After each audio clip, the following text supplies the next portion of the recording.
scheduled to, my lord, appear on 14th of July.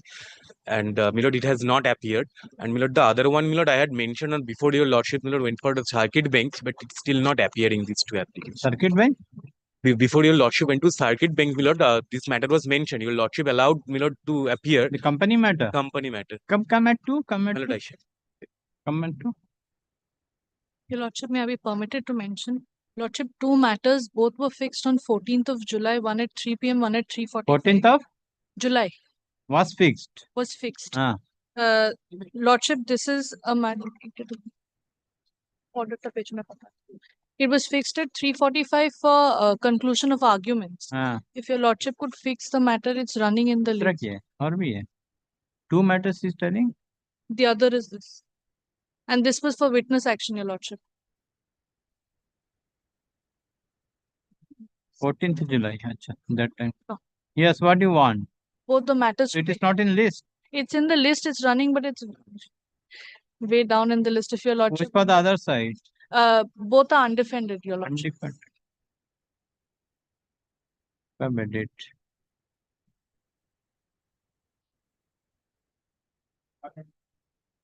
Third, 4th September. 3rd and 4th September. कितना बजे?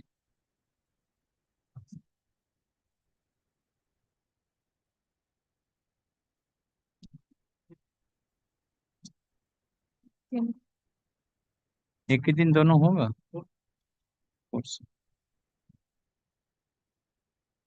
CS.com 7. And AOE is ready. Come on that. Great. CS.com 74 of 2024.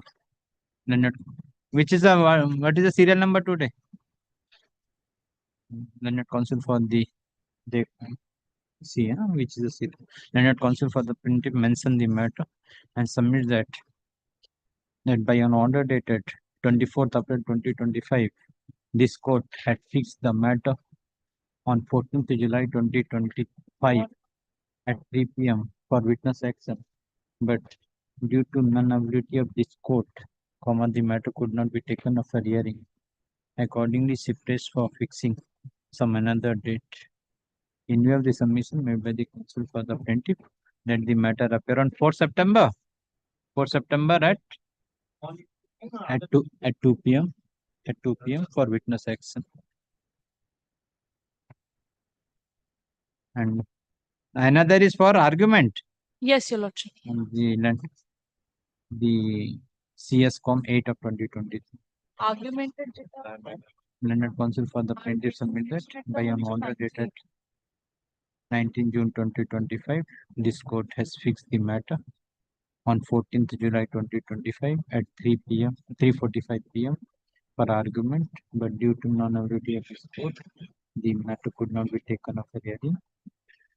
Accordingly, she pressed for fixing another date for argument. In view of the above, let the matter appear on 4th September at 3 p.m. for argument. Grateful. Yes, next.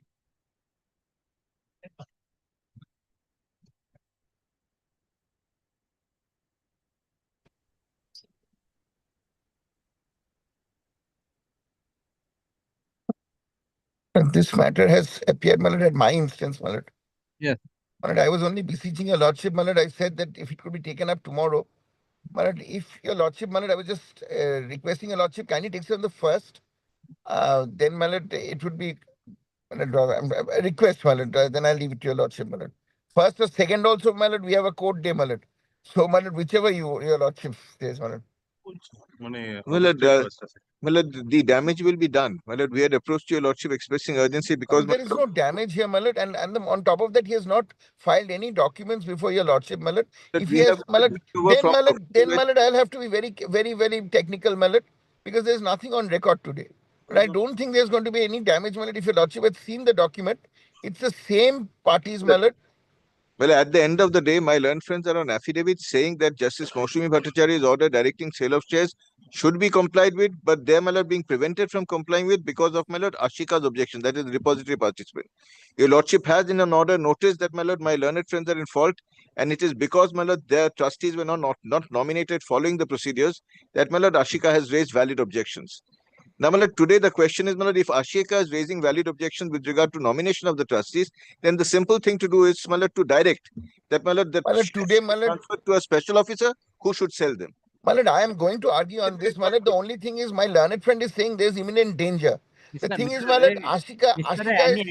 whether you're taking any further action in the matter. My lord, No, there it is cannot be because they have Ashika is not already, allowing any transfer. my lord, they have already, my lord, passed a resolution. My lord, ultimately Where decided is to that transfer, my lord, resolution? all assets. Now, 2 documents coming once in a while, my lord. On the All last assets. petition also I said. Okay. In that case, if you are praying for, please stay your hand for till first. Let the My lord, matter. nothing is happening to the Ashika, the shares, my lord. It Okay, cannot be. Ashika is not allowing. on your submission, I am fixing on first, no problem. But please see if anything is done, then it will be My lord, no difficult. resolution, my lord, of my lord, India Power should be given effect. So please should My lord, then in that event, my lord, kindly passes the matter over. My lord, I will just argue today, my lord. Then, my lord. My lord, this is not a my lord, this is not a fair submission of At the Mr. top of the board, let my learned friend argue it. My lord, just gives me, my lord, gives me a very short pass over, my lord. And come tomorrow. That's right, my lord. Your lordship would fix it tomorrow. Let my learned friend argue. Tomorrow, Let the matter be over. I'm grateful. Let my lord, tomorrow I had some problems. My lord, okay, my lord, I'll be I there, my can't lord. because the other My lord, there is nothing on record from Mr. Shah's client, my lord. correct. There is no problem. That's why I'm telling Mr. Ray. If anything is done, let me My lord, I'll come tomorrow, my lord. My lord, keep it tomorrow, my lord. I'll do the matter tomorrow, my lord. Grateful. Let the matter be fixed tomorrow under the heading new motion at the top. Grateful. Grateful, my lord. I'm sorry if, my lord, I just mentioned this, my No lord. problem.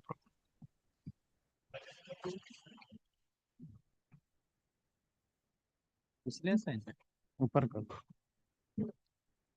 बोल especially assigned. Your Lordships, I appear for the plaintiff. There are some typographical mistakes, Your Lordship. Leave may be granted to correct the same.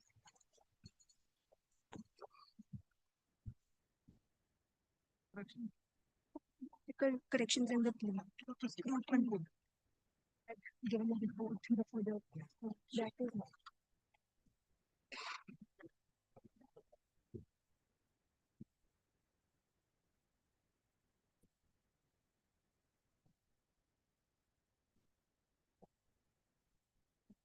Intellectual, what is intellectual matter? Your Lordships. Intellectual property matter. No, Your Lordships. Yes, 70 of 2025. Yesterday, Your Lordships was listening to the matter. Lordship had taken up the matter. Mr. Banerjee And and Mr. Mr. Thakkar Thakkar were arguing. हाँ Lord, that is the matter. Matter.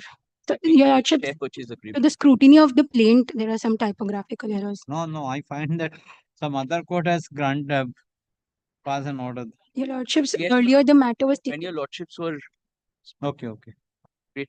so these are the defects. Your Lordship. A glimpse of the plaint we have not seen. I'm for different. we also haven't. The plaint has not been served because of the Because it is still under scrutiny. Your Lordship. scrutiny. Your Lordship. Go through क्या बोला? The matter is listed as to be mentioned on receipt of the report from the office of the London Master, wherein it is found that at the time of scrutiny altogether 8 defects have been found. Accordingly, the counsel for the petitioner plaintiff prays for how much time? 2 weeks. Prays for 2 weeks time to rectify the defects, and she also prays for leave to file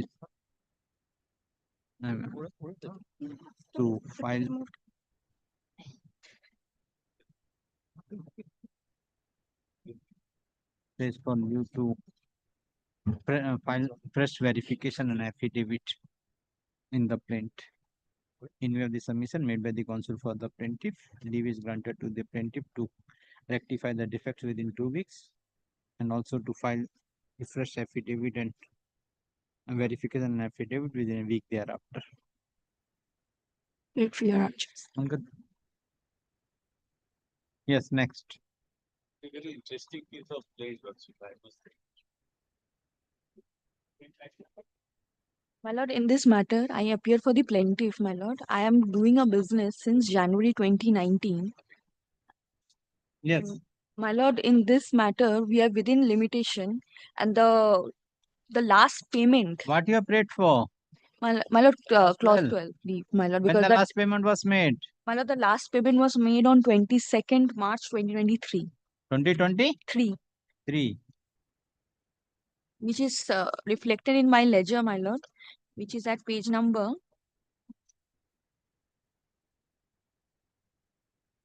55, my lord, which is evident, 55. and the non-starter report is at page number 63 as annexure F. They have failed to appear Last payment was made when? on 22nd March 2023. I've indicated that in para 7 as well, my lord. 22nd March 2023. Yes, madam. Yes. Where is the report? And the cause of action paragraph is in partial cause of action arise within the jurisdiction and partial outside the jurisdiction. It is reflected in para 28. Where the plaintiff? Plaintiff Both are within? No. Plaintiff is within the jurisdiction, my lord. Our defendant resides outside the jurisdiction.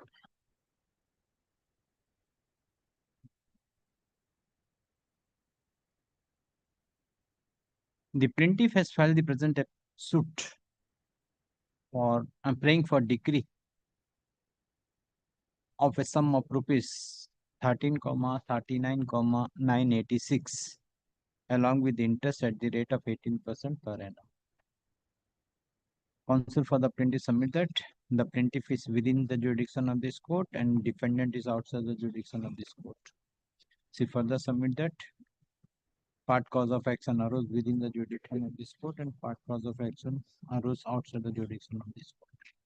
She further submit that the plaintiff has already initiated pre-institution mediation process, but the defendant failed to come forward. Accordingly, on 20 December 2024, non-starter report has been filed. The counsel for the plaintiff prays for leave under clause 12 of the latest patent 1865. At the learned counsel for the plaintiff peruse the materials on record. This court find that plaintiff is within the jurisdiction of this court and defendant is outside the jurisdiction of this court, and part cause of action arose within the jurisdiction of this court and part cause of action arose outside the jurisdiction of this court. Considering the above, leave under clause 12 of the latest patent is granted. Plaintiff is admitted subject to scrutiny by the department. Much obliged, my lord.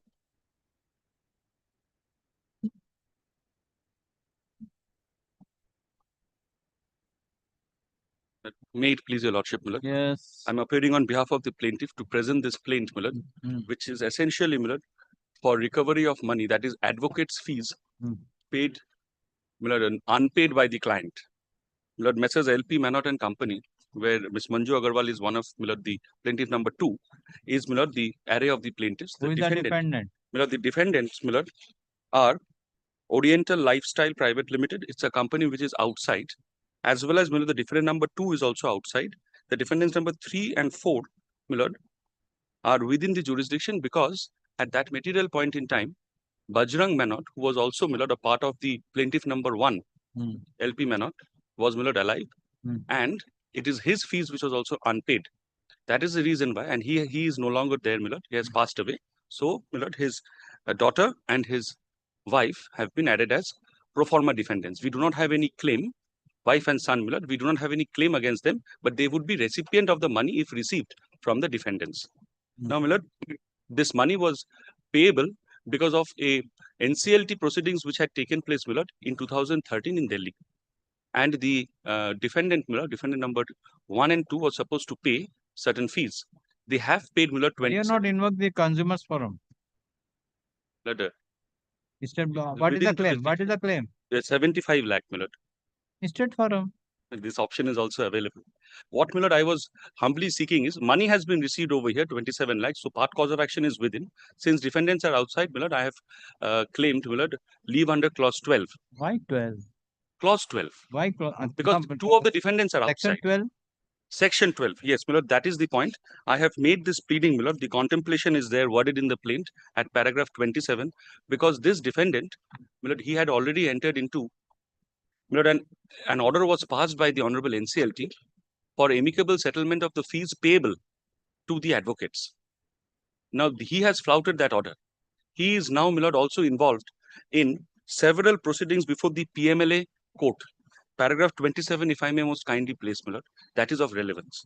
The plaintiffs have come to know that the defendants are in involved circumstances and several legal proceedings, both civil and criminal proceedings, are pending against the defendant number 2 and Bothra group of companies, such as IN number 122 of 2023, pending before the National Company Law Tribunal through Serious Fraud Investigation Office proceeding under PMLA Act 2022 and show cause notice dated 27 February 2024 issued by Bank of India and FIR number such and such dated 7th August 2014 filed by the Central Bureau of Investigation against the defendant number 2 and Bothra group of companies.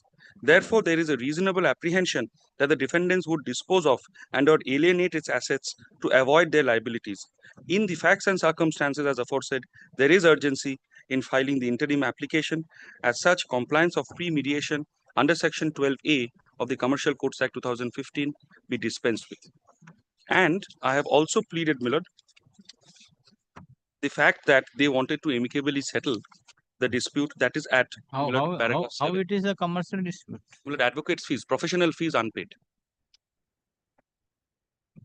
That is what we usually charge the client. One of a kind, I understand, my lord. This is my most humble submission. My lord, I have not annexed these FIR and orders only because of the fact that these are all public documents. When the stage comes, my lord, I shall definitely put them on record. In fact, with my general application, which is already ready, and after your lordship, my lord, allows the plaint to be presented, the general application will be on board disclosing the documents at paragraph 27.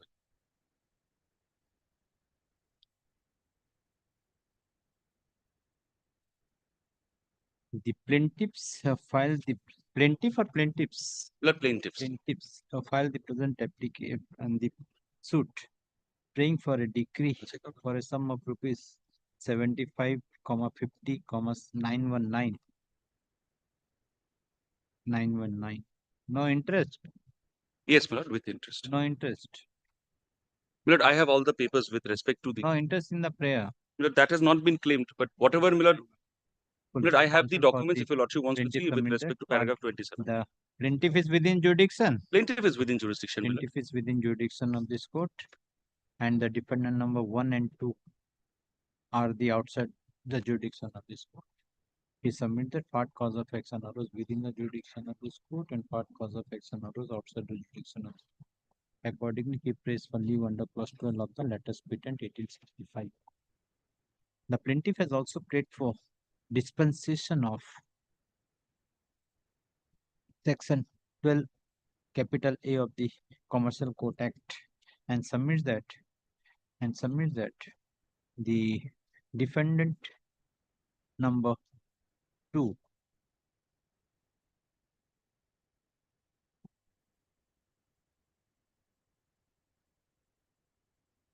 a proceeding is pending before the NCLT through the Serious Fraud Investigation Office proceeding under section PMLA Act 2002 and so cause notice have been issued by the Bank of India and FIR has also been lodged. Full stop. He further submit that the Central Bureau of Investigation has also initiated an FIR against the defendant number 2. Full stop. Counsel for the plaintiff submit that there are several cases are pending against the defendant number 2 and there is and if the petitioner if the plaintiff will initiate pre-institution mediation the defendant there is every chance that the defendants will siphon off their money and the plaintiff will be badly prejudiced. Full stop. Counsel for the plaintiff further submit that there is an urgency in the suit and as such without institution of mediation process, the plaintiff has moved the present application and filed the present suit praying for leave for dispensation of section 12 capital A of the Commercial Court Act. At the learned counsel for the plaintiff, this court find that a specific pleading has been made in paragraph 27 of the plaint that several cases have have been initiated against the defendants, and CBI is also investigating into the matter, and proceeding is also pending before the NCM, before the London Tribunal. Full stop. This court find that the plaintiff has moved the present suit with an urgency, and thus this court find that the plaintiff has sufficiently proved, sufficiently narrated the extreme urgency for filing of the suit without initiation of the mediation process. In view of the above, leave under clause 12 of the latest patent 1865 is granted. This court is also dispensed with clause 12, section 12A of the Commercial Court Act. Plaint is admitted subject to scrutiny by the department. I will have to seek for a leave. Deficit court fees has been put in for filing this plaint under this urgent situation.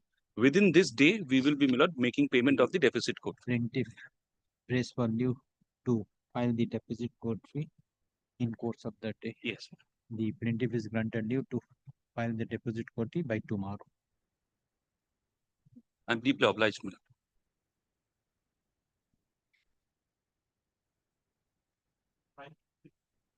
Item number 5, my lord, I'll be humbly praying if this matter may be taken up tomorrow, my lord. The learned Why? advocate on record, my lord, he is, my lord, indisposed today. He happens to be a colleague of mine. He called me up today morning. Correct. But you are not paid for any leave. Let you go to the master. It will be admitted. My lord, I know nothing of this matter, my lord. So if it can be taken up tomorrow, my lord, Not today. grateful, lord. Lordships, I appear for the plaintiff. This suit is for recovery of excess money paid to the defendant on account of purchase of electrical materials.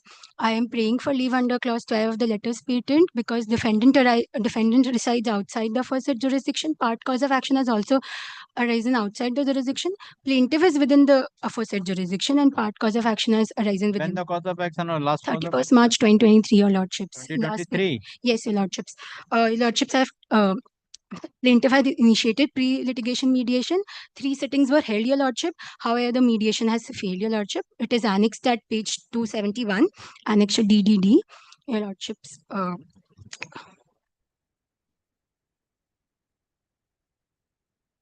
The plaintiff has filed this suit praying for a decree for a sum of rupees 1,18,05,504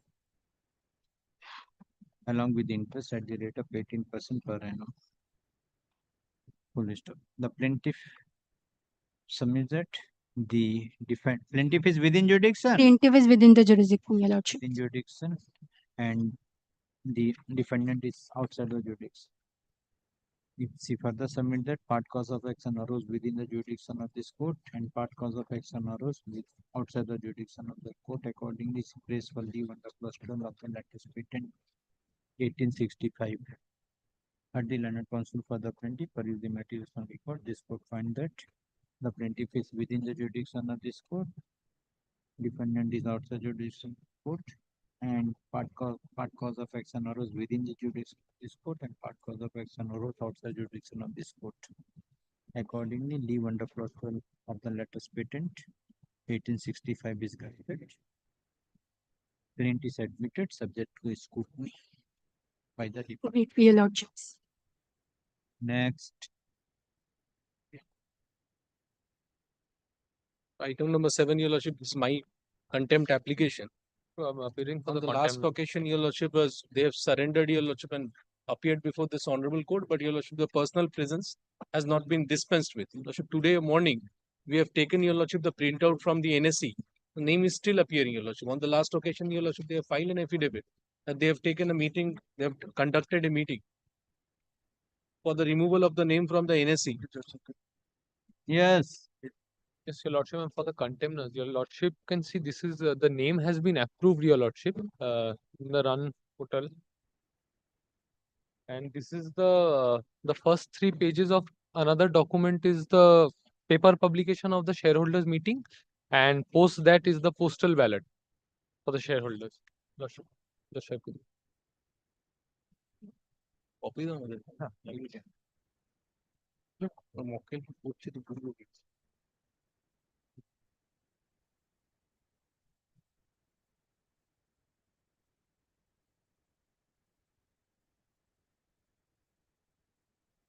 Yes. You do one thing, you file this all document by way of supplementary affidavit. I am dispensing, they are present. Lordship, they are I am dispensing with their personal grateful, Your appearance, Lordship. and you file all the documents by way of supplementary affidavit by serving the copy to the same, and I am fixing after 2 weeks. 2 weeks. So, Supply? yes, Your Lordship, only these are the documents left, and Your Lordship, No, as they are per not the- the directors anymore. Lordship, kindly give them 3 weeks time so that they will come and file an affidavit. And Your Lordship, one Counsel for the alleged contemner submit that praise for Lord, time, one praise for small indulgence, Your Lordship. They are not the directors anymore, Your Lordship. Just on record. No, Your Lordship. When the you have contempt has taken. been done, That's why you bring on record who will affirm this. they By will- name that they affirm. They affirm by name, not as a director. no. And include disclose them, then I will accept. And if it is found it is acceptable, then it will accept and the proceeding will be dropped. Let it come on record, it can come by way of an affidavit. क्या बोला? Counsel for the alleged contemner prays for time to file supplementary affidavit by disclosing the document showing that their name has been deleted as directors of the company. Full stop. In view of the submission made by the counsel for the alleged contemners, time to file supplementary affidavit in view of the submission made by the counsel for the alleged contemner, 3 weeks time is granted to file supplementary affidavit by disclosing the document after serving the copy to the learned counsel for the plaintiff. Full stop. So reply is not required. Let the matter appear on 3 weeks. No? Let the matter appear on 13th August. Appear on 13th August 2025. For the present, this court find that the defendants have already taken, the alleged contemners have already taken steps for deletion of their name as director of the company. Accordingly, for the present, their personal appearance is dispensed with. No, Lordship, they have taken steps for removal of the name of the company from the NSE and the Ministry of Corporate Affairs. क्या बोला? This court find that the contemners have taken steps for removal of their name. Of the name of the company. Removal of the name of the company from the NSE. National Stock Exchange and the Ministry of Corporate NSE and Ministry of Corporate Affairs. Office. In view of the above. And you should Lordship, kindly direct your Lordship, the entire exercise should be completed within 3 weeks. Otherwise, again, they'll come. Let the they other come time. with that. That's why.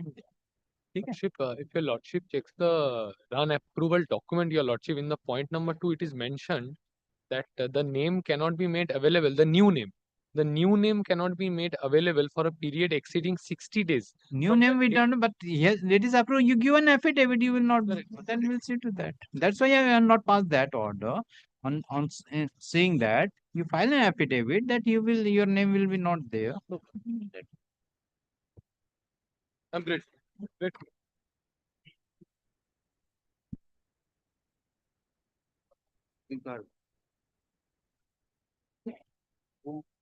Tell me which are the paragraph?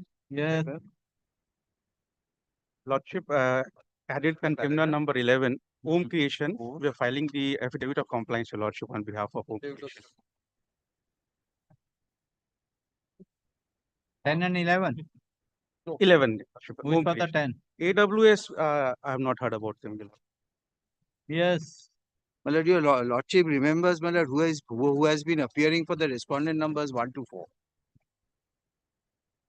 And your lordship, my lord, the affidavit which has been filed by the respondent number 5, that is the property wala, I believe. My lord, your lordship takes up the affidavit of compliance, my lord, of Home Creations. My lord, on the face of it, my lord, one goes against the other to save one side. My lord, your lordship kindly comes to paragraph 4 once. My lord, when there are lies over lies, my lord, once something comes up in front. Well, it comes to paragraph 4. That the deponent respectfully states and submits that Home Creation was engaged purely in the limited capacity of a marketing facilitator as a freelance sales lead generator for the real estate project earlier known as Siddhivinayak Solaris. Well, Home Creations used to receive the commission on booking of a flat by a buyer. nowhere stated, my lord, who has appointed him as a marketing agent, for whom is he working, for whom is he getting the commission, to whom is he giving it. Then, my lord, home creation used to receive commission, admitted position now. There was no formal written agreement or contract executed between home creations and the said promoters. Now, my lord, what he says is there was no formal written agreement or contract. So he admits now that there was some sort of a contract executed between the home creations and the promoters. Number 1 and 4. which have 1 been and 4. suppressed by 1 and 4. Now, your lordship comes to paragraph 7. That the deponent submits that upon communication by the alleged contender numbers 1 to 4 about the 19th July to an order of the Honorable Court, the deponent brought down the online site sometime in between September to October 2024. Now, my lord, your lordship recalls, my lord, it was only upon an affidavit given by the respondent number 5, way, my lord, sometimes in May, that your lordship directed this party to be made to be added as a party. My lord, in fact, my lord, between March to May, I'll show, my lord, there was no addition of party of this person. So whatever happened, so if till March, at least I take minimum till March, the website was operating with that of Solaris. So it was only between March to May that when they were added as a party that they had removed it. So it was there. So what they say in paragraph 7, on the face of it is a misstatement. Then, my lord, this site was managed by the deponent, and deponent on oral communication from the alleged contemners 1 to 4 brought down the site along with stopping all physical display of hoarding and advertisement showing Solaris associated. Now, that is in contrary, my lord, to paragraph 4.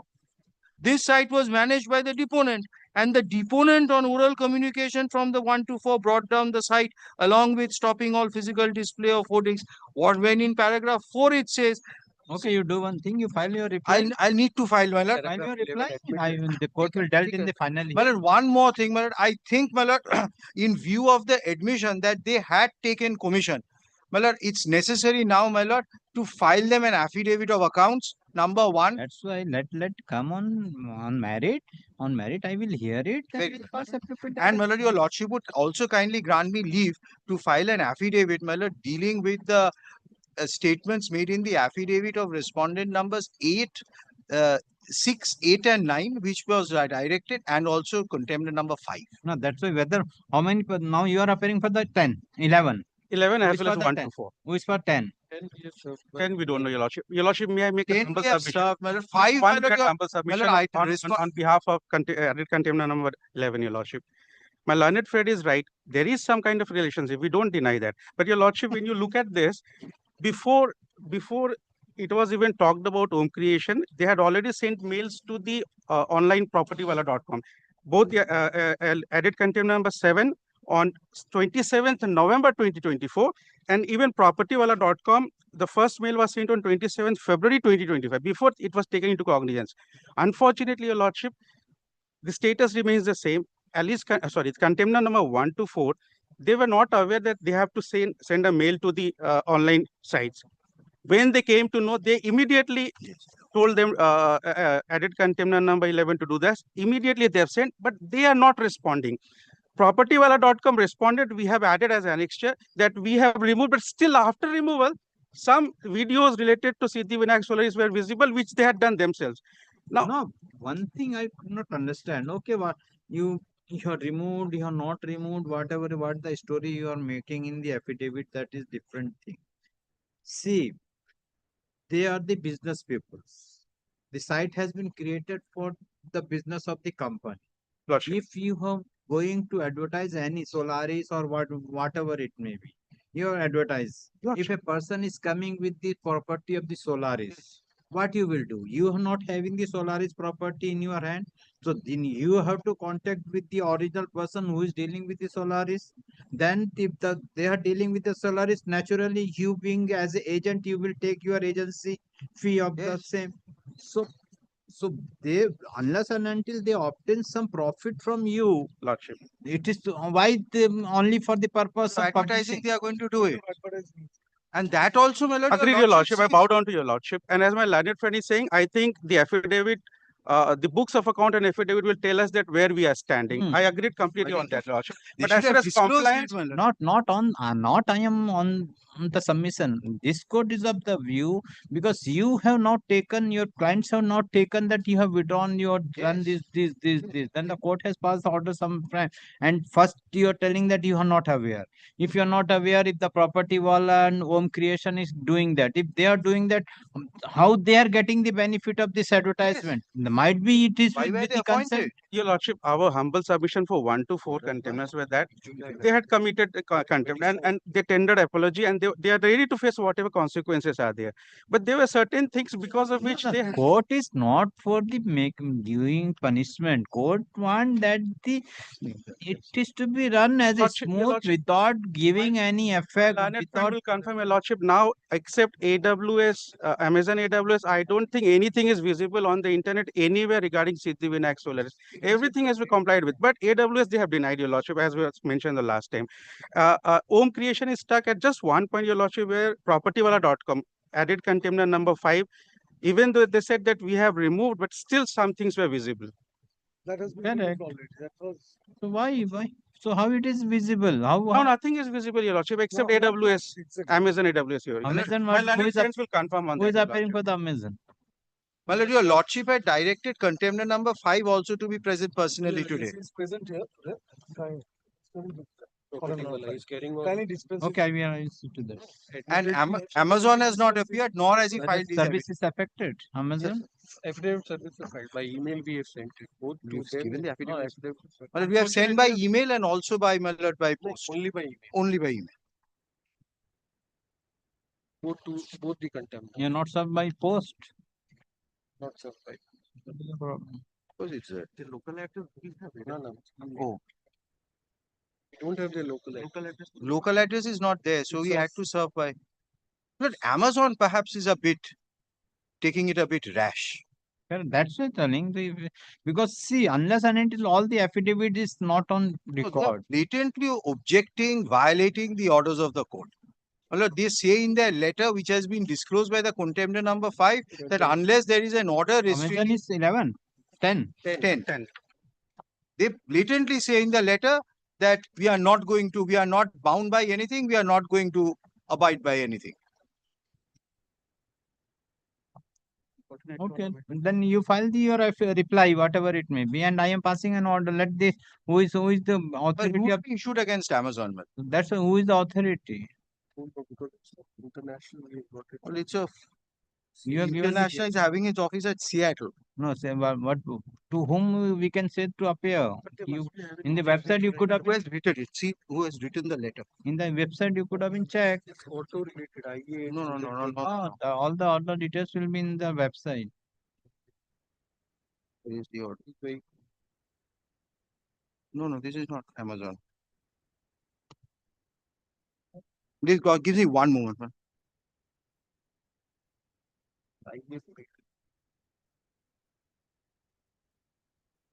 Number 5. Yeah. Your Lordship, in the meantime, one more humble submission. The address of added container number 11 is wrongly taken. We have received on mail. There's a reason we could file the affidavit. Have you mentioned in your affidavit address?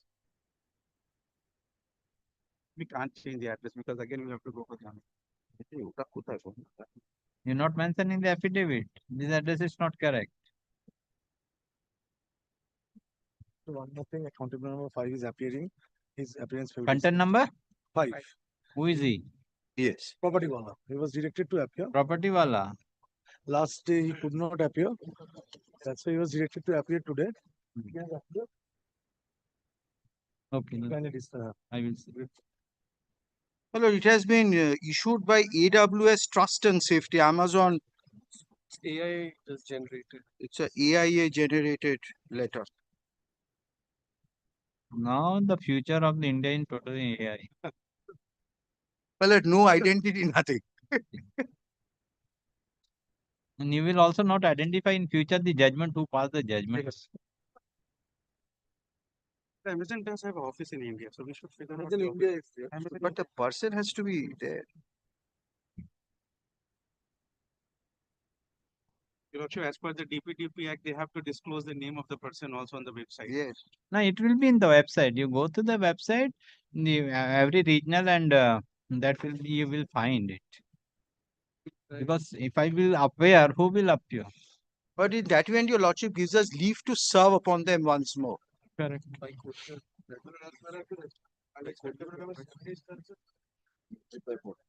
You file the reply, no? Affidavit, no? Okay, let you deal all the affidavit. Lordship. I am giving 2 weeks or 3 weeks time.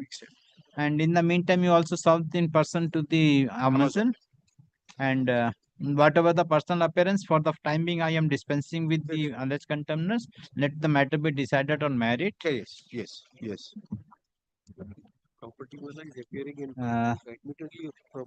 Learned counsel appearing for the alleged content number 11 has filed affidavit of compliance after serving the copy to the learned counsel for the petitioner.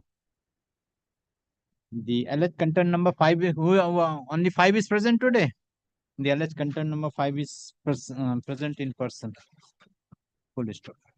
The counsel for the petitioner is given liberty to file affidavit in reply to all the affidavit of compliance filed by the alleged contemners within 3 weeks. Full stop. It is found that full stop. The plaintiff has filed, the petitioner has filed affidavit of compliance showing that notices have been served through email upon Amazon Web Services, but none appears on behalf of the Amazon Web Services, who is the alleged contemner, added contemner number 10. Counsel for the petitioner is directed to again serve the notice upon the Amazon Web Services. Well, and or any persons Services or any of his authorized agent within a week from date, and to file the affidavit of service on the next date fix. Full stop. The personal appearance of the alleged content number 5 is dispensed with for the present. Full stop. List the matter.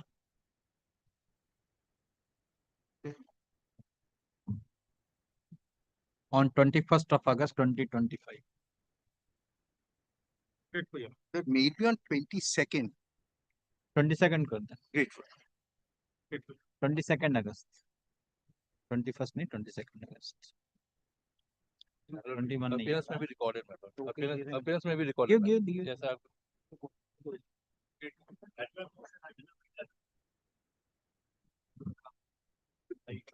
On my legs. I am a late entrant, my lord, Mr. Dasgupta, my lord. My lord, this is my application, my lord, for substitution of, my lord, the heirs of our, my lord, deceased partner. अच्छा. My lord, I had, my lord, made my arguments with regard to this, my lord, showing that, my lord, Order 39 Rule 4 will not be applicable because, my lord, we have claimed separate Order 30 Rule 4. Order 30 Rule 4 will not be applicable. We have claimed separate, my lord, reliefs against, my lord, each of, my lord, the defendants, and, my lord, we are claiming against the estate of the deceased partner as well. My lord, those are the reliefs which we have claimed in the plaint, and we have shown that. And also, my lord, we have shown that, my lord, the exception to Order 30 Rule 4, that is, my lord, Section 45 or 48 of, my lord, the Contract Act, 48, no? 45 of the Contract Act, my lord, will also, my lord, come into effect, which says, my lord, the same thing, that if you are proceeding against, my lord, one of the, my lord, the estate of, my lord, the deceased partner, then, my lord, in that event, my lord, these, my lord, principles will not apply, where you can only implead the partnership form without impleading, my lord, the partners or the heirs of the partners after its death. My lord, those were my respectful submissions. Two of, my lord, judgments, my lord, were shown by them, my lord, the Supreme Court judgments, my lord, I which was we have, my placing lord, with- distinguished. Sir, I was placing Upper India, my lord, versus Balkishan. Yes, you are when, my pressing lord, the Upper time- India and Anokhelal. Yes, my lord. Upper India, I was placing when the time ran out. My lord, I will not go, my lord, by the plaint only, my lord. I was on my legs, my lord. I was arguing. Then my lordship was in the other bench. my lord. কোন দুটো দেখিয়েছেন হ্যাঁ, hand over করেছি, but আমি পড়ছিলাম শেষ হয়ে গেছে, আমি ওখান থেকে শুরু করব। কি কি জাজমেন্ট দেখিয়েছো একটু বলো তো? My lord, kindly have a look at 1984 If I Volume learned 3 SEC. I'm so grateful to you.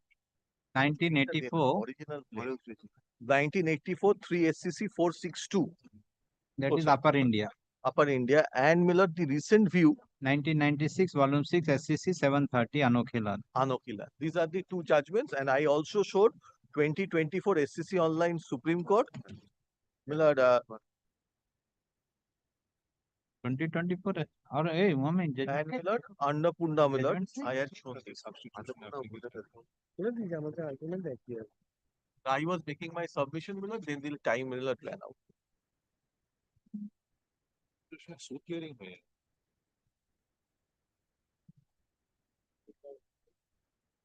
heirs of the deceased.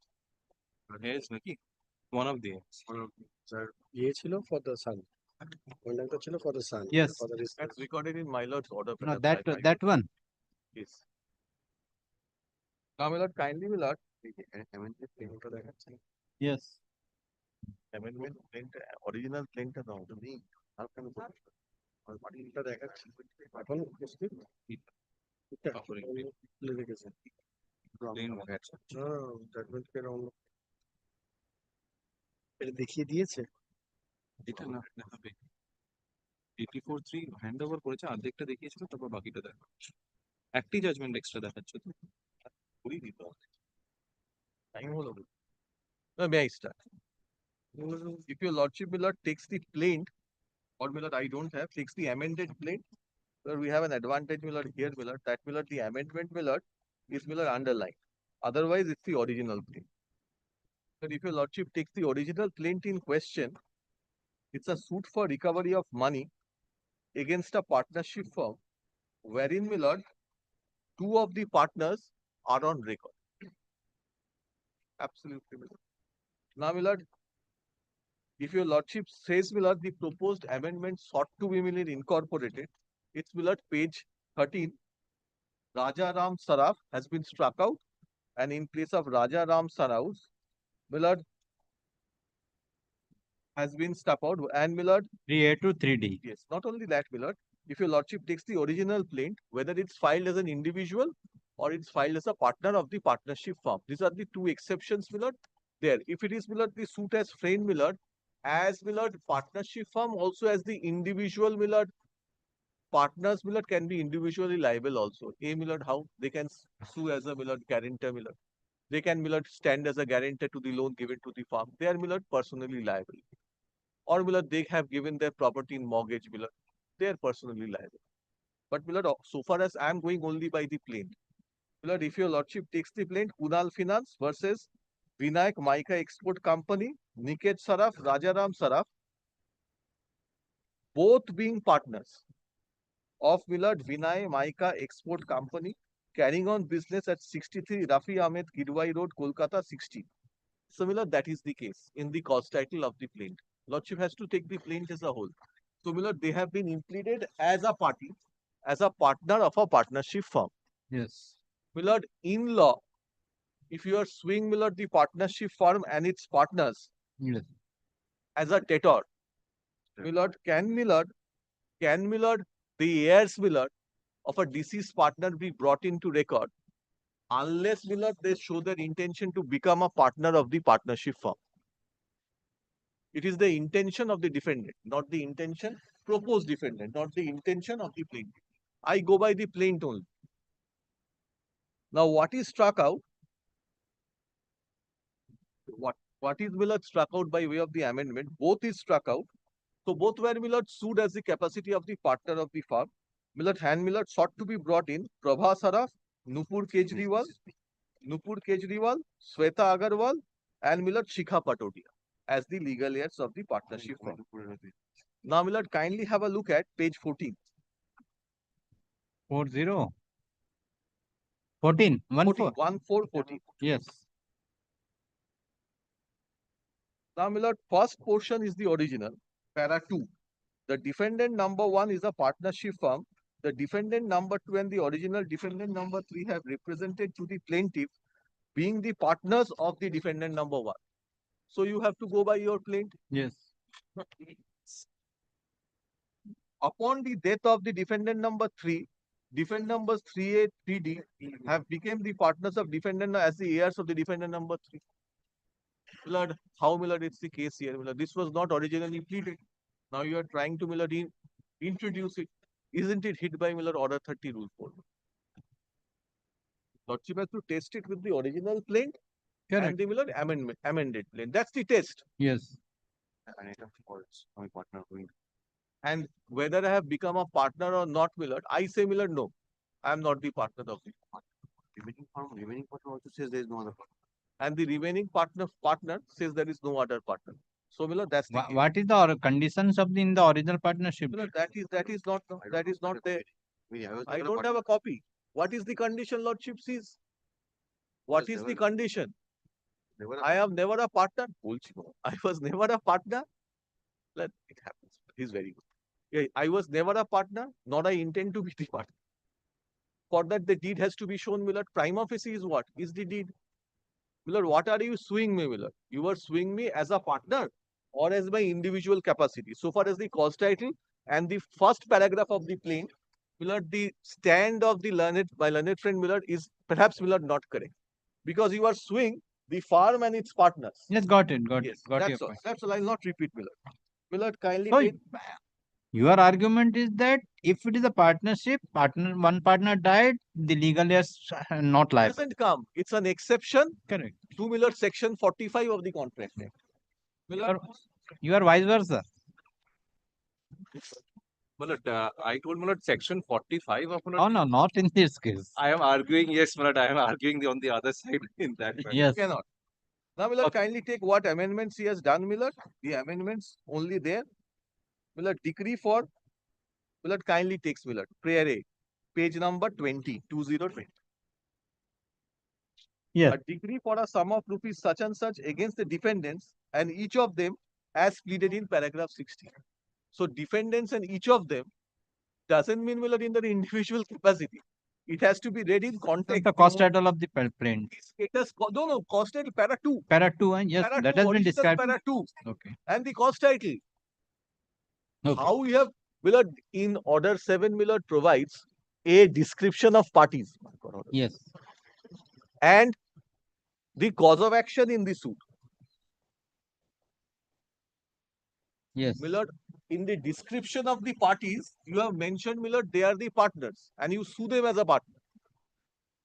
And in the cause of action paragraph, para 2, if the verification lordship takes also the same. And lordship will kindly have a look at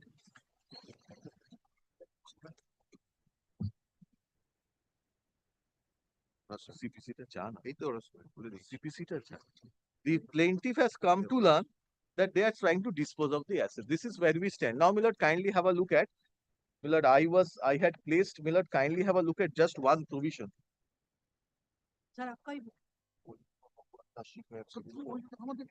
Partnership. Kindly have a look at.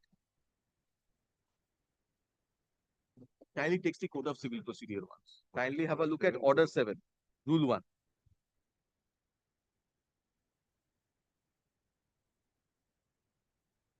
Yes.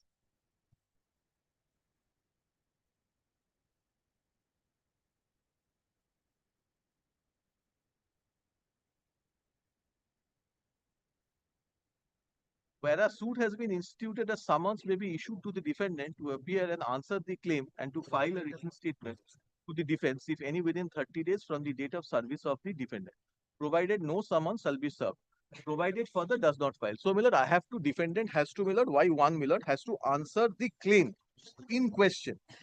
Millard, also, Millard, kindly have a look at Order 7. Now, Millard, kindly have a look at. No, you were referred to which provision? Order 7, Rule 1. Who has to answer it? Okay. Who has to answer it?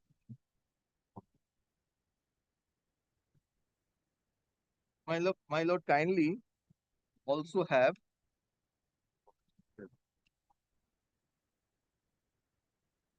Millard, Order 30, Rule 4. These are the essential sections, Millard. It takes cover here. Kindly have Right a to look at suit. Order After 30. right to suit on the death of the person. Kindly have a look at Order 30. For my satisfaction, Lordship will have a look at.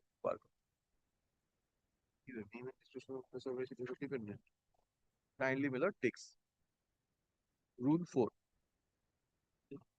Notwithstanding anything contained in Section 45. 45. Section 45 is an exception to the Section 45. The section is clear. Where two or more persons may be sued or to be sued in the name of the firm under the foregoing provisions, any of the person dies, whether before the institution or during the pendency of the suit, it shall not be necessary to join the legal representative of the deceased as a party to the suit. So it's not necessary.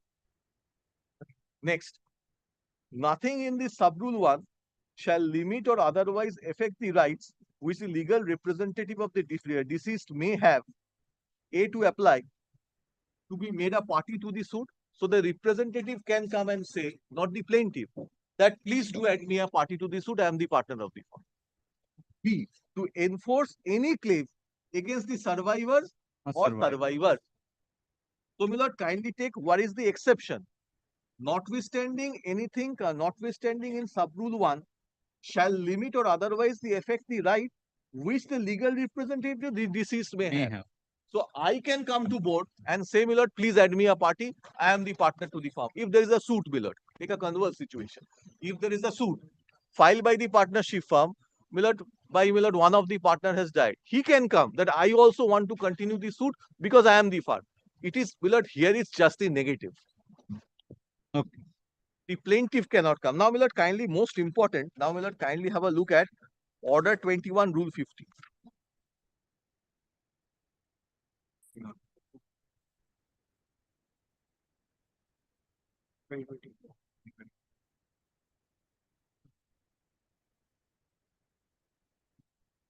Execution. Then I show, my lord, 59. 51. Order 21, Rule 50. Rule 50. Execution of the decree against the firm. Where a decree has been passed against a firm, an execution may be granted against any property of the partnership. B, against any person who has appeared in his own name under Rule 6 or Rule 7 of Order 30, or who has admitted on the pleadings that he is or who has been adjudged as a partner. I may stop here. Because this is a process in execution also. I have to come forward and admit that I am a partner and please take the proceedings, Miller, I have a right to continue. This is Miller B. C, against any person who has been individually Served as a partner. Individually Someone. served with, not served with writ of summons. Correct. Served as a partner Partner. with writ of summons Correct. and fails to appear. So, Millard, if I am served as a partner with a writ of summons, then only I will appear. Any Millard person under the legal heirs representative, they will not come. Now, Millard, let us continue. Provided that nothing in this sub-rule shall be deemed to limit or otherwise affect Section 30 of the Partnership Act in 1932. Where the decree holder claims to be entitled to cause the decree to be executed against any person other than such person referred in sub-rule 1, clause B and C being the partner in the firm, he may apply to the court which passed a decree for leave to have the liability is not disputed and court may grant such leave. That's in the execution stage.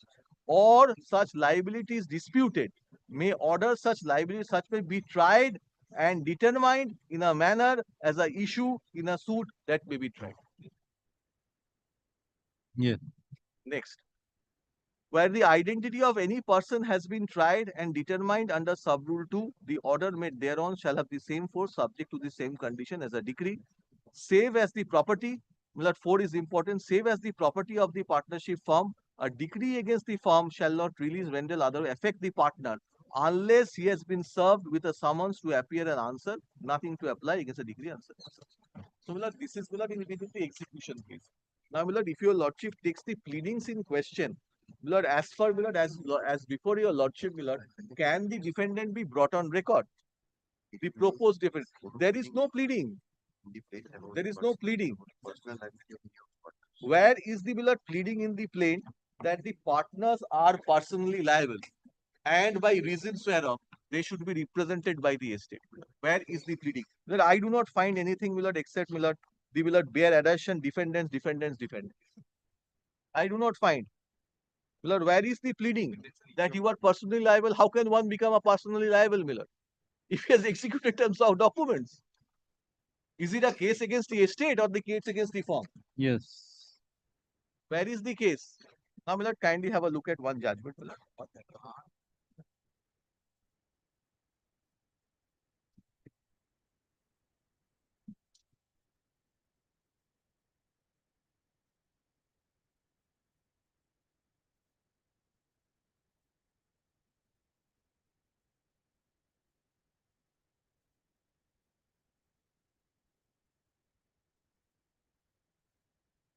Great. Reach. Alright, my lord, this is my lord, AIR 1963 Supreme Court 243.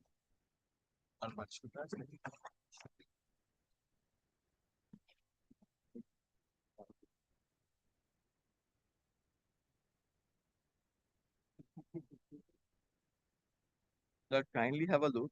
Look, my lord. My lord, Rule 50 is quoted at paragraph 4. My lord, paragraph 5.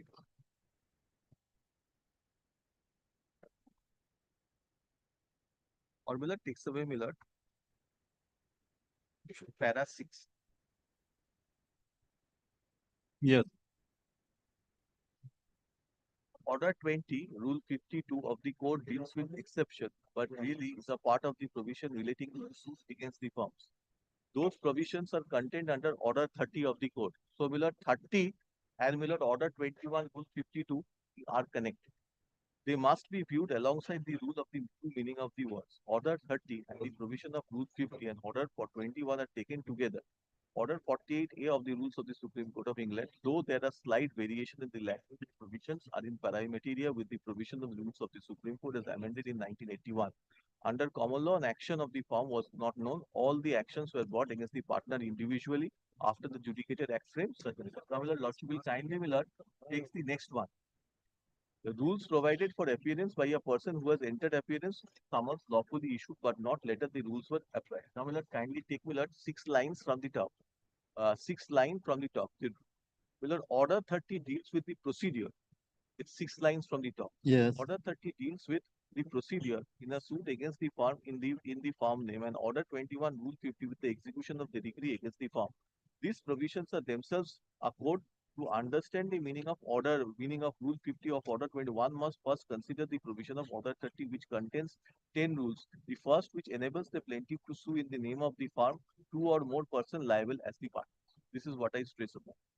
As of which they were the partners when the cause of action arose, and the plaintiff may apply to the court for a statement of the name and address to the partners who were at the time of accrual of cause of action the partners in the firm, permits signing of the written statement and verification of the partner. The second rule enables the defendant to ask for a disclosure for the name of the partner. The firm sues. The third rule provides for service of summons on the partners. The summons may be served at the court upon all the partners, upon any person having control and management of the business of the firm. So this is Millard. Kindly Millard takes the Millard. Now Millard, para 8. Yes.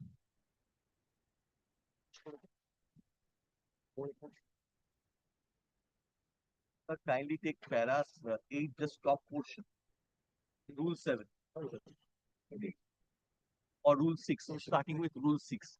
Just on the top of para 8, 6 lines from the top. Rule 6 lays down that the person served as a partner in the name of the firm shall appear individually in their own names, but all subsequent proceedings nevertheless continue in the name of the firm. Rule 7 lays that if a notice is served upon a partner having control or management of the partnership business, he need not appear unless he is a partner. Rule 8 enables the partners to be served as a partner to appear under protest denying that he is a partner, but the appearance does not preclude the plaintiff from serving a notice on the firm and obtain ex parte decree if the other appears. The remaining rule does not consider. From the analysis, it is clear that a plaintiff need sue only the firm, but he wants to bind the partners individually. He must serve them personally. This is exactly what has been done there. For which purpose he can get discovery of the names of the partners. The partners served individually may appear and file petitions, but the proceedings go on against the firm only. Yes. This is what I will want to stress. The proceeding goes against the firm only. Yes. Next. They may, however, appear and plead that they are not the partners or not the part. They are not the partners or were not the partners when the cause of action arose. But even if no other partners appear, there may be a decree against the firm if the firm has been served with the summons. The gist of Order 30 is thus the action proceeds against the firm and the defense to the action by the plaintiff admitting that their partner is on behalf of the firm. The partner sued as partner may, however, appear and seek to establish that they are not partners or they were not partners when the cause of action arose. So, my lord, the cutoff date is, my lord, the date of cause of action. Correct. But if there is such a plea, they cannot defend the firm. This is laid down in such and such. The partners appearing, admitting their position can only defend the firm because the suit continues in the firm's name. The law is thus not concerned with the fight between the partners, and the action between the partners is not to be tried with the action between the firm and the partners. Of course, the partners who admit that they are the partners need not raise a common defense. They remain in part. Such defense must be directed to defend the firm, and the plaintiff must surmount all such defenses. Now, Lordship will kindly English quote the purport of this rule as well as two English cases which will collectively analyze the rules of the subject is that a partnership is sued as a partnership, though the partners may put a separate defense. These defense must be on behalf of the firm. If some of the partners do not appear and do not must defend the firm, but if no proper defense is raised by them, the plaintiff cannot be deprived of a judgment. The judgment and the decree thus obtained are executable against the partnership assets. This brings the provision of Order 21, Rule 50 of the Code of Civil Procedure. The rule enables a decree obtained against a partnership firm to be executed against the property of the partnership. Next, it enables a decree to be executed individually against a partner who has appeared in his own name under Rule 6 or Rule 7. So, partners appearing in their own name. Correct. Of order who admitted on record to be adjudged as the partner. Next, a decree can be executed against a partner who served individually a partner but failed to appear. Next, it permits the decree to be executed with leave of court. Then the person belonging to the category of the above name, provided their summons and either admit their liability or after the issue is tried, the liability is declared. So this is in the execution. So in the teeth of the plaint in question, where is the question of adding the proposed dependent, Miller? Yes. When admittedly, Miller, there is original deed is not on record showing how the heirs should come in. I do not become an automatic partner. Miller, partnership is a compendium of partners. What is a partner? It's a compendium of persons. Now, Miller, if there is an agreement between the person A, B, C, D, E, F, if I want to come, there should be an agreement. I cannot come because my father was a partner. I do not become automatically a partner. I may have a right in his estate, but that does not mean I become a partner of the partnership. Sir, my respect. Okay, thank you.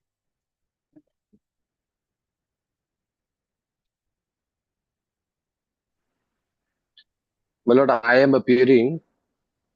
Lord, if your lordship recollects, my lord, it was my point that I had shown your lordship two judgments, one reported and a one unreported judgment of the Supreme Court.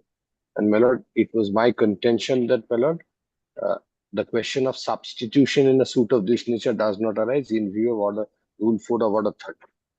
That, my lord, then in response, Mr. Rupak Ghosh, my lord, dealt with the judgments relied upon by me and also showed 4 judgments. Well, I need to, my lord, kindly give me. So I need I to am deal. fixing the next date. I am fixing it. But just one thing, my lord.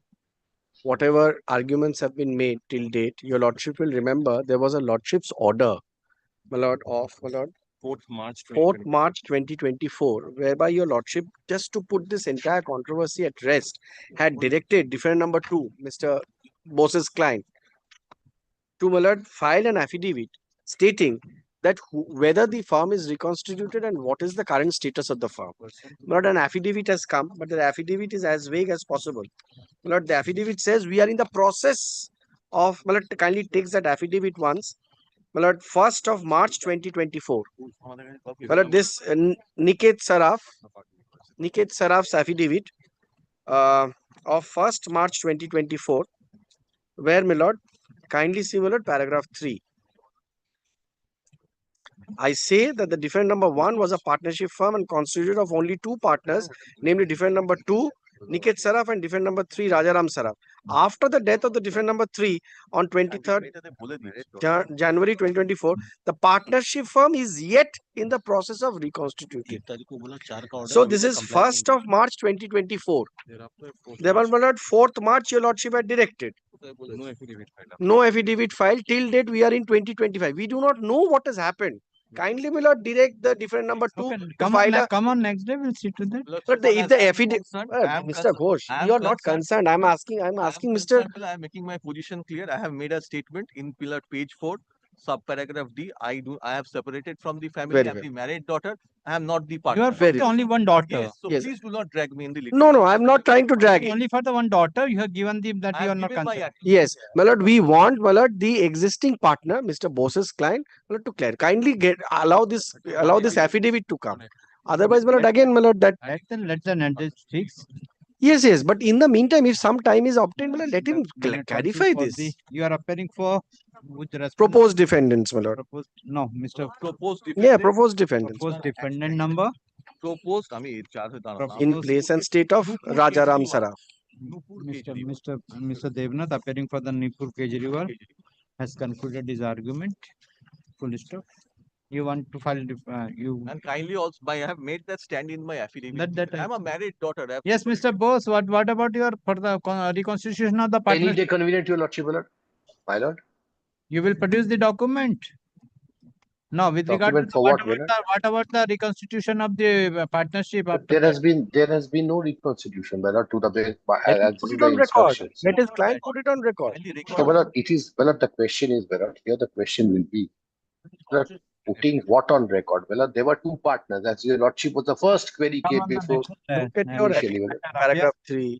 let the matter appear on. Yet in the process of being reconstituted. Let We the do matter not know. appear on Let an affidavit, my lord, on come from 4th May 2025, 5th August 2025.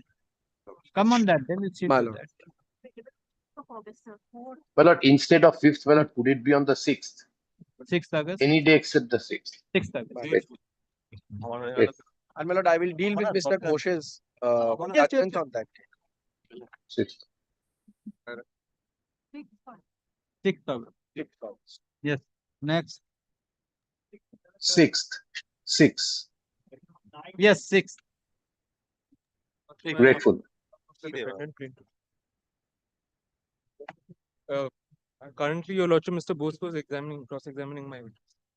Yes. Can I go this side?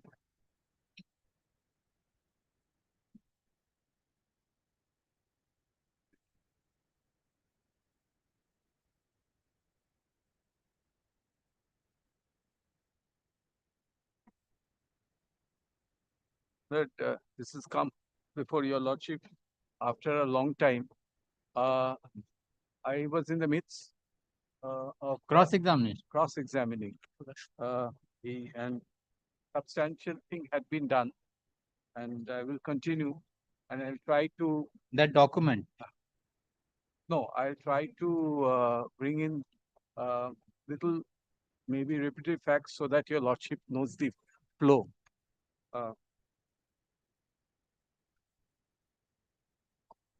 Is a cross-examination though? Rasmi Ranjan Mahapatra. Just get me.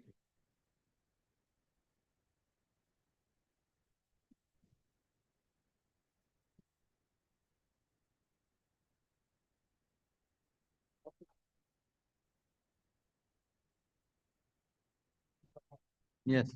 Do you remember having said that after discovery of fraud at branch office, you and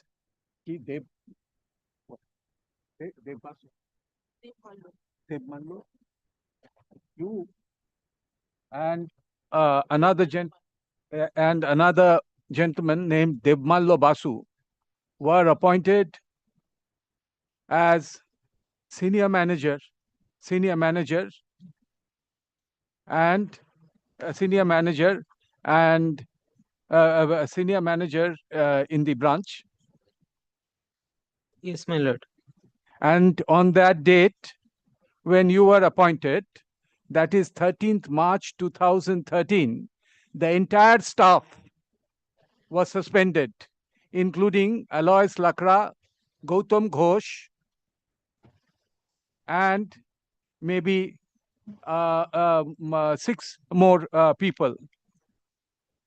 Yes, my lord. Is that correct? Correct. Yes. In what capacity was Mr. Devmallo Basu appointed?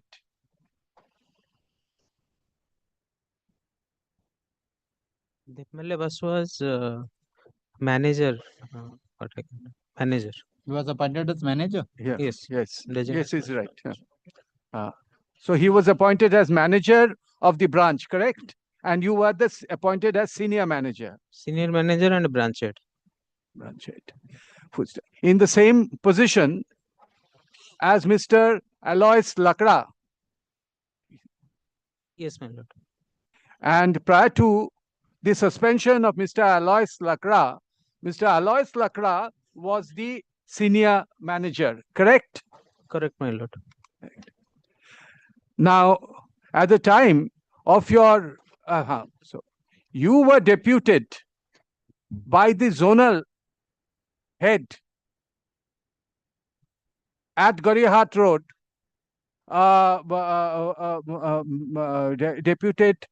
you and Mr.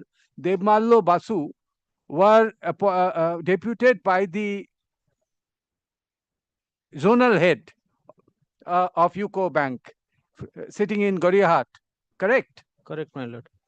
And the name of the gentleman, zonal head, was S.C. Sharma, correct? Correct, my lord. And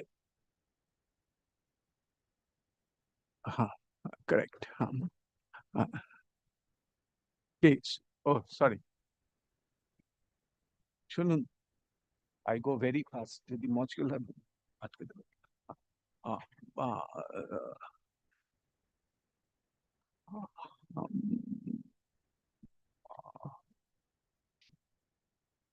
so you will be able to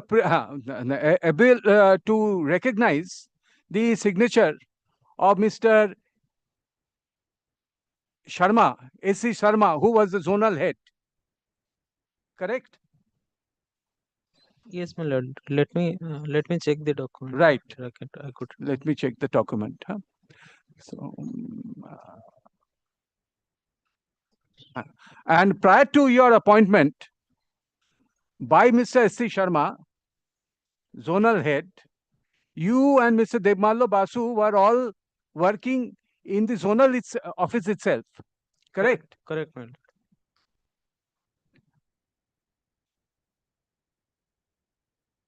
Document shown D9 disclosures made by disclosures next shown D9 where in the judge's brief. Volume 2. Judge's brief, volume 2.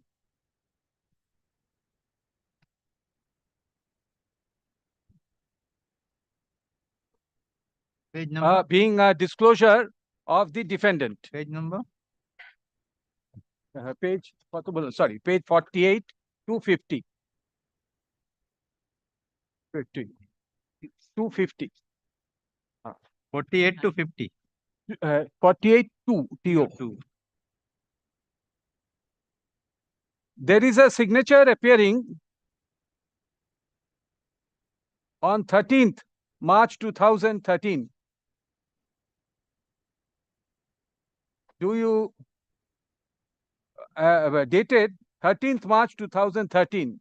Do you recognize the signature? Yes, my lord. It is of Mr. S.C. Sharma, our journal manager during that. I now call upon the defendant to disclose the original of this letter, of their disclosure. Your Lordship, right now we do not have the original. Right now, yes, sir. But we can produce it on the next date we try. I am therefore showing you a copy of this document, which is a photostat copy of the document disclosed by the defendant and being part of Judge's Brief of Documents, pages 48 to 50, volume 2. Is this the same document as appearing in the Judge's Brief?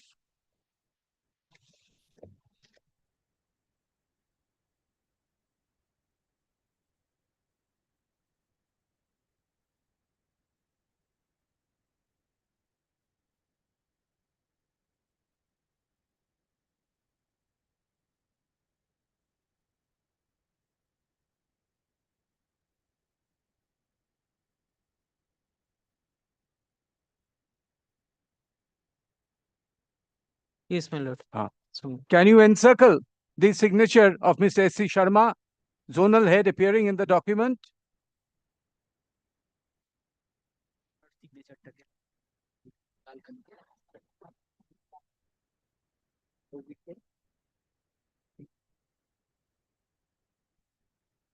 Encircled, my lord. Encircled, my lord. My lord, may I exhibit as my exhibit because LL. वाला paper दो. It'll be, they have disclosed it. I So called it upon, is already in the record. but is a- I have to exhibit. Na? Okay, I will exhibit that document itself. That But need not record to produce this. no, I know, but traditionally, I mean, I'm following the. Okay, no So, problem. I mean, that's So why I'm saying you are right, but Okay, some people want. I mean, how can I mark it as No, it will be recorded. I Exhibit, faced this problem before, so Double M. your lordship is absolutely right. You need not produce, but well, in the lower courts is a practice that every document, then when it's firisti or whatever they do, it comes. So, so I didn't want to So take. that's why after the amendment of Order 18 Rule 17, because earlier what we used to do, evidence and document exhibiting. After the Order 18 Rule 17, examination in chief. Exactly. Then the one application along with the document, right. witness will be exhibited and the hearing will be done. All the document is to be exhibited. What things, I mean, I do go by the classic, I mean, just in case someone says you can't. It has happened Exhibit in this matter, it has happened. No, Whole entire document. Whole document. No, not necessary to signature. What is Whole it? document will go, not necessary. If the total document is exhibited Just and give me this document, encircle the signature, it's amount that he has admitted. Right. Just get it out from my brief. This, I marked it there. This is volume. Just give me one. Yes, I got it. Got it?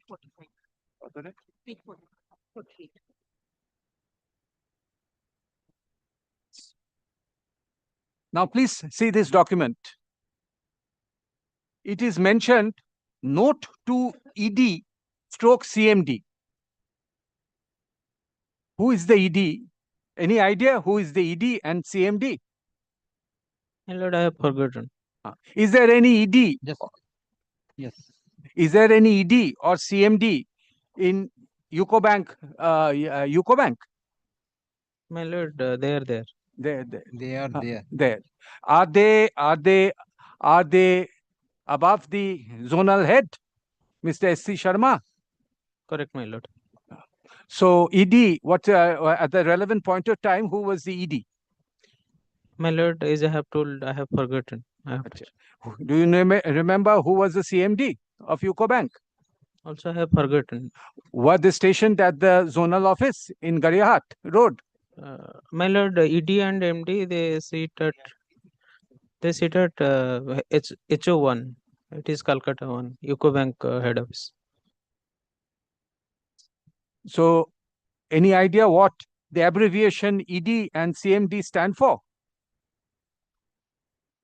My lord, ED is executive director and CMD is chairman and managing director.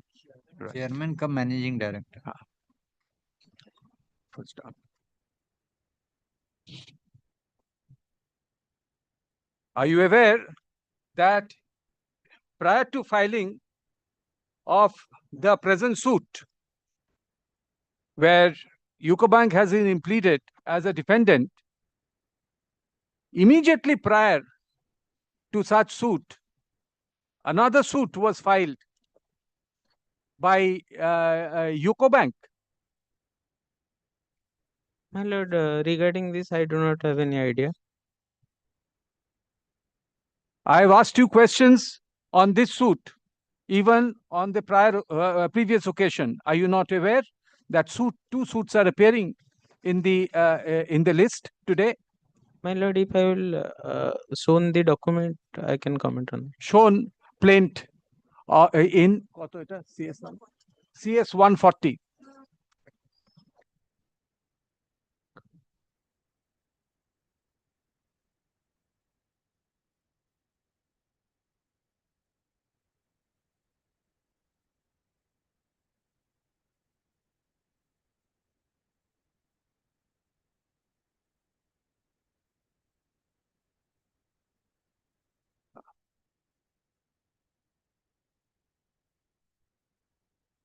Now, are you aware?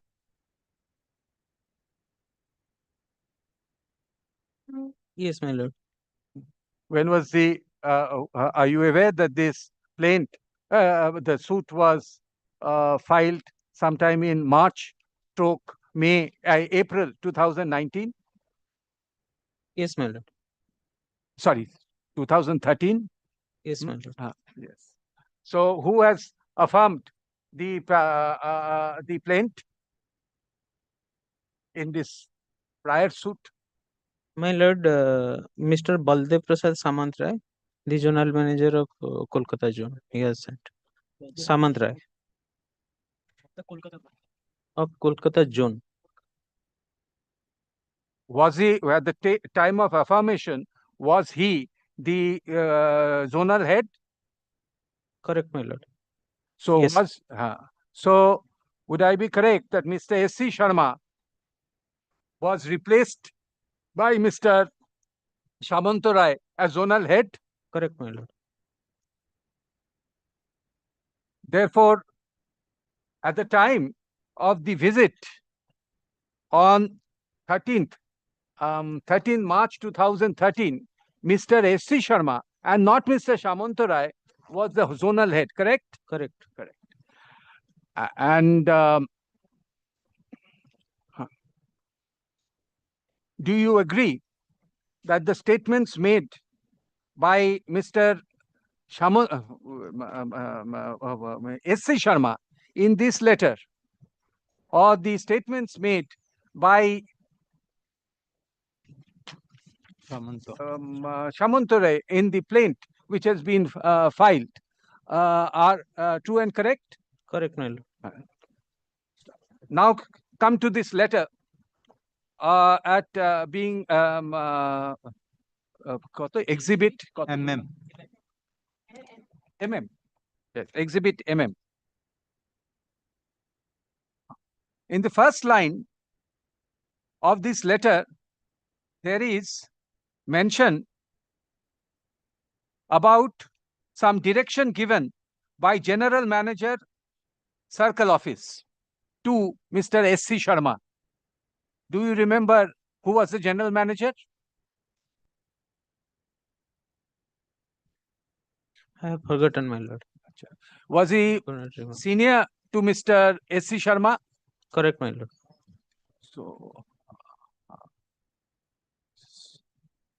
So,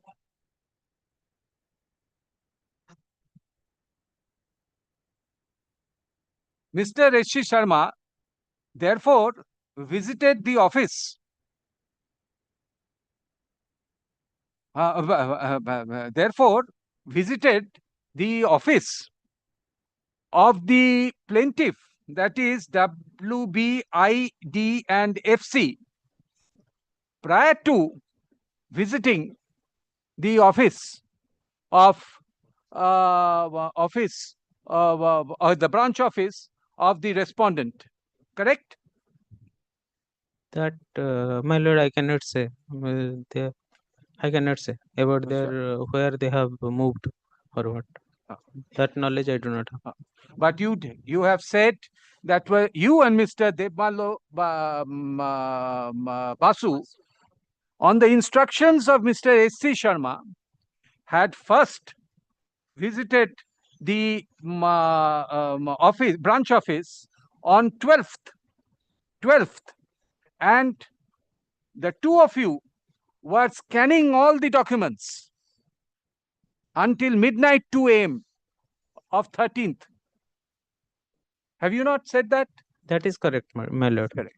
So at the time of, so who instructed you to visit the office on 12th March. 12th March 2013? My lord, it is the instruction of zonal office. Zonal office. And the zonal head was Mr. S.C. Sharma, right? Yes. Yes. And did you give a report to Mr. Sorry. And did Mr. S.C. Sharma also accompany you while scanning these documents in scanning these documents in the branch office on 12th? No, my lord, he was the zonal manager. Since in our all activity, he could not accompany us.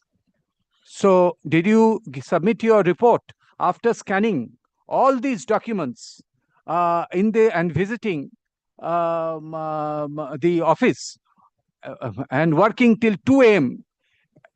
in the morning of 13th? What did I say? Did you submit your report to Mr. S.C. Sharma?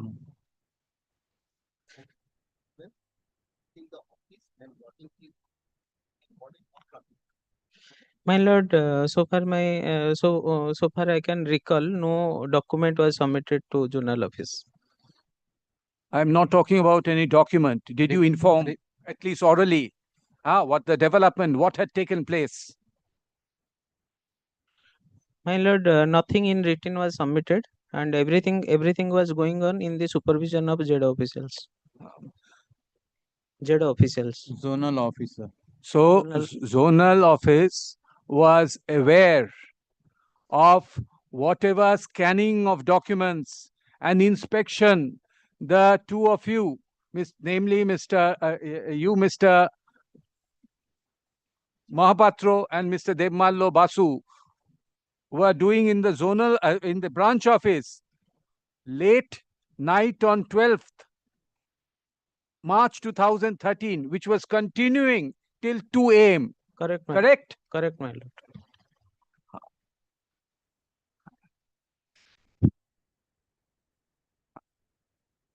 Full stop. Do you find that on 13th March 2013, next, I am suggesting to you that on 13th March 2013, when Mr. S.C. Sharma, zonal head, visited the office of WBIFDC,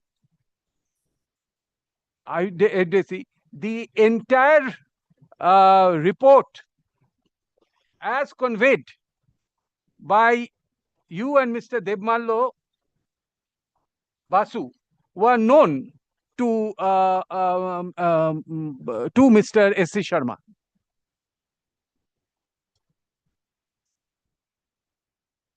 My lord, we have not submitted any written document, I have told. So I cannot answer this question. This whether he knows, not knows, but what we are doing, it is in the instruction of ZEDO, and ZEDO is supposed to know what is going on. Yes. Supposed to know from whom? From you and Mr. Basu, or there was someone else also?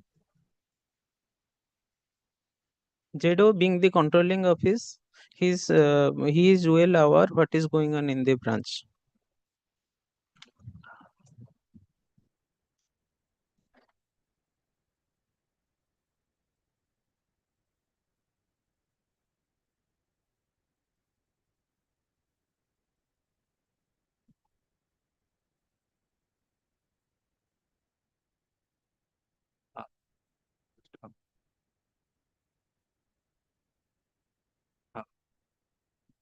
Please see paragraph 2 page 48 of this report, where certain FDRs and papers were shown to Mr. S.C. Sharma.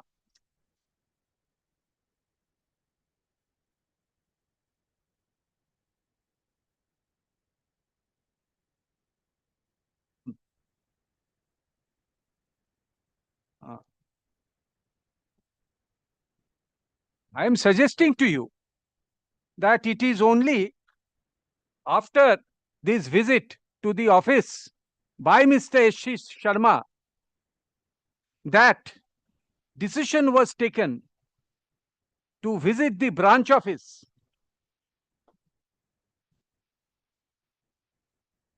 by officials of WBIDC, the IFDC and Mr.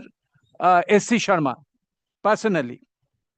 My lord, regarding zonal manager's visit to WBIDFC, I am not aware because we are senior manager in different lower capacity we are working. They are the bosses.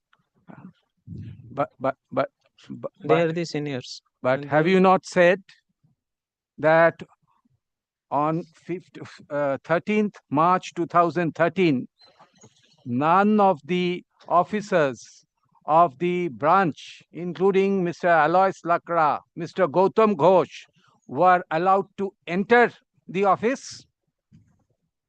My lord, my knowledge is limited to what was going on in the branch. Beyond branch, what is going on by our seniors, that is, I do not know about that. From what time on 13th March 2013 did you assume charge at the branch, you and Mr. Debmallo Basu? My lord, from the start of business hour, that is What is- 9:45 reporting. What is the start of business hour? 9:45 is our reporting time. Business hour starts from 10 a.m. Did you and Mr. Debmallo Basu assume charge as senior manager and manager from 9:45 a.m. or 10 a.m. at the branch? Correct, my lord. Did you? Yes. Correct, my lord. Yes. Okay. And therefore, the visit by officials. No, sorry, cancel. Therefore, the visit by officials, including senior manager, Mr. S.C. Sharma, and officials of WBIFDC to verify records was when you were already posted and sitting and had assumed charge as senior manager, correct? My lord, action was from zonal office. Zonal manager from zonal office, Goria had visited WBID office according to this document. Nobody from my branch, that is our Circus Avenue branch, has visited. So I do not have any idea regarding their visit and discussion. But you were sitting in the branch from 9:45 a.m. Were you not? Sir, it is branch. That is zonal office. Their movement of seniors are not all movements of seniors are not known to the juniors. All what is information percolated should be need based, and it is followed in our branch, in our bank. The visit which I am talking about, these officials are at your branch in Circus Avenue. That is what My is lord, stated. discussion is going on regarding this visit of zonal manager from zonal office to WBIDFC. In that day, zonal manager, many officials from circle office as well as zonal office, they used to visit in those days. Zonal office, they used to visit the branch because the situation was so. That is why. But documents which were made available, none of the officials, past officials, were allowed to enter the branch, Circus Avenue branch on 13th, apart from you and Mr. Debmallo Basu. Is that correct? My lord, there is some gap I feel. None of the existing official who were there, who were working on 12th in that branch, they were not allowed. People from zonal office, they are our controller. They can visit anytime to our branches during business hour or beyond business hour. Yeah. Two branches, anytime they can visit. Yes. So someone must have given the documents for inspection to these officials, including Mr. S.C. Sharma in the branch. Since you were the senior manager, Mr. Devmallo Basu was the manager, and all other employees, officers had been suspended and not allowed to enter. Let me clear, my lord. Zonal office people, branch is under zonal office, and all existing staff were suspended to ensure ensure there will be no tampering with the proofs, and whatever departmental inquiry shall be independent and transparent. That is the reason for suspension of all employees on that day. And regarding information to zonal office, yes, zonal office being the controlling office, they can anytime go through our branch document. There is no restriction, and several times they have gone through. No, it is, sorry. It is the specific case as you are in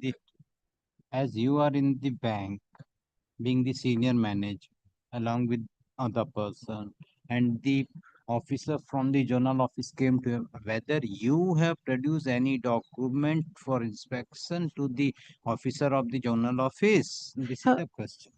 Yes, yes, my lord. Those documents pertaining to these transactions, we have preserved it, and time to time, journal office people, they have gone through You have produced. whenever required. Yes, You have produced. yes. গেছে এটা to counsel করে দিন and prior to producing these documents, you and Mr. Devmallo Basu had already inspected the entire records when no one else was present. Correct? That is not correct, my lord. What is not correct? Were there other people accompanying you My lord, when you made this inspection till 2 a.m.? My lord, till 2 a.m., all officials from zonal office are also there, and without their presence, we are not allowed to continue branch till beyond working hour. And so far, this scanning of document is asked.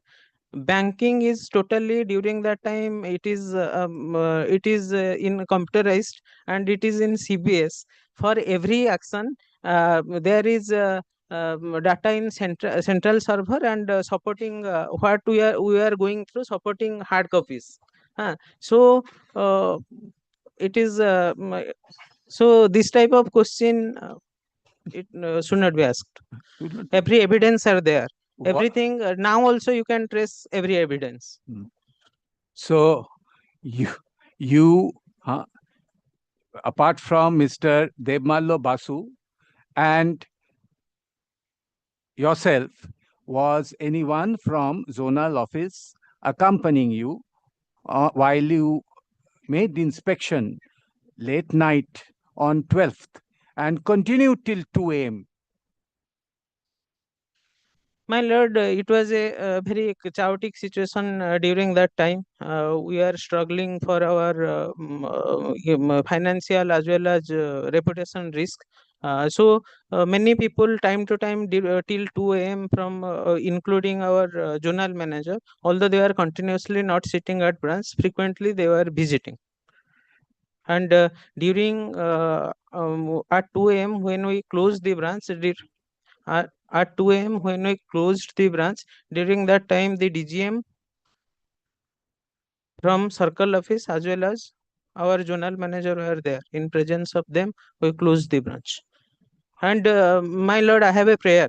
We are working on representative capacity. Nothing is personal in this aspect. that's So such type of comment Lord, is not- painful, my lord. It is not the personal. The advocate want what has happened on that day. That's all. Nothing against you. Additionally, what is going on, it is covered under CCTV footage, and as per RBI guideline, 90 days CCTV record is always there is backup of 90 days CCTV report. So none of the official will do something what is beyond our controlling office knowledge. It is rarely possible. So on 12th March 2013, Mr. S.C. Sharma also visited the branch office when inspection was going on, correct? As you have mentioned about zone. Also, I am agreeing. There is no issue. I have repeatedly told the same question we are discussing often. They were there. Continuously they are not there because they have to move here and Yes. there. That was a Next chaotic issue. Chaotic. This record is seen. The corporation also needs to be give me. Good stuff. Please see paragraph 2 of this document, where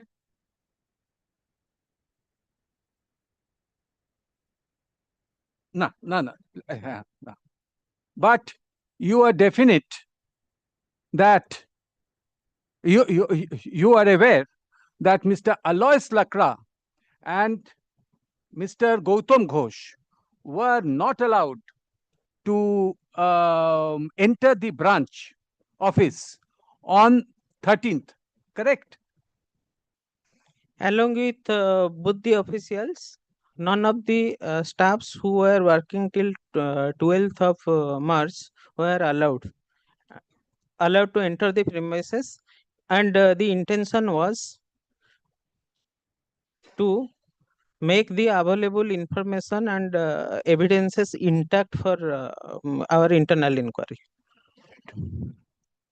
Now,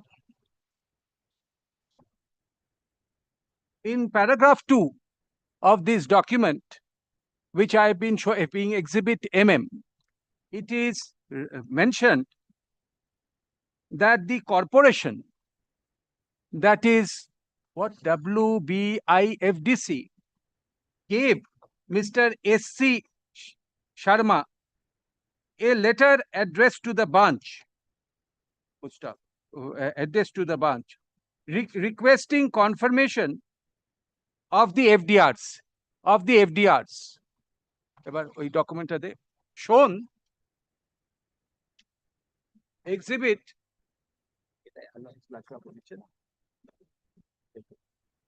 just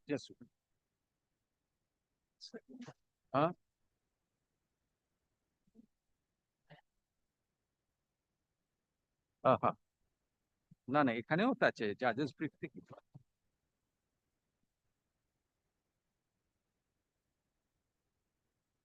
just my lord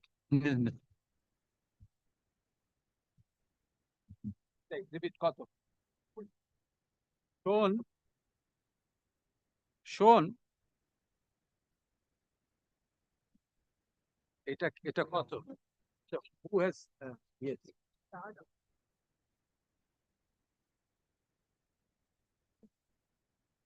is it exhibited? Yes, it's This document.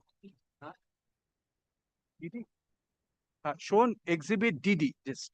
DD page number?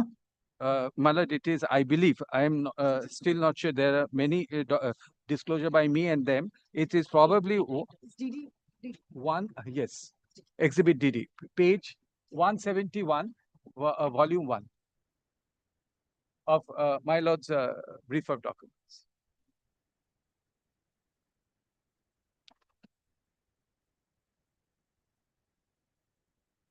পেয়েছেন?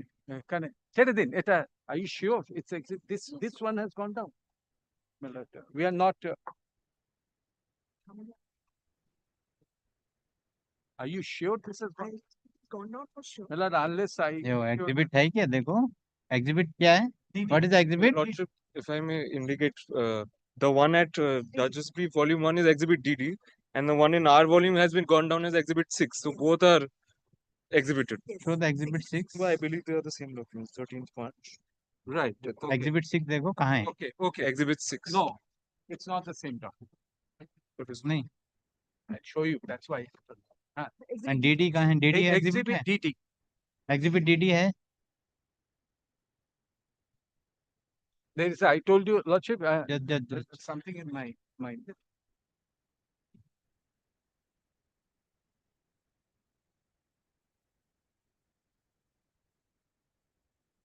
পেয়েছেন? একবার দেখবো। Yes. You're right. Both are different. Yeah. Thank you. My lord, my lord wanted. No.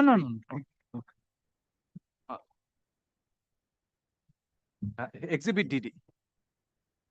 Is this the letter dated 13th March 2013, which is addressed to the branch and which is referred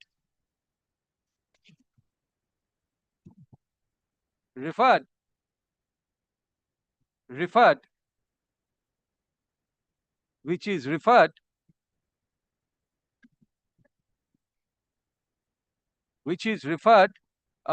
in paragraph 2 of this letter?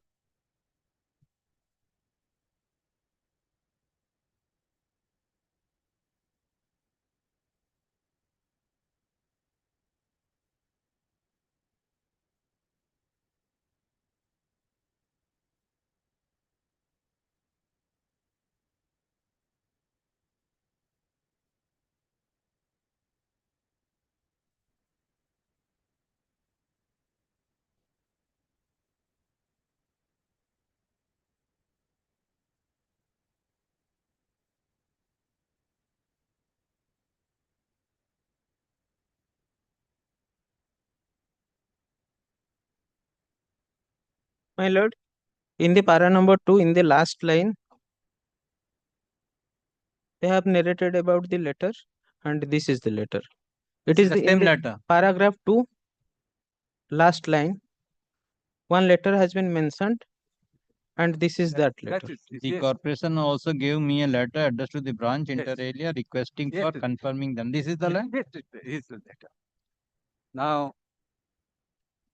do you find that on 13th March 2013, which is the date you say this letter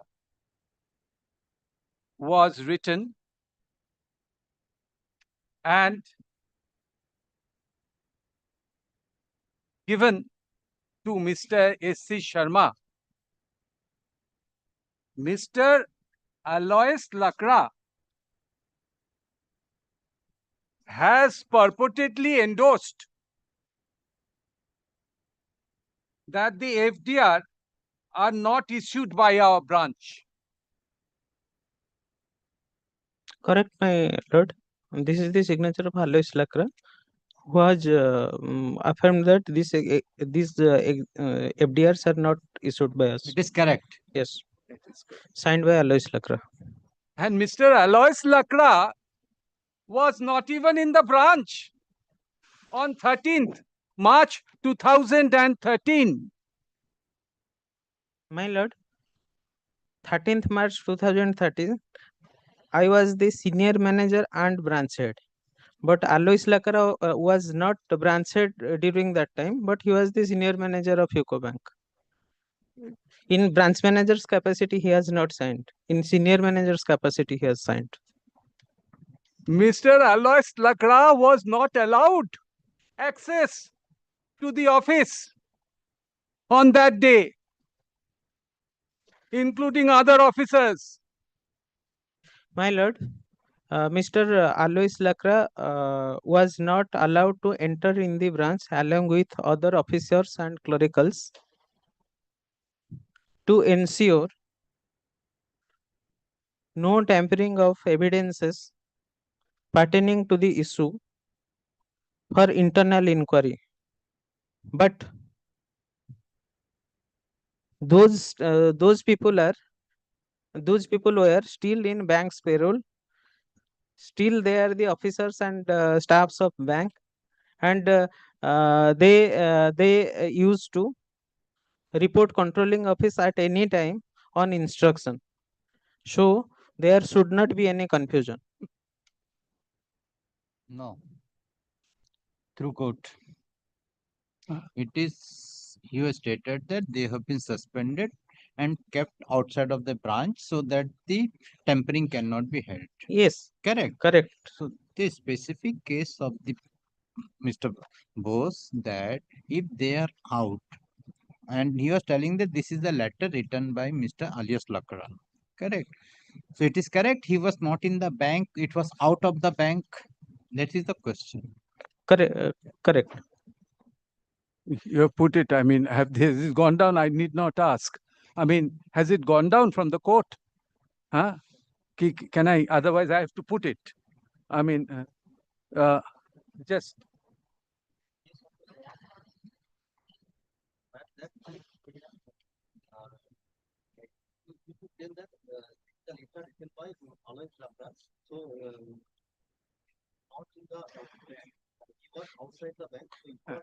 Clear case. Out of It is confirmation by Alois Lakra. that is recorded. That is recorded. No, only my question is that. Yes. And Mr. Alois Lakra was taken in custody on 13th itself. Correct? Regarding that, my lord, we do not have any idea because after suspension, zonal office and employee, whatever dealing in between, we are less not known. aware. Yes. And from this document itself, it would appear that this endorsement of this letter containing the endorsement of Mr. Alois Lakra was sent at 5:13 p.m. on 13th March 2013 by your fax, Circus Avenue fax. Yes, my lord, if something is there to fact It is something, fact. we can, yes, we cannot stop. Yes. It is fact. Yes.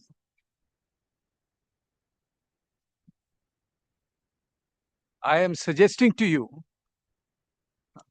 that this endorsement by Mr. Alois Lakra was obtained, who had already been suspended and was not being allowed to enter the branch, was obtained on the insistence of the insistence of these officials who were then in charge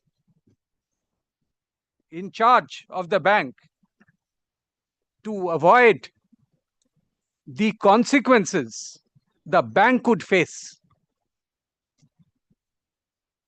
I'm sorry, kindly repeat the question. That's a suggestion. I mean, I have to build up the suggestion. It is a suggestion. If it is correct or not correct, it is your to give answer. Please, please.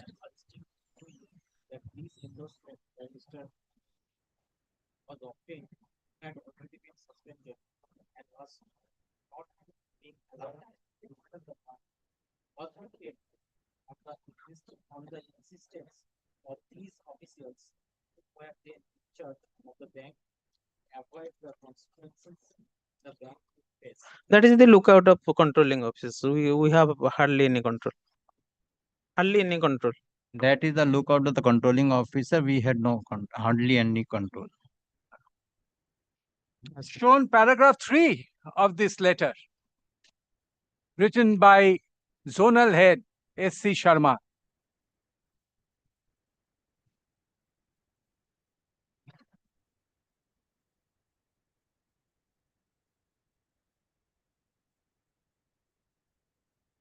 I am suggesting shown copies.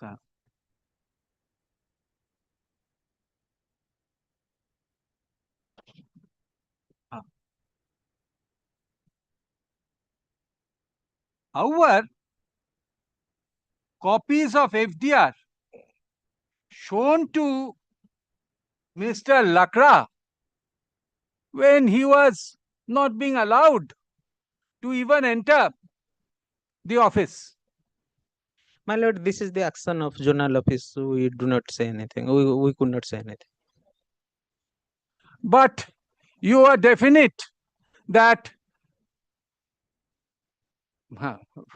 but have you not said that all officers were not even allowed entry and all were put under suspension?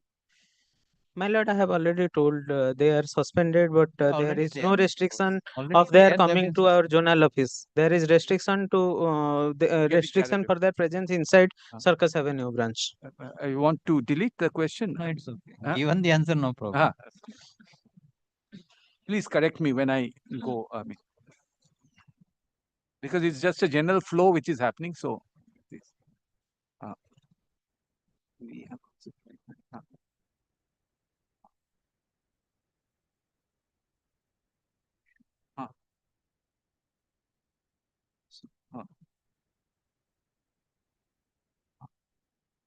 do you find that certain security printing register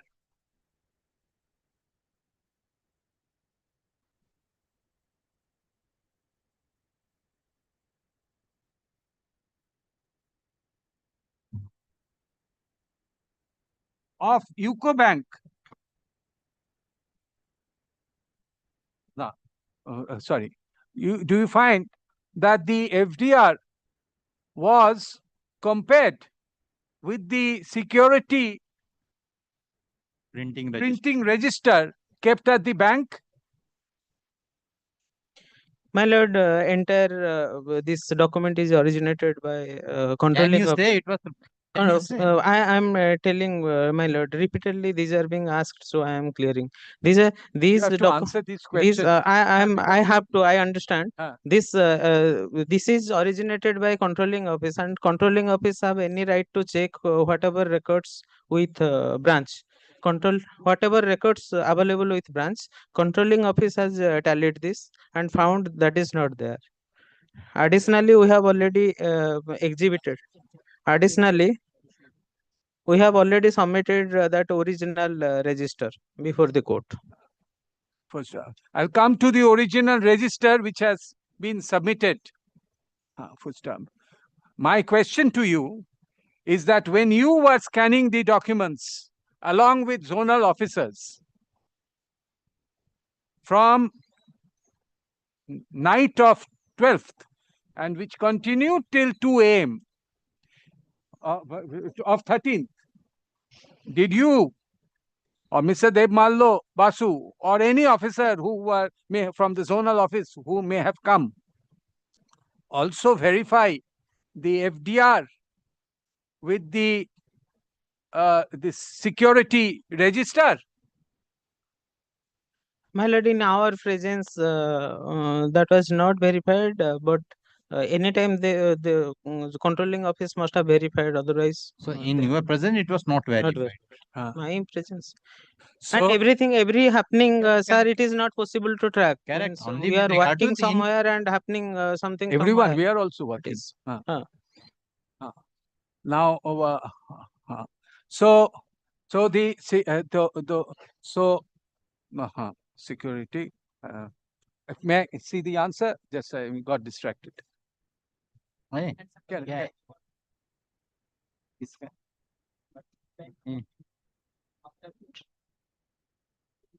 আরো আছে কিছু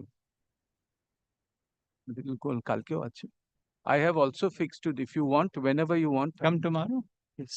Stop here.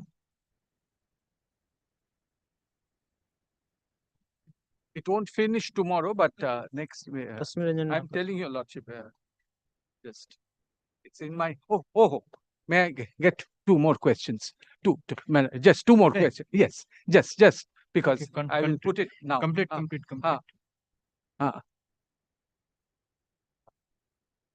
Are you aware that that Gautam Ghosh and Alois Lakra were all charge sheeted by UCO Bank? Yes, I am aware. And you were the witness for the prosecution, correct? Management, correct? Correct. Right. Now, a notice to produce has been given to disclose the charge sheet and final order passed in disciplinary proceedings against officer of the defendant of the defendants.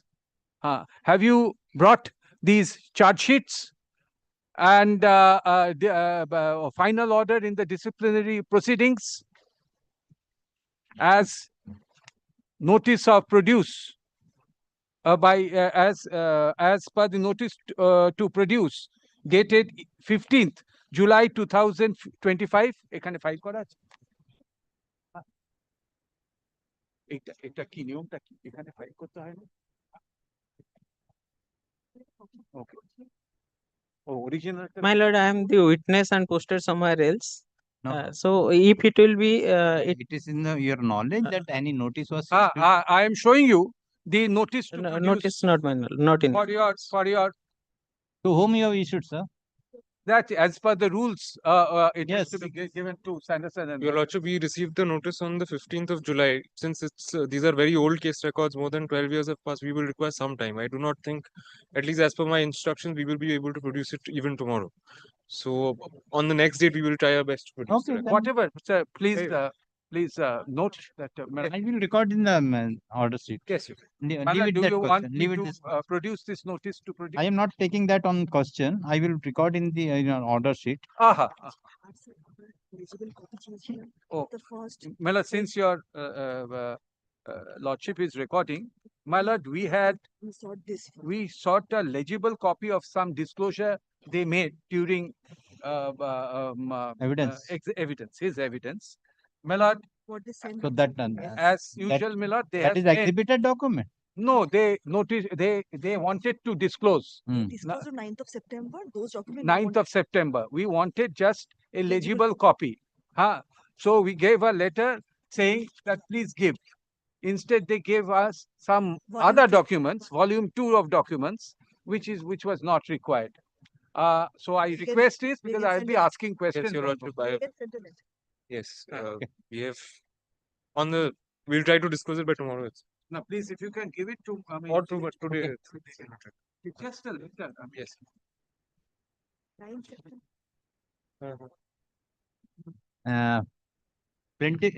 Defendant witness. Yes, defendant witness. DW1. DW1. Yes, sir. Yes, my lord. DW1 is present. Cross-examination resumed. Resumed. Full stop. But due to paucity of time, cross-examination could not be completed. It is found that the matter is fixed tomorrow. Let the matter appear tomorrow at 11:30. Full stop. Learned counsel for the defendant submit that on 15th of July. When the notice. Yeah, sorry. Yes. On Notice 15th of July. The notice is dated 15th of July. That for the plaintiff. Counsel for the plaintiff submit that. Want a copy, Miller? Yes. No. On 15th of, you are for the plaintiff, no? Counsel for the plaintiff submit that on 15th of July 2025. The counsel for the plaintiff had issued a letter, a notice to the learned advocate on record of the defendant for production of certain document, that is charge sheet and final order filed in disciplinary proceeding in connection with, in relation to the subject matter against any officer of the defendant other than Mr. Alois Lakra, and charge sheet and final order filed in disciplinary proceeding against Gautam Ghosh or any other officer of the defendant. Counsel for the defendant submit that they have received the letter on 15th July. They require some time to trace out the document, and after tracing out the said document, it will produce the same before this court. In view of the above, the case is adjourned. Let the matter appear tomorrow at 11. Well, about the legible copies, it's understood between us. Yes. If it is not, then we'll.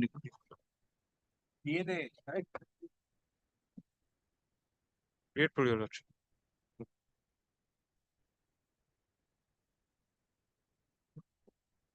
Document document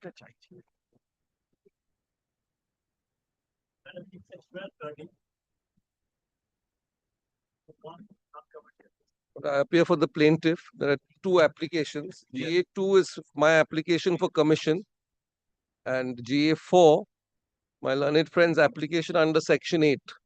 The suit was filed. I'll only make 3 points, my learned. I believe it's already been argued. GA4. Yes, GA4. For The it, suit for- was filed in August 21, written statement in June 22, and an application under Section 8. After the written statement. 2 years after that. I don't think anything else I should submit on that one. Of course, my learned friends have been arguing this, and the cases have also been cited that with quoting, Your Lordship, some judgment of these. No, Justice Shobhusha Mukherjee. না দিয়েছে already. Cite করে দিয়েছে। আগের দিন cite করে দিয়েছে। This judgment. But that just reads out, page 4 is Section 8 is read out. Yes. I don't need to cite a judgment for that one. And it's an admitted fact that my prayer, my lord, is as far as commission is concerned, the suit is already from 2021, from August. We were continuing. My learned friend took out another application. I forgot to say that GA3, that the discovery inspection hadn't been complete, so you can't ask for commission. Now discovery and inspection are over.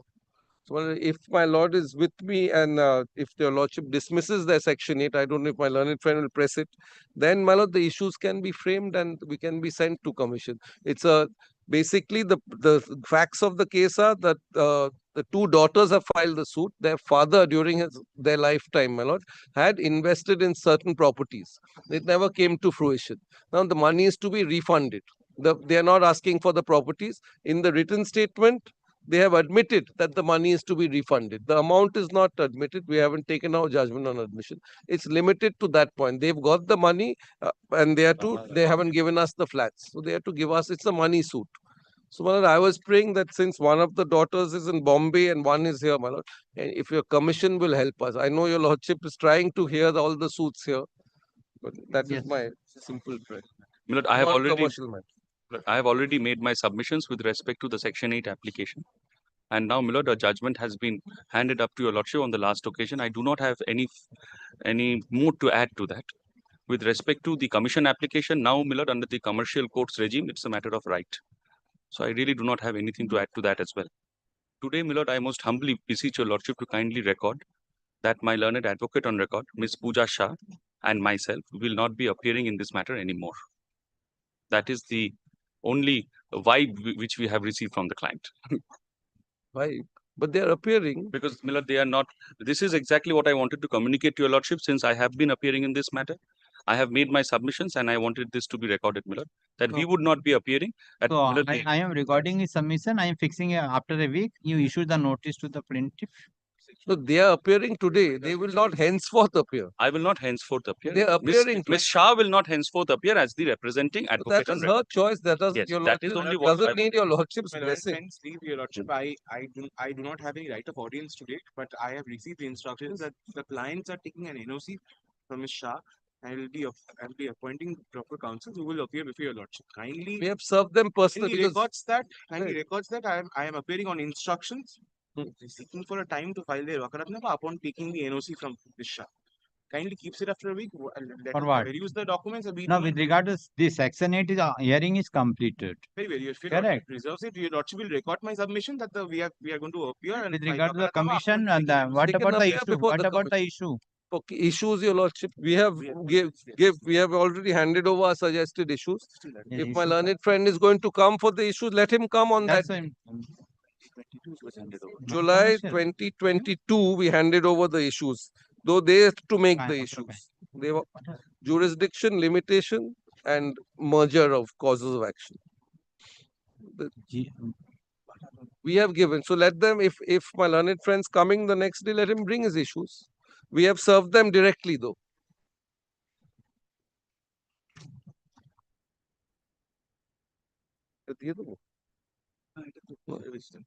No, it is Kaushik only.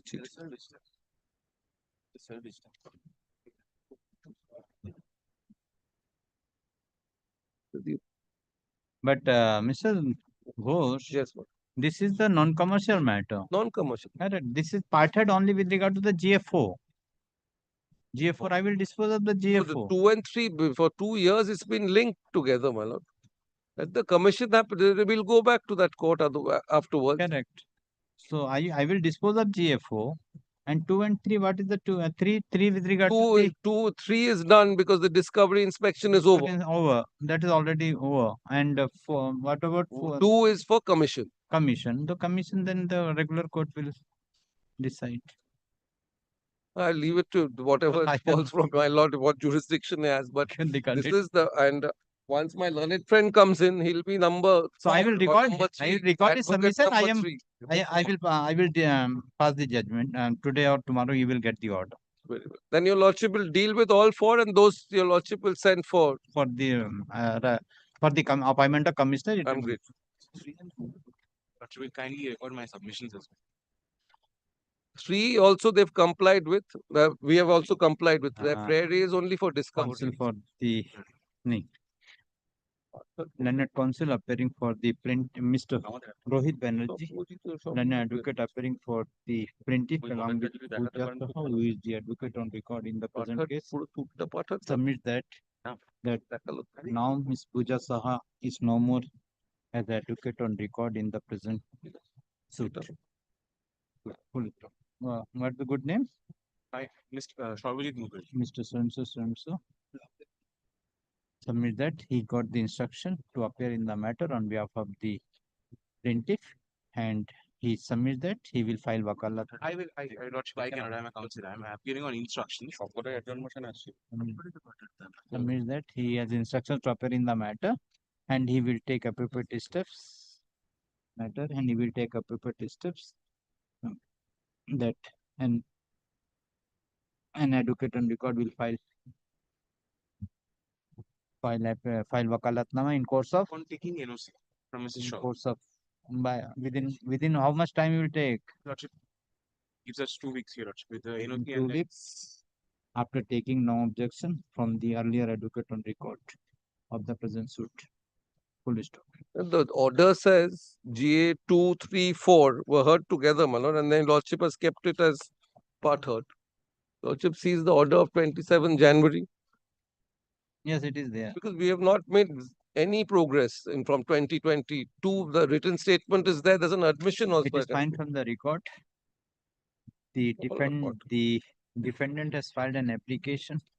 Someone who's not even authorized is making some. Plenty full. Mr. Rohit Banerjee appearing for the defendant. Along with my commission application was advocate. It was before. The defendant had filed an application being GA-Com 4 of 2024 under Section 8 of the Arbitration and Conciliation Act for referring the parties to the arbitration. This court find that with regard to the said application, already hearing concluded. Full stop. The plaintiff has also filed an application. Who has filed the discovery and inspection? You? No, they filed. It was the defendant's to application. oppose my commission. Defendant has also Both the filed an applications are application filed being after GA3 guy. Has filed an application being GA3 of 2024. Praying for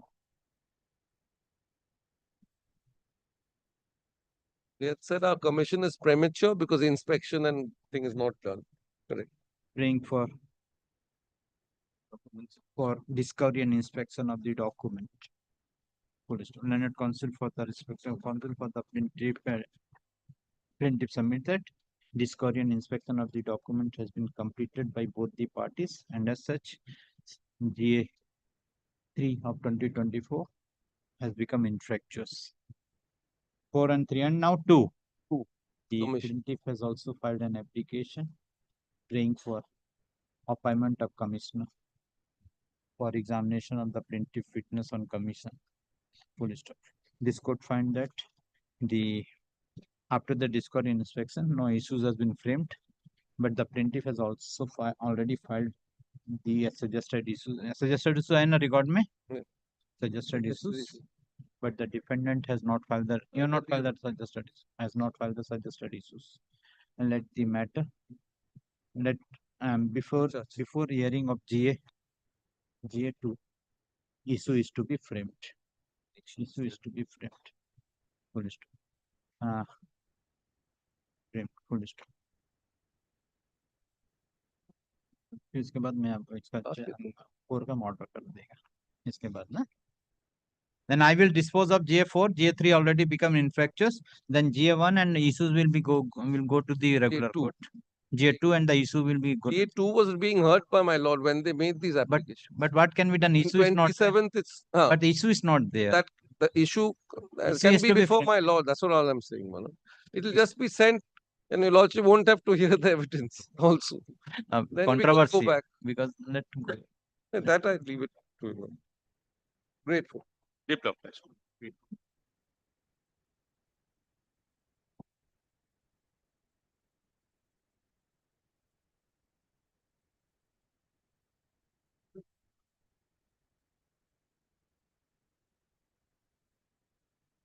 Item number 12 is my application.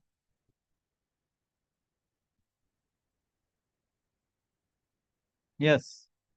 But the application is for judgment on admission as well as other injunctions. But here, my lord, in this suit, this is GA2. After GA2 was filed, affidavits have been exchanged. My lord, GA3 was filed by the defendant praying for stay of this suit because of a earlier suit filed before the City Civil Court. And that earlier suit was an interpleader suit, according to them. Earlier suit was an interpleader suit, where the plaintiff here was made a party, and the defendant here was the plaintiff. So on that ground, they sought for stay of this suit because that's an earlier suit. By a subsequent order, but that application has been dismissed. Now, my lord, there is no embargo on proceeding with this application. What is now? This is my application for judgment on GA number 2. GA2. Yes. So other what was the GA? GA3 was the other GA that has been dismissed. By which order? By an order of 21st May 2025. By this court?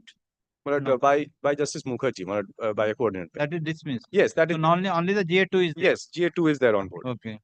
GA3 was my section 10 application because there's a prior suit. So that is dismissed. That is dismissed. So you're not prepared to appeal. But the problem is it's not an appealable order, so we have to go to Supreme Court. In a commercial suit, this is the difficulty in commercial suits.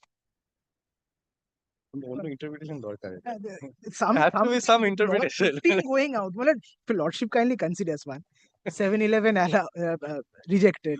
Amendment application rejected.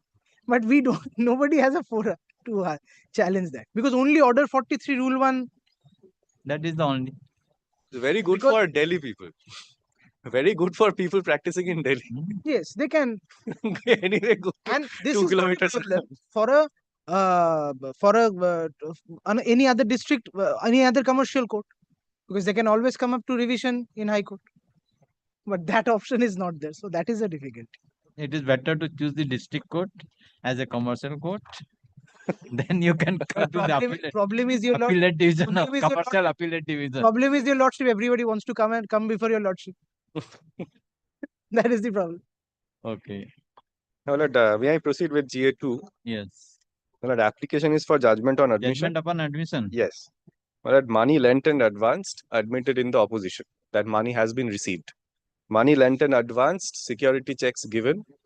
Period of repayment was renewed once. Thereafter, another security check given. PDC, post-dated check. Post-dated check got dishonored. That is the long and short of my case. Well, there is no dispute that money has been advanced by the plaintiff and has been received by the defendant. What the defendant says in its opposition is that money was received by way of an investment. The plaintiff, it's the defendant's case that the plaintiff invested some money in the defendant and the defendant bought certain products by using that money and sold it to a third party. So the defendant is saying the plaintiff has to earn profits out of that particular transaction which the defendant had with that third party, and no money is payable by the defendant to the plaintiff. That's the defendant's version. Although, my lord, there is nothing on record, no documentary evidence of any nature. My lord kindly sees. So you're simply that what the defense they have taken, there's no defense. No defense at all. And my lord, on the other hand, I have acknowledged the defendant has issued acknowledgement in writing to me confirming that they have received this 50 lakhs amount and also has furnished security checks. There is also a dishonor receipt. Everything is on record. Now, my lord, kindly takes page 21 of my application.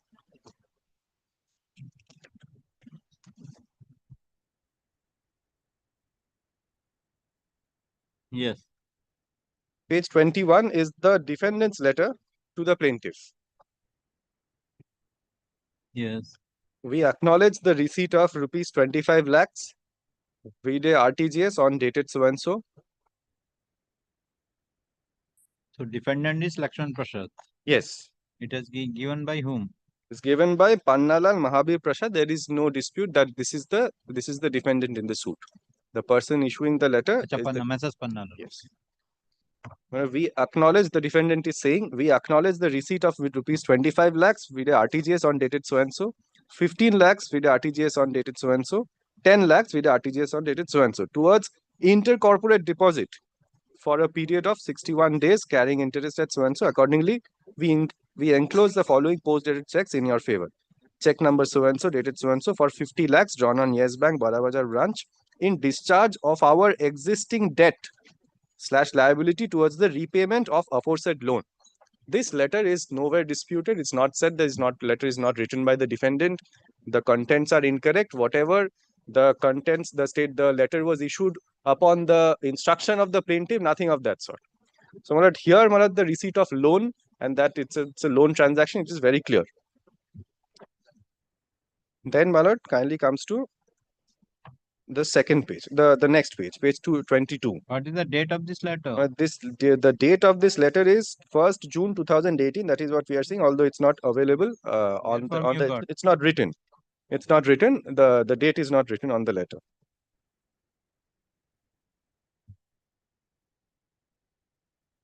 Yes, then my lord, page 22.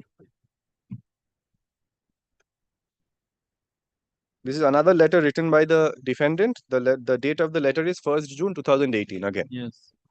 Here, my lord, the defendant is saying, as mutually agreed, kindly sees the subject regarding renewal of intercorporate deposit of 50 lakhs due for repayment by us to your company on 1st June 2018. As mutually agreed by an agreement between us and your company above intercorporate deposit of 50 lakh, which is due for repayment by us to your company, and we are paying interest till 31st May 2018. We are enclosing herewith check dated so and so for 50 lakhs renewing for 124 days in your favor, drawn on such and such bank in discharge of our existing debt or liability. Same language, they said that the renewal, the repayment period is extended by another 124 days. Yes. Then, my lord, at page 23, this is a check, post-dated check of 3rd October 2018, which is the same check referred to in the earlier letter at page 22. This is the post-dated check. Kindly sees the check who has issued. Yes. GA2. No. Page That is not the check. Page 23. Page 23 is not equivalent to page 21. But page 22, they say that we are enclosing here with check number 676266. They have given, okay, another check. They have given another check. Because the page 21 is a different check. That is the old check. Correct. Then 22, they give another check. Another check, okay. Saying that this can be presented after 124 days. This is a security check. Yes. Kindly matches the number. Yes, it's got 672666. The check date is 3rd October. No dispute with regard to the check. Now comes page 24. This is a check return memo. 24. Yes. Okay. The return memo. 34. Return date 7th December 2018. My lordship has marked. It's a little illegible, but my lordship may be able to figure the dates. Then, my lord, amount 50 lakhs. Joyer's signature differs. The signature mismatch. Then, my lord, nothing happens thereafter. There is a typed copy also, my lord, at page 24A.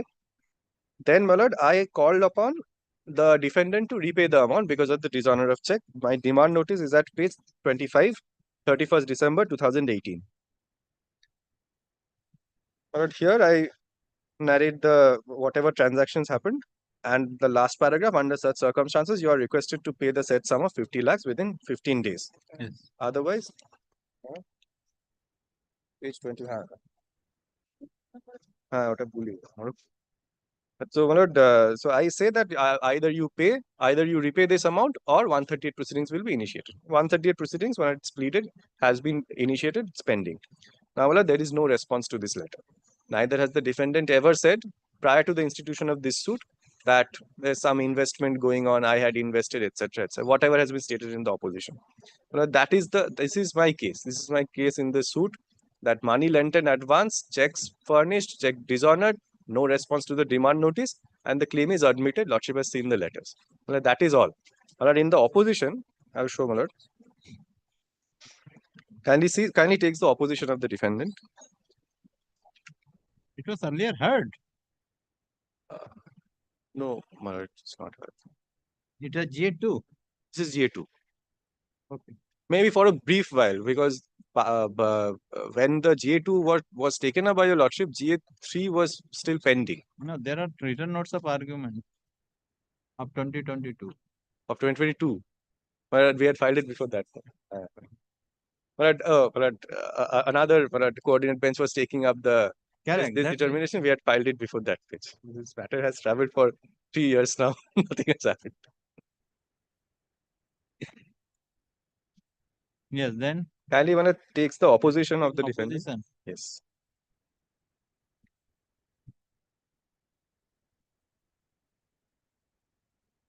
Page 4. Page 4, paragraph E. 7E. I say that the funds advanced by the petitioner were for carrying on business with RSP Agri Products Private Limited in terms of the foregoing agreement between the petitioner and the respondent, but were shown as interest-bearing loans at the instance of the petitioner, as the petitioner represented that it did not want to book income from any other source apart from interest. However, the real nature of the transaction between the parties was that the petitioner provided funds to the respondent to trade with RSP Agri Products for the purpose of petitioner earning profit from such trade. This respondent was to get commission for the trade carried out with the petitioner's funds. Petitioner would receive payment funds along with profit from RSP Agri Products. So, this is the third party story, that he sold some goods to RSP Agri Products. I have to earn profit from RSP Agri Products, and the defendant will only earn commission. But the reason why I'm showing this is that the receipt of money is admitted. The plaintiff has advanced the money, that is admitted. And this is only a pleading in the opposition. There is no corresponding document on record. Yes. Whereas when in the plaint I have disclosed undisputed document that the defendant had issued that notice, those letters. Now, my lord, kindly takes paragraph G,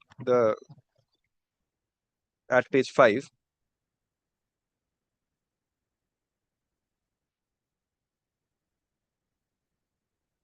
Yes. I say that the petitioner invested an amount of 50 lakhs in 4 tranches, admitted even in the opposition. 4 tranches in the respondent, so that it can get substantial profits within the shortest possible period on such amount using the expertise of the respondent of trade in dry fruits. Only on the petitioner's insistence, the purported writing being annexures A and B were issued along with the checks. In this regard, the statements in the preceding paragraphs are reiterated, and this respondent denies all allegations to the contrary. Receipt of amount admitted, furnishing of checks admitted, everything is admitted in the opposition, but they twist the story by saying that no, everything, whatever transpires from the letters are not correct. Only their statements made in the opposition are correct. Well, this is the long and short of their defense. These 2 paragraphs, everything is admitted, but they have a different story. Yes. Well, what the invoices they have disclosed? I'm sorry, my lord? They have disclosed the invoices. They have disclosed certain invoices which they have with a third party, that they had sold certain goods to the third party. I have no privity of contract with the third party, and no privity of contract has been alleged to have established. Even there is no document on record showing that I have at all. I have ever had any correspondence, any communication with that third party. RSP agree. There's nothing on record. Yes. Next. That's all. Paragraph H, Lordship will also of the opposition. The facts stated in the instant affidavit would clearly invalidate the documents relied upon by the plaintiff. There has been no consideration by-in between the parties, save and except the commission has referred to. The oral agreements referred to in the instant affidavit have clearly modified the documents and/or contracts disclosed in the application by the plaintiff, which were, in any event, never given effect to. He himself says it's an oral agreement, and the documents and the oral agreement is overriding the documentary evidence. Well, that is, in my respectful submission, no defense at all. This is a frivolous defense which has been put forward. Well, that is my case. That's all. That's all. Uttam Singh Duggal, Lordship knows, I need not cite it with your Lordship. Well, let my learned senior friend argue thereafter. My first point would be possibly that it is not a commercial dispute. This your Lordship would see that the kindly sees paragraph 1 of their application.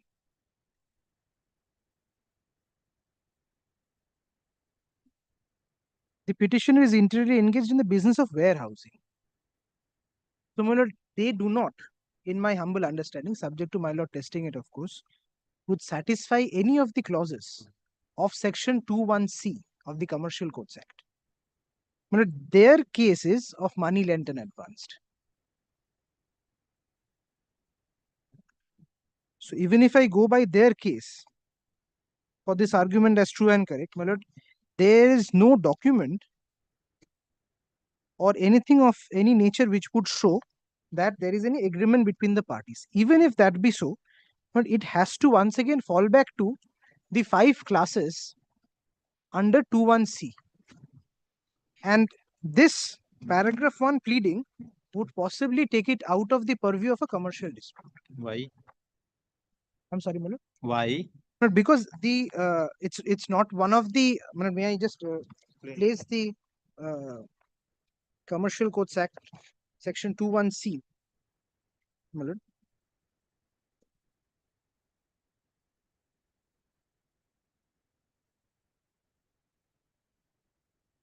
Kindly sees the language of section 21C. Commercial dispute means a dispute arising out of ordinary transactions of merchants, bankers, financiers, and traders, such as those relating to mercantile documents, including enforcement and interpretation of such documents.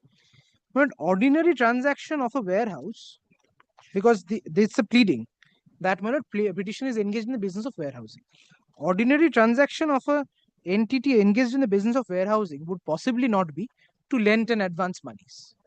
So this is where the entire judgments in the of Lady Moon and other judgments which I shall place. I'm just giving the broad contours of my argument. This would possibly bring the suit, make the suit fall outside the purview of a commercial dispute. So that is my first point. The second point is, if your Lordship sees the nature of the documents which has been relied upon for the purpose of claiming a decree of judgment upon admission,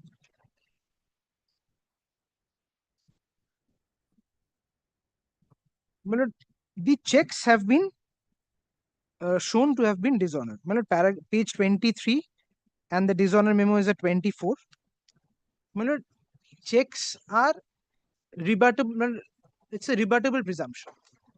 And admissions can be explained away. What the defendant has done by way of the written statement also and the affidavit in opposition to this application indicated that there was a transaction which was not really limited to this transaction which the plaintiff has pleaded in this plaint.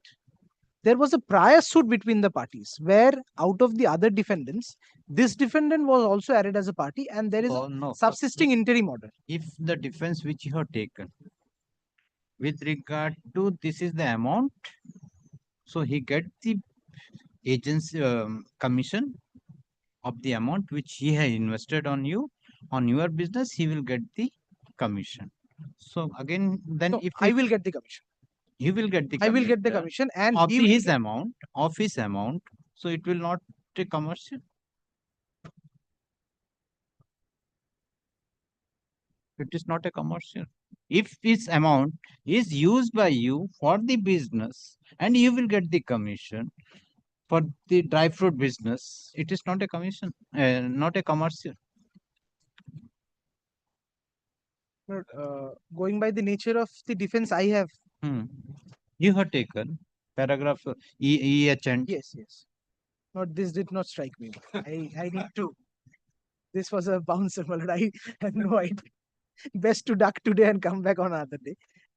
My lord, my other defense would be that there was a yes. This I'll have to assist your lordship on that, my lord. Whether try and do some research on that. If simply if said that Yes, I no- understand. I understand. no amount, then it can be at maybe Maybe, court can yes. court can decide that. When that is the defense taken, If it defense taken you utilize in the business then it would make the and the document you are enclosed yes. of the tax invoices Yes. which you invested the amount. But I will. That is one of the. That is one. I will have to come back on that. And the other thing is, my lord, the judgments on my lord, judgment upon admission is that, my lord, admissions can be explained away. My lord, these were the security checks which were given for this entire larger transaction which I had pleaded. I shall take your lordship to that and also the plaint, but I do not find that plaint annexed to my affidavit in opposition because that was already annexed to the to GA3. GA3 but I shall also carry the plaint because GA3 because it is disposed of, it's no longer in the file. So I shall show from that plaint also that, my lord, this is really part of a larger transaction. And, my lord, my suit was a prior suit in point of time where there is subsisting interim order of some effect, my lord. No, restraining the in that defendants. suit. Yes, in that Whether suit. you have I as a plaintiff filed the suit. you have Arraying this whether this defendant amount also. is that this amount is in question in that suit. Is also in question in that suit. That was one of the grounds for which we filed a section 10. Ultimately, that did not find favor with the honorable judge. That may happen. We are only to That's try. a different thing. But the issue is, this entire amount, the receipt of the amount is not in dispute. Whether I am liable to repay or whether that is part of another transaction where somebody else is to repay is the issue which is there. There is no dispute with regard to the fact that this amount came, and that we have not even tried to dispute or deny that. So, my lord, I need to, my lord, argue with the plaint also. My lord, if your lordship takes it up any other day, my lord. No problem. Come Already decided in the other application, but since Section 10 cannot to show. Section 10 Very well, wants to show. Let take all the grounds. Yes. Then we'll see to I'm not running away. It will be easy to this court to decide. Any day, whenever you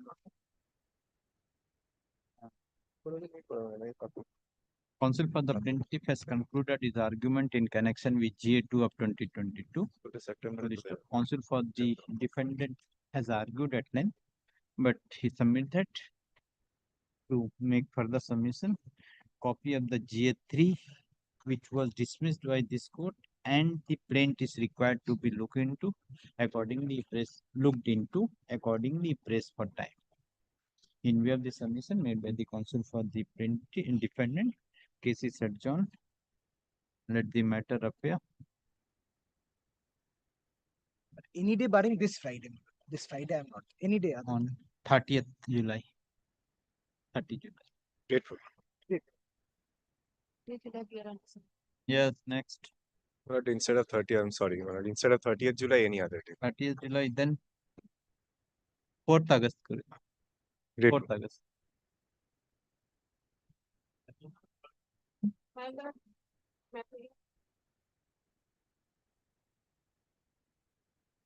I appear on behalf of the defendant. Taken out a application for revocation of clause 12, my lord, and I am here. He has already made his submission. I am here to make my submission, my lord. Yes, Your Lordship has your Lordship's notes, I believe. Your Lordship had placed the entire case. If your Lordship wants, I can, in a gist. No. I need not. Only if your Lordship requires. Only if your Lordship requires. Let's see. Very well. Let's see.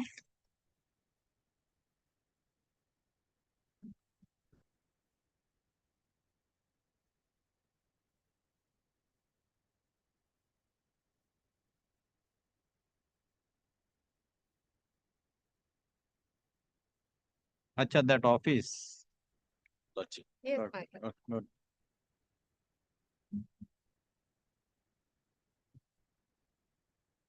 My lord, my case is the LOI was sent to, when we have approached them for this contract, the LOI was sent after being finalized. The final LOI was sent to us, which was received here. It was addressed to us in Kolkata, where the MD sits. My lord, will like to take the plaint, my lord, once.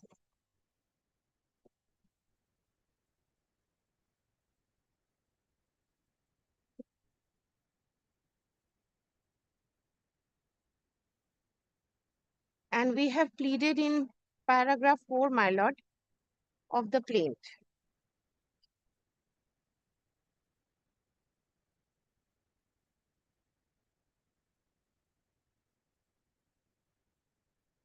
Yeah.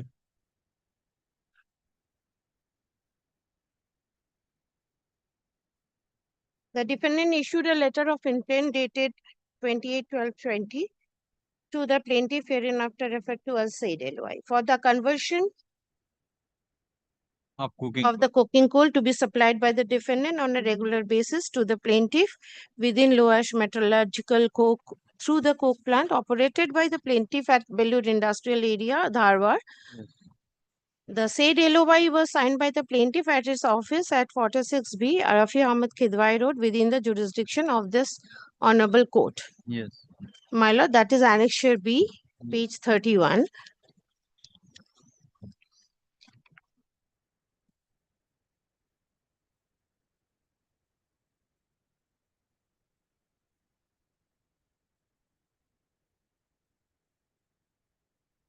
Wherein, my lord, the LOI has come from SLR Metallics and it is addressed to Jeju Metals Private Limited, formerly Drupa Traders, and its registered office is unit number 3C, third floor, Satyam Chamber, 46D, Rafi Ahmed Khidwai Road, Kolkata 16, which is within the jurisdiction of this Honorable Court. And this is sent for the kind attention, Ajay Kumar Singh, who is the MD of the company, Jeju, and who sits at this registered office at Kolkata. This was received at Kolkata, sent to him.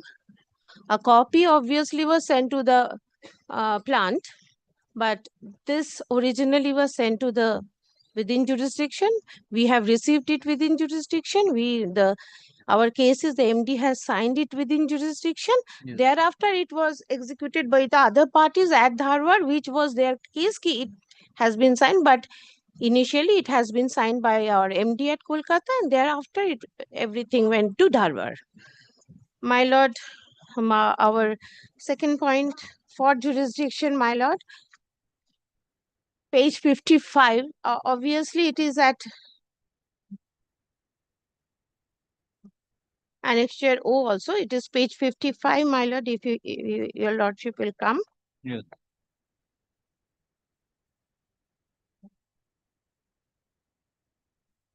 What you want to show here? All the transactions, my lord, the payments has been received by Jeju at Kolkata in its bank situated at Kolkata. The ledger extract of SLR Metallics will show, and thereafter in our affidavit in opposition also we have annexed all the. How you can say this in Calcutta? This is Calcutta bench. How My you can lord, say? if your my lord will be pleased to take the affidavit in opposition, my lord, to their petition. Yes.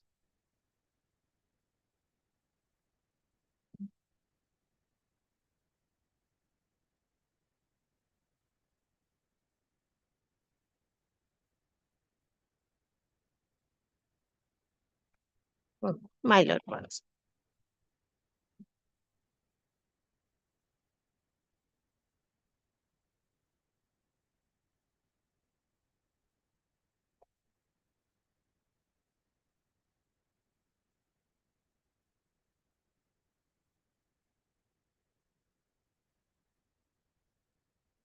In our affidavit in opposition, my lord, we have annexed the bank statements, my lord, which will show we have received the payments from SLR Metallics, which is Page 11. page 11 of Annexure B, Correct. which will Branch show, is Kolkata Stephen House. my lord, Correct. all the payments we have received in our 4. bank account from SLR Metallics, So it is received in Kolkata Stephen branch. my lord, First is the 10 lakhs. my lord, 4/4/2022. Then 6/6/2022 Kolkata on 9,80,000. These are the two transactions which you have received in Kolkata branch. my lord. Now, my lord, what they have tried to establish that all the emails were Yes.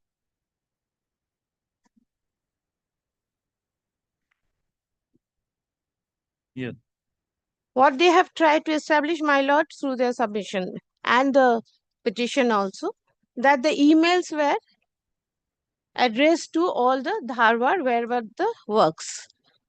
My lord, all the emails has also been copied marked to the MD sitting at Kolkata, and our claim from MD has also been made from Kolkata to them, which they have annexed in their opposition also, petition also. So, para 9, my lord, of Para 9 of our plaint, my lord.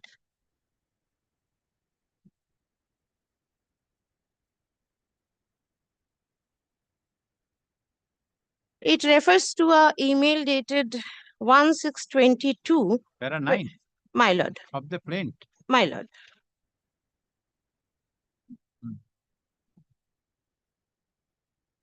Hmm?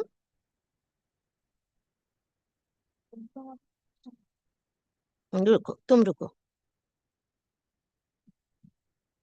It is page 40, my lord, which I am referring to, Annexure D. Page 40 of 40 of the plaint, plaint. my lord.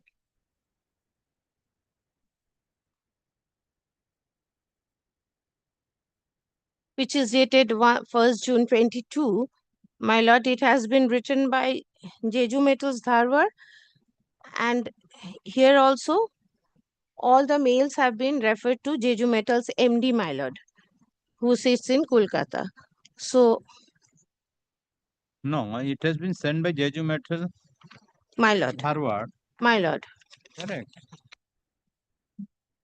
It is you my lord, to to SLR Metallics, SLR, yes, SLRM. So how you can say this in Calcutta? very well, my lord. My lord will come to Annexure F also, for page 42.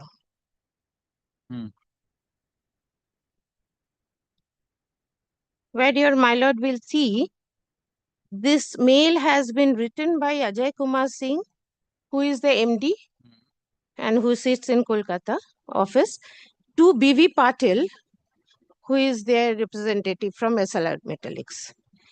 This mail has been gone to. That is their internal mail. No, my lord. Ajay Singh is our MD. Ajay Singh is our MD. To the SLRM yes.com. It is from Kolkata office, my lord.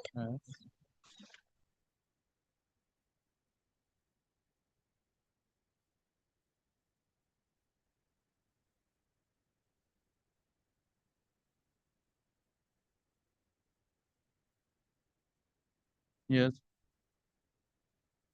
My lord will come to page 44, my lord. Regarding JMPL payment and lifting of SLR Coke. This is Annexure 8. Yes. Now, their representative, Mr. B.V. Patel. He writes to Mr. Ajay Kumar Singh directly with copy to others. Correct. Everything was decided by the Kolkata office. Only the works was going on. Since it was in Dharwad, Dharwad people were also kept in the loop.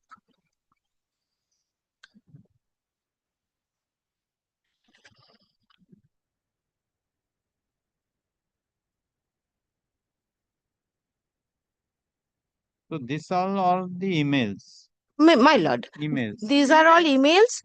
LOI was entered. No, these emails, whether it has been delivered to the head office or to the at Dharwad. How My you lord, can these say? emails were addressed to MD. It was delivered to Kolkata.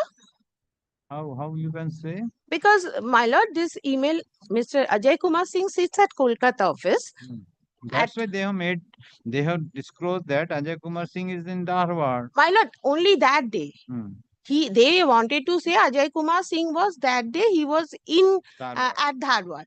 But the whole time he is in Kolkata, he runs his business from Kolkata office, he gives all the direction and he receives payments, everything is in Kolkata office. My lord.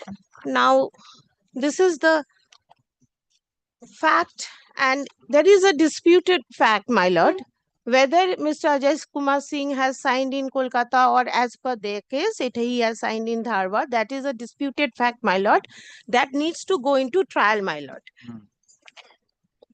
For that,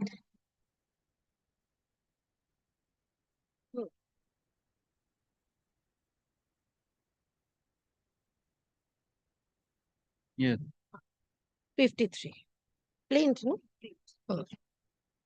My lord, I will also like to show page 53 of the plaint.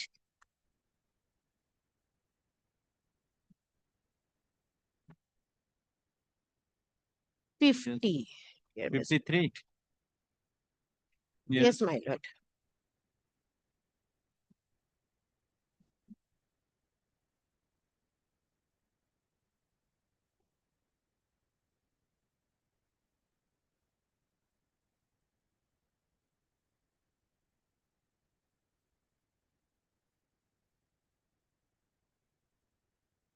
My lord, this is the invoice raised by Jeju Metals from its Kolkata office to SLR Metallics.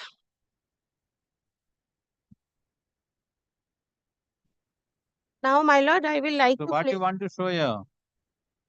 that this has been raised from Kolkata office, my lord, and that payment has also been received in Kolkata. And the payment part that we have shown in page 55, my lord, all the payments has been received in Kolkata. This is regarding my cause of action, which we have as well as pleaded in paragraph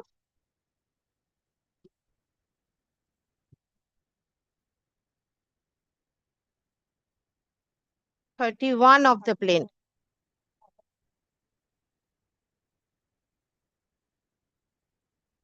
The cause of action partly arose on plaintiff's place as of business at Satam Chamber. Page? That is page 12, my lord, paragraph 31.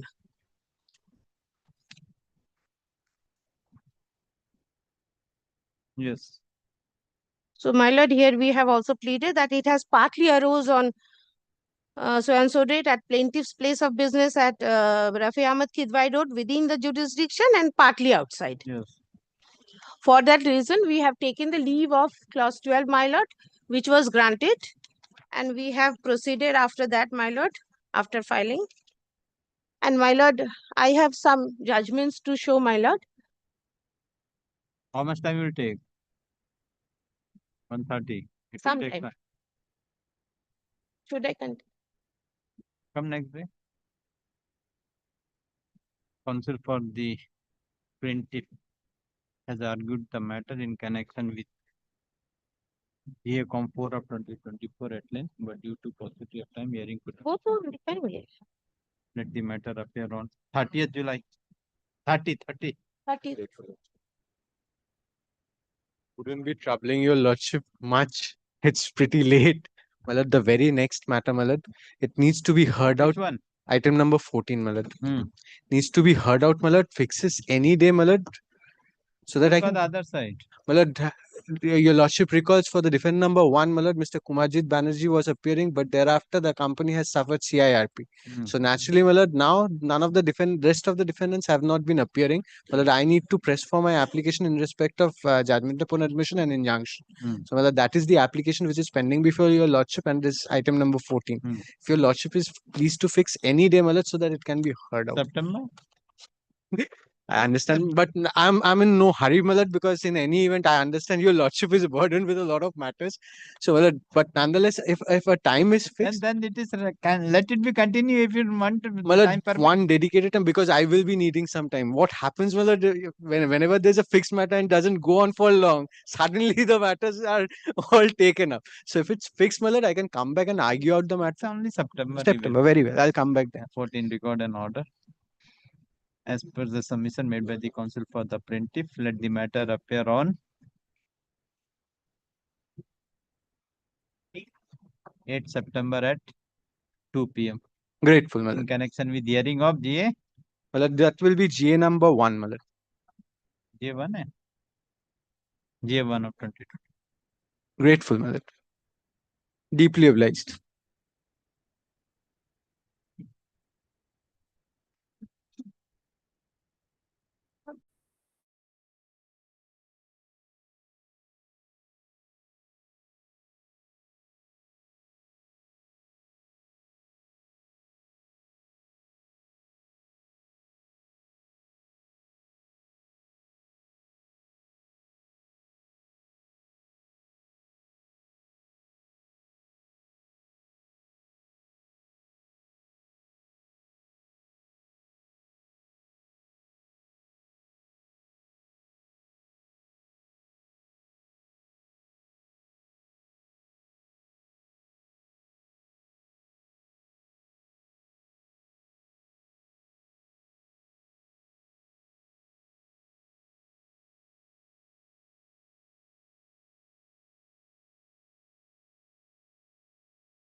same application which is appearing. My lord, We may want to take out the judges summons. Company matter? Company matter. According to us, this code does not have the jurisdiction anymore in view of the amendment to the Companies Act, and the new act has come in. I was only paying for leave to take lordship leave to take out the judges summons because the act has been the Company Act 1956 is no longer there. It has been already gone. So unless a lordship officer gives the leave, we cannot take out this application in connection with item 8. Why the application leave is required? We are told that the without leave because the the rule has been amended. The 1956 Act is no No, longer for there. filing the applications No, rule. my lord, they are saying because it pertains to an act which is no longer existing. And the scheme has already been sanctioned. Correct.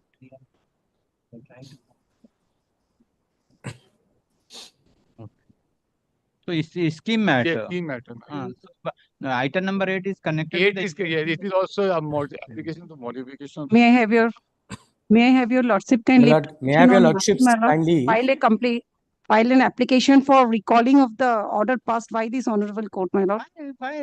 Because my lord, as per the register of the companies inform us that entire record transferred to that NCLT, my lord. Maybe, but whatever. But this order passed by this honorable court, so I have to make the application. When the order was passed? In the year 2022. 22. But I was not aware, my lord. No.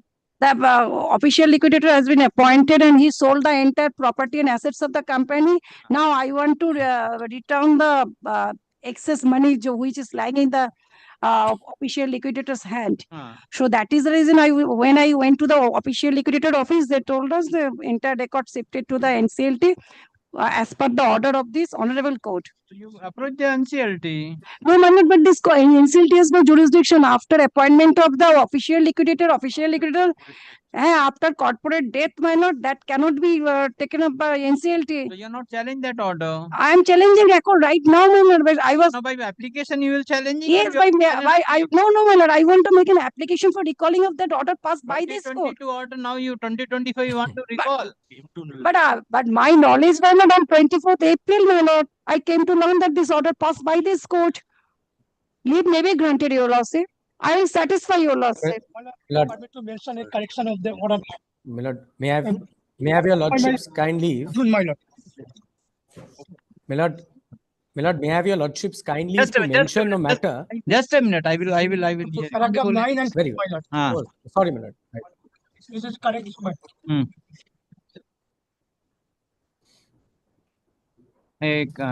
Next week for correction to be mentioned. May I have your lordship's leave? To be mentioned correction. May I have your lordship's leave to mention a matter? Lordship, on 11th June, your lordship directed the department to issue a summons in this matter. This matter relates to complaint matter, lordship. But due to some mistake in the cost title, lordship, I am praying for 2 weeks' time to issue a in the list. Yes, lordship. It is Item not in number the list. 83. Item number 83. Please wait. I will see to that.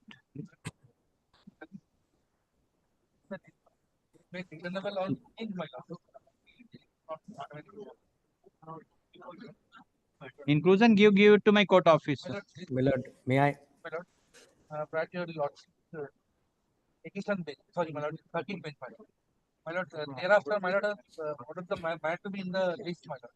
The matter is not. Okay, give the list. If record will find, then it will be listed as to be mentioned. Yes, my lord, just a minute. My lord, may I pray for inclusion of a section 10F appeal? It is APO 156 of 2015 against a company of the Company Law Board. My lord, may I pray for inclusion in the list? My lord, because it was last taken up quite a while ago. So, my lord, the paper books are complete. My lord, it's ready for my lord final hearing. My lord, only one thing. This is the Ruby. It's a Ruby. I'm mentioning on notice to Mr. Gorai, who's on the other side. Yes. I'm not standing in the way of the inclusion, but only thing I'm praying is I was led by Mr. Kapoor, S.K. Kapoor. He has left us for heavenly abroad.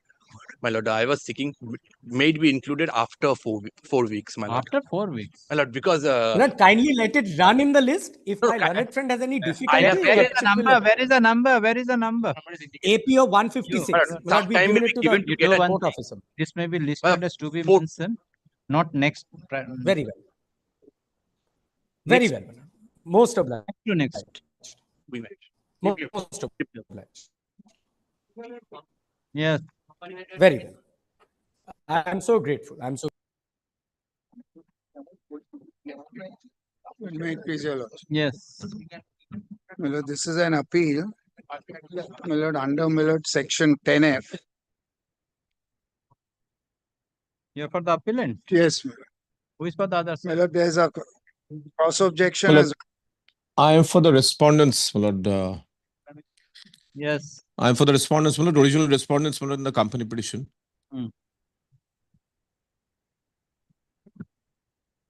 Yes. My lord, I'm sorry, my lord. I'm today, my lord. I didn't think, my lord, the matter would be arguments would be commenced by Mr. Mukherjee. My lord, I'm so sorry, my lord. I'm not there.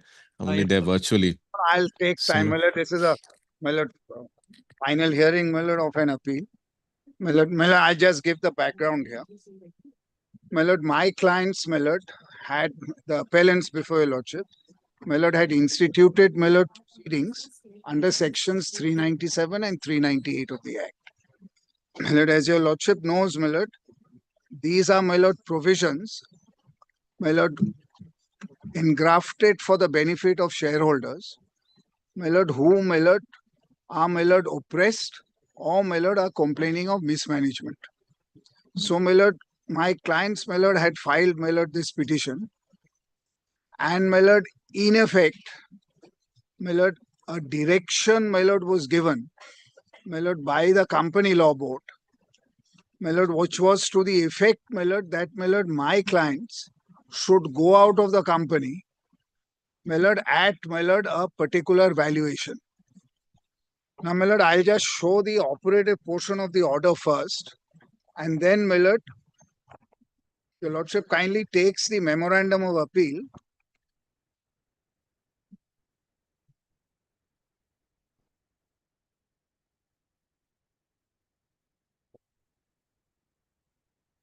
Lord, kindly take paragraph 24 of the impugned order, my lord.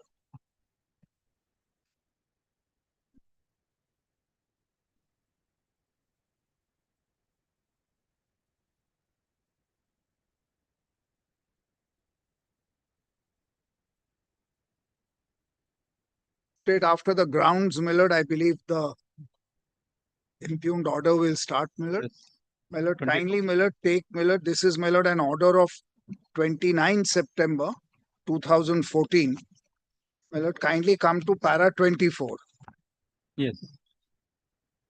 My lord, some of the reliefs claimed in the petition are also hid by the laws of limitation and also by principle of waiver, estoppel, and acquiescence, as indicated in earlier paragraphs of this order. Even though the petition is not maintainable on substantial grounds, as mentioned in this order, it is observed that the petitioners and respondent number 2 share a very strained relationship with allegations leveled against each other. Therefore, one of the parties has to go out of the company. In the present case, as has been held in a number of cases by the company law board, it is the minority shareholders, that is petitioners 1, 2, 3, who should go out of the respondent company on receipt of fair consideration for their shares.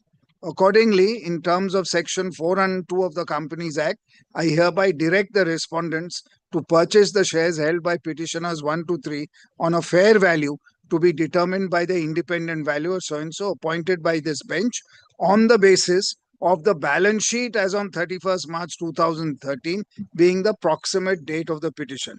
Then, my lord, consequential directions, my lord, on, my lord, the valuer, and, my lord, para 30, on the basis of this, my lord, the petition was disposed of. Yes. My lord, an appeal, my lord, was preferred. When the appeal was preferred, my lord, an order was passed on the 18th of December 2014. My lord, I don't know, my lord, if it is in the file. Do you have that? My lord, otherwise I have a copy, my lord.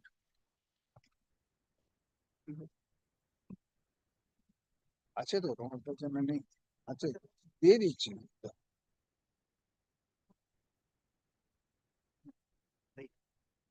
আছে তো দেখে নাও না দিচ্ছি যখন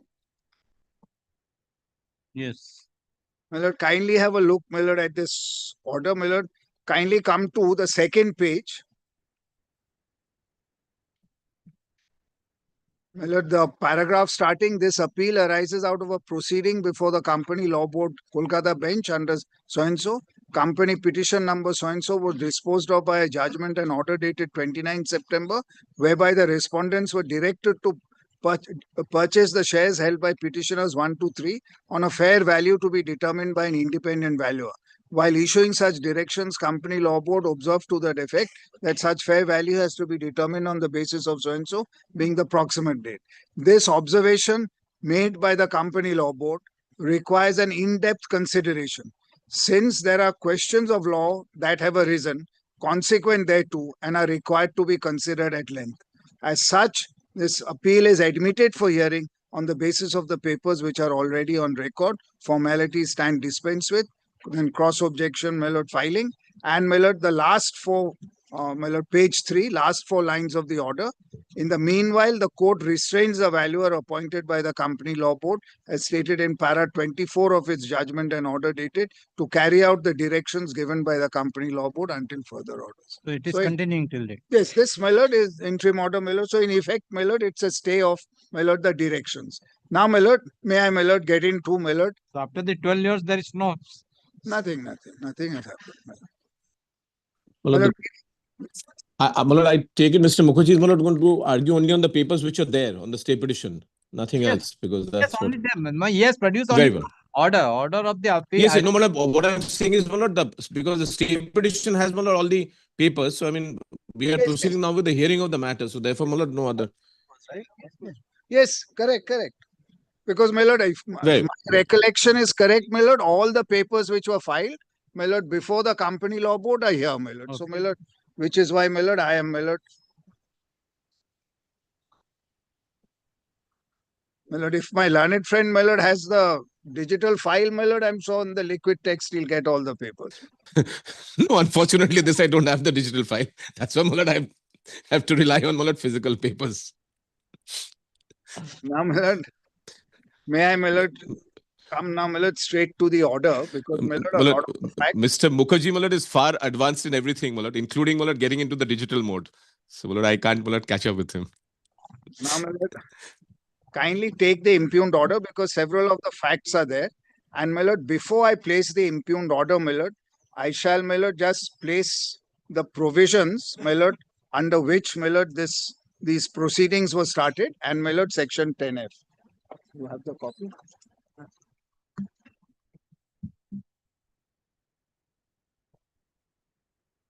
My lord, kindly take the old act, show it to me, I'll find it. We are not having old act. Old company. My lord, there might be problems, my lord, with the copies your lordships have, my lord. Old is not there. That is a new one. एक काम करो, requisite देके department से मंगा. Yes, my lord, kindly take this, my lord.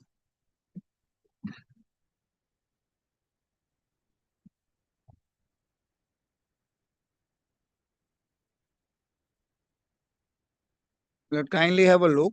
Yes. My lord, any members of a company who complain that the affairs of the company are being conducted in a manner prejudicial to public interest or in a manner oppressive to any member or members, including any one or more of themselves, may apply to the Company Law Board for an order under this section. Then, my lord, kindly see, provided such members have a right so to apply in virtue of section 399. Then, my lord, subsection 2. If on any application under subsection 1, the Company Law Board is of opinion that the company's affairs are being conducted in a manner prejudicial to public interest or in a manner oppressive to any member or members, and B, that to wind up the company would unfairly prejudice such member or members, but that otherwise the facts would justify the making up of a winding up order on the ground that it was just and equitable that the company should be wound up, the Company Law Board may, with a view to bringing to an end the matters complained of, make such orders as it thinks fit. Now, my lord, just to analyze this section, my lord, the courts have held, my lord, that the section has, my lord, 3 limbs. my lord, the first is, my lord, the members can complain, my lord, about the affairs of the company being conducted in a manner prejudicial to public interest. Now, my lord, the second is, my lord, in a manner oppressive to any member or members, which could include themselves or others. So, my lord, it's to that extent a representative action. Correct. Now, my lord, then, my lord, your lordship will find that, my lord, there is a qualification prescribed that 399 has to be satisfied. My lord, which is for both 398, 397. So I'll come to 398, 399 last. But, my lord, for relief under 397, it also has to be satisfied. My lord, that, my lord, kindly take 2B, that to wind up the company would unfairly prejudice such member or members, but that otherwise the facts would justify the making of a winding up order. So, my lord, they are of such nature, my lord, the acts of oppression which are complained of, or, my lord, the act which is complained of as prejudicial to public interest, my lord, it would also justify passing of an order of winding up on just and equitable grounds. Correct. So, my lord, by case law, by virtue of these provisions, 397, my lord, has been recognized as an alternate to winding up. Correct. So, my lord, on just and equitable grounds. wind And, my lord, the power of the court, kindly see, is, my lord, the company law board may, with a view to bringing to an end the matters complained of, make such orders as it thinks fit. So, my lord, the courts have, my lord, interpreted this provision to mean, my lord, that, my lord, this provision, my lord, gives power of the widest amplitude. And, my lord, even orders contrary to the articles of association of a company can be passed. Similarly, my lord, orders contrary to provisions of the Companies Act can also be passed. It has gone to that extent. The only, my lord, limitation is there has to be a nexus between the order passed and, my lord, the matter complained of. My lord, I'll come to, my lord, those powers later. Now, my lord, kindly have a look at 398, because this was also invoked. Any members of a company who complain that the affairs of the company are being conducted in a manner prejudicial to public interest or in a manner prejudicial to the interests of the company.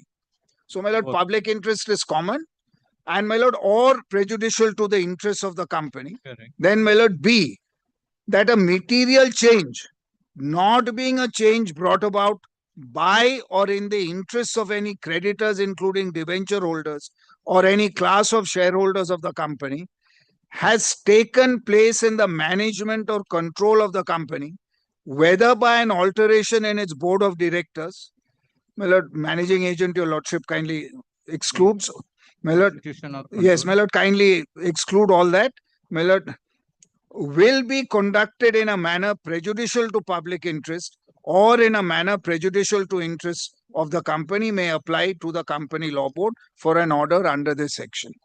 Then, my lord, kindly see 2. If on any application under subsection 1, the company law board is of the opinion that the affairs of the company are being conducted as aforesaid, or that by reason of any material change as aforesaid in the management or control, it is likely that the affairs of the company will be conducted as aforesaid, company law board may, with a view to bringing to an end or preventing the matters complained of or apprehended, make such an order. So, my lord, this is, my lord, the distinguishing feature, my lord, of 397 and 398. My lord, is, my lord, that, my lord, if affairs are conducted in a manner prejudicial to the interests of the company, so it's a derivative action. My lord, wrong being done to the company, then wrongdoers are in control, they are not taking steps, so a shareholder, my lord, can apply. And B, my lord, is where there is a likelihood by reason of a change. So, my lord, it's preventive. And, my lord, third thing your lordship would have noticed, my lord, there is no obligation, my lord, for, my lord, the company law board to form an opinion that these acts make it just and equitable to wind up the company, which was there in 397 too. So, my lord, it's not a really, my lord, an alternate to, my lord, a winding up of a company on just and equitable grounds. Okay. Now, my lord, 399, my lord, provides, my lord, the locus. Who can apply? My lord, one member, my lord, just can't come and apply. Kindly see. The following members of a company shall have the right to apply under section 397 or 398. In the case of a company having a share capital not less than 100 members of the company, or not less than 1/10 of the total number of its members, whichever is less, or any member or members holding not less than 1/10 of the issued share capital of the company, provided that the applicant or applicants have paid all calls and other sums due on their shares. So, my lord, here we are concerned with a company having a share capital. So, I'm not troubling your lordship with 399(1)(b). Okay. My lord, it's the company has a share capital. So, who can apply? My lord, 100 members. So, my lord, I'll give an example. Say a listed company. My lord, where majority is controlled, my lord, let us take, my lord, any Tata company. My lord, Tata's, my lord, would be controlling, my lord, more than, my lord, 50%. It's a listed company. Shareholding is widely dispersed. Any 100 members, my lord, can come, or 1/10 of the total number of members. So here, who is the complainant? My lord, here it's a small company. It's a family company. My lord, our cases, we have the share qualification. Their cases, you did not have the share qualification. Now, my lord, otherwise, my lord, it's 1/10 of, my lord, the issued share capital of the company. Yes. Now, my lord, according to us, my lord, we satisfy, my lord, this test. We are having 1/10. Yes. According to us, we have this. Okay. And, my lord, if, my lord, the... Yes. Now, my lord, kindly come to, my lord, if this was not the case, my lord, we could have obtained permission from the central government. That's, my lord, 4 and 5. Now, my lord, kindly come to 402.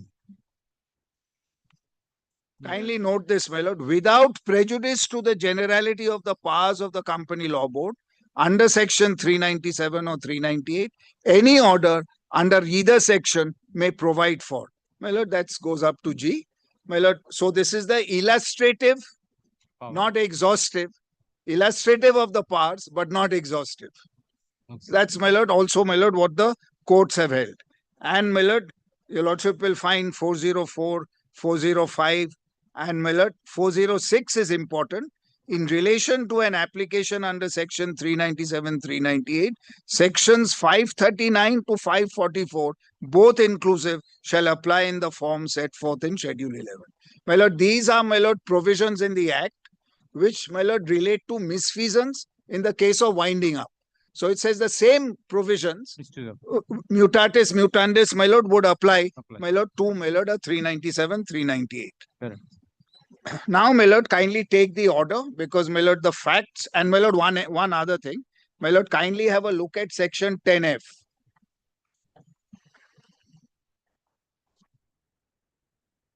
Section 10, capital F.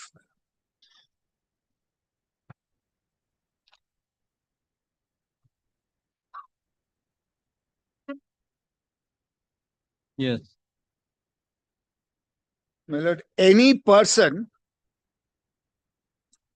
aggrieved by any decision or order of the Company Law Board may file an appeal to the High Court within 60 days from the date of communication of the decision or order of the Company Law Board to him. Kindly mark this, on any question of law arising out of such order, provided that the High Court may, if it is satisfied that the appellant was prevented by sufficient cause from filing the appeal within the said period, allow it to be filed within a further period not exceeding. This has happened, my lord. Here, there's no. So, my lord, it's on a question of law, my lord, that, my lord, the, my lord, order, my lord, has to be assailed. Now, my lord, kindly come to, my lord, the order, my lord, from page 1, my lord. I'll just, my lord, my lord, place it, my lord, in its entirety, because it gives the facts, which is, rather than, my lord, refer to, my lord, documents. My lord, and my lord, I will refer to documents for one purpose. My lord, in the findings which have been arrived at. Contrary to the law. Yes, my lord, what has happened, and that is a question of law. My lord, in coming to a conclusion, my lord, important evidence on record has not been considered at all. And that, your lordship's aware, my lord, is, my lord, a question of law. Now, my lord, kindly take, my lord, this, my lord, para 2, my lord. My lord, till, my lord, paragraph, my lord, page, my lord, 11, I believe, my lord, is, my lord, the brief submissions, my lord, of, my lord, the, my lord, petitioners. That's the appellants, my lord, before your lordship. Now, my lord, kindly take, my lord, paragraph 2. This will, my lord, so that I don't, my lord, really have to place all the pleadings or anything, my lord, just so that it briefly stated the facts of the case as highlighted in the petition and other pleadings available on record are as under. The respondent number 1 company, namely the Waxpole Industries Limited. Your lordship might have heard of Waxpole Polished, my lord. This is, my lord, that company. Was incorporated in the year 1950 under the provisions of the Companies Act 1930 to pursue the business of manufacturing automobile products like engine oil, brake fluid, coolants and polishes under the brand name Waxpole. The company is also engaged in the business of tourism and hospitality sector and operates one resort in Jalpaiguri area of the state of West Bengal. The company was originally incorporated as a public company limited by shares. Kindly mark this, my lord, by 2 brothers. Now, who are the 2 brothers? Namely, the father of the petitioner number 1, late Paramanand Garg, and father of respondent number 2, late Purnanand Garg. Both of them were original promoters of the company and signatories to the Memorandum of Association. Now, my lord, the reason I'm highlighting this is, my lord, one of the principal grounds on the basis of which, my lord, we had sought relief was, my lord, that the company was a family company. Now, my lord, there's a consequence to that. If a company is a family company, then, my lord, exercise of all legal rights are subject to equitable considerations.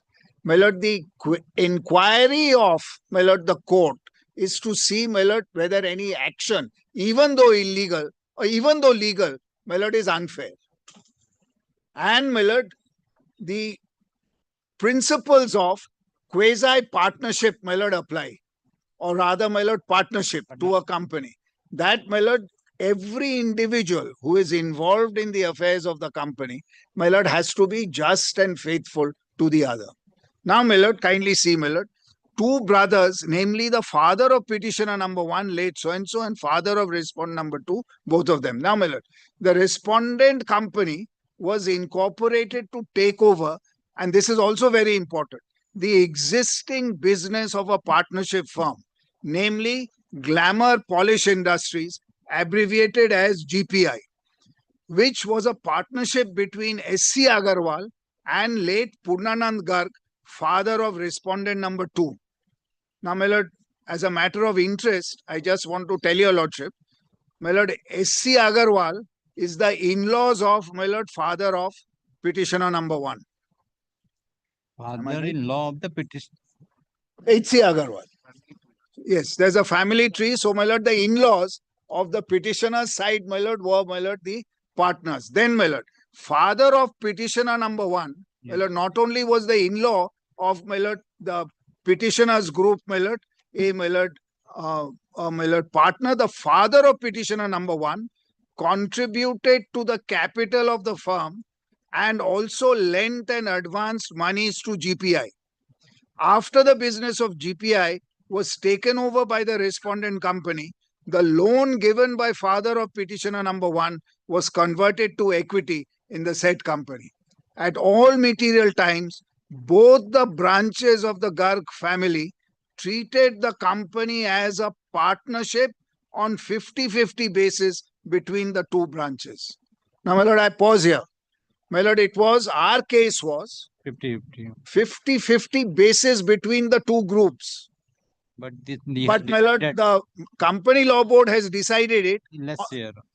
Correct. That, my lord, it wasn't, my lord, they didn't look at 50-50 between groups. They said you didn't have 50% in the entire company. You have a less share over. Yes. But, my lord, the reason for partnership was there was more or less equal shareholding between two groups. It's not, my lord, entirety, my lord, of, my lord, the company. Then both brothers, namely late Parmanand Garg and late Purnanand Garg, owned land in plot measuring 10 acres in Purulia Road, Tatsi Ranchi, Jharkhand. The said plot was transferred to the respondent company and the present factory was built thereon. Similarly, the branch office of the company situated in Ranchi at 68 Kanke Road, Ranchi, was jointly owned by brothers and was transferred to the company in the year 1990. Petitioner number 1 is the son of late Parmanand Garg and was inducted in the respondent company as a management trainee in 1973 when petitioner was of 19 years age. Petitioner number 1 was the director of the company in the year 86 and he was executive director for a period of 17 years, during which period he was in charge of production and manufacturing facilities of the company. Both petitioner number 1 and respondent number 2 were inducted in the year 1973 and were elevated to the board of directors of the company together in 1986. Petitioner number 1 is the registered holder and absolute owner of 60,660 equity shares. Petitioner number 2 is the registered holder of so-and-so, and petitioner number 3 is the registered holder and absolute owner of so-and-so, all fully paid up in the company. Thus, the petitioners hold in aggregate 28% of the valid, issued, paid up and subscribed capital of and in the company. There are 44 number of shareholders in the company. The petitioners are 3 in number and they obtained 3 letters of consent from 3 shareholders who have agreed to the filing of the petition. In aggregate, the petitioners along with consent of members constituted more than 10% of total number. Now, my lord, pausing here. So, my lord, our case was not only do we have the percentage of shareholding, we are, along with the consenting shareholders, out of a total of 45, we are 6. So, it's 1/10 of the total number. Then, my lord, on or about October 4, 1995, the respondent company came out with a preferential issue in the ratio of 1:1. Out of a total of 1.9 lakh shares subscribed by the shareholders, 98,546 shares applied by the petitioners and other shareholders were rejected on the ground that the second holder's name should not have been mentioned in the application form, since only the first holder is entitled to the new shares on offer. Well, there's no such rule, but this is what had happened. Then, my lord, another reason for rejection of the application of petitioner number 1, who was co-promoter and executive director, was that PAN number was not stated in the share application form. My lord, I'm the director. My lord, the company has my PAN number. Now, my lord, because of rejection in the application filed by petitioners and preferential allotment of shares to respond number 2, the shareholders of the petitioner was reduced from 33% to 22%, and the shareholding of respond number 2 and his group increased from 33% to 49%. On being asked about the wrongful rejection of the share application of petitioner number 1, the respondent number 2 assured the petitioner number 1 that 50-50 partnership between the two branches of the family would continue notwithstanding the present composition of shareholding in respondent company. In fact, it was father of respondent number 2. Then, my lord, the petitioners have challenged the impugned allotment of shares on the ground that applications of the petitioners were rejected on flimsy grounds by respondent number 2 with a malafide intention to wrongfully increase the shareholding of the respondents and reduce the shareholding of the petitioners. It has also been submitted that the company was in no need of funds and such allotment was a device to reduce the shareholdings of the petitioners into a minority. Now, my lord, pausing here. My lord, this was a rights issue. My lord, there has to be good reason for somebody not to apply, my lord, for, my lord, his, my lord, share. Now, my lord, he applies. Not only that, the lordship will find from the records, my lord, he applies for more than his entitlement. Why? Because section 81 says that, my lord, if people do not subscribe, my lord, if there is anything left over, those who have oversubscribed, my lord, will be allotted. So I was willing to put in more. Now, my lord, what happens? Then we realize, my lord, what they do is subscribe, my lord, only to their share. There was a huge portion remaining unsubscribed. Now, if the company needs money, they should welcome others. But Not only do they not welcome, that unsubscribed portion is left. It's just left, not allotted. They, my lord, only take, my lord, what was, my lord, their entitlement. Then, my lord, in or about 2003, petitioner number 1 was removed from whole-time director of the company when he was at 49 years of age. Till 2003, petitioner number 1 had devoted his entire time from the company. On being asked to specify the reasons for his removal, respondent number 2 assured petitioner number 1 that he would continue to enjoy all facilities as he had enjoyed as a director of the company. However, with passage of time, respondent number 2 started to misbehave, ill-treat and ignore presence of petitioner number 1 at affairs. In the board meeting of respondent number 2 of the respondent company, respondent number 2 used to prevail and all agenda used to be handled as per his wishes and resolutions used to be passed as he deemed fit. None of the objections and or observations of petitioner number 1 were taken. Then, my lord, a notice dated 2/6 July was served upon the petitioner number 1, stating that since petitioner number 1 did not attend board meetings of the company alleged to be held on 21st September 2006, 27 December 2006, 9th March 2007, 20th April 2007, and 28 June 2007, petitioner number 1 had to be removed as a director. So, my lord, pausing here, my lord, there was no resolution removing him. What they say is, look, we gave notices. You must have received them. You have not come for 3 consecutive board meetings over a period of 3 months. Therefore, you have vacated office by operation of law. So, my lord, had to be, according to the petitioners, no such board meetings were held on the above mentioned dates as claimed by respondent number 2 group. Further, no opportunity was provided to petitioner number 1 to explain his absence in the meeting, and therefore the removal of petitioner from directorship of the company has been challenged to be illegal. Because of the assurance given by 2 and his group that matter would be amicably settled, petitioner 1 and his group did not initiate any legal action after receipt of above letter of removal of petitioner number 1. Then, my lord, comes, my lord, another, my lord, very important aspect. In or about September, my lord, so, my lord, we have, my lord, covered, my lord, the 1995 issue and allotment of shares, my lord, removal from the whole-time post in 2003, and then removal as a director in 2007. Now, kindly see, my lord, how it's proceeding. In or about September 2010, it was discovered from the documents filed by respondent number 2 and his group in the Office of Registrar of Companies. The respondent group had further wrongfully and illegally allotted 4 lakh shares at 15 per share to themselves and their relatives on 21st August 2009. So, my lord, it's, my lord, a self-dealing. My lord, it is, my lord, allotted, my lord, to, my lord, respondent number 2, his family and friends. My lord, 4 lakh shares at 15 rupees. A copy of Form 2 in this regard was filed as per Annexure A5 attached to the petition. The above allotments of shares of the respondent group have been challenged on the following grounds. Now, my lord, kindly see. No special resolution was passed for issuance of impugned shares, which resulted in violation of 81(1)(a) of the Act and hence calls for cancellation of irregular. Now, my lord, unlike, my lord, a rights issue where everybody is offered, my lord, shares, my lord, in proportion to their holding. So, if I hold 20%, if you are having an issue of 100 shares, 20 shares you have to offer to me. So, my lord, the proportion is. But, my lord, if you want to do a preferential allotment, that is not, my lord, have a rights issue, you have to have a special resolution. Now, a special resolution, if somebody has more than 25% shares, my lord, he can, my lord, block it because it requires, my lord, more than, my lord, 75%, my lord, voting. That can be blocked. Okay. Now, my lord, no notice according to us, my lord, was given.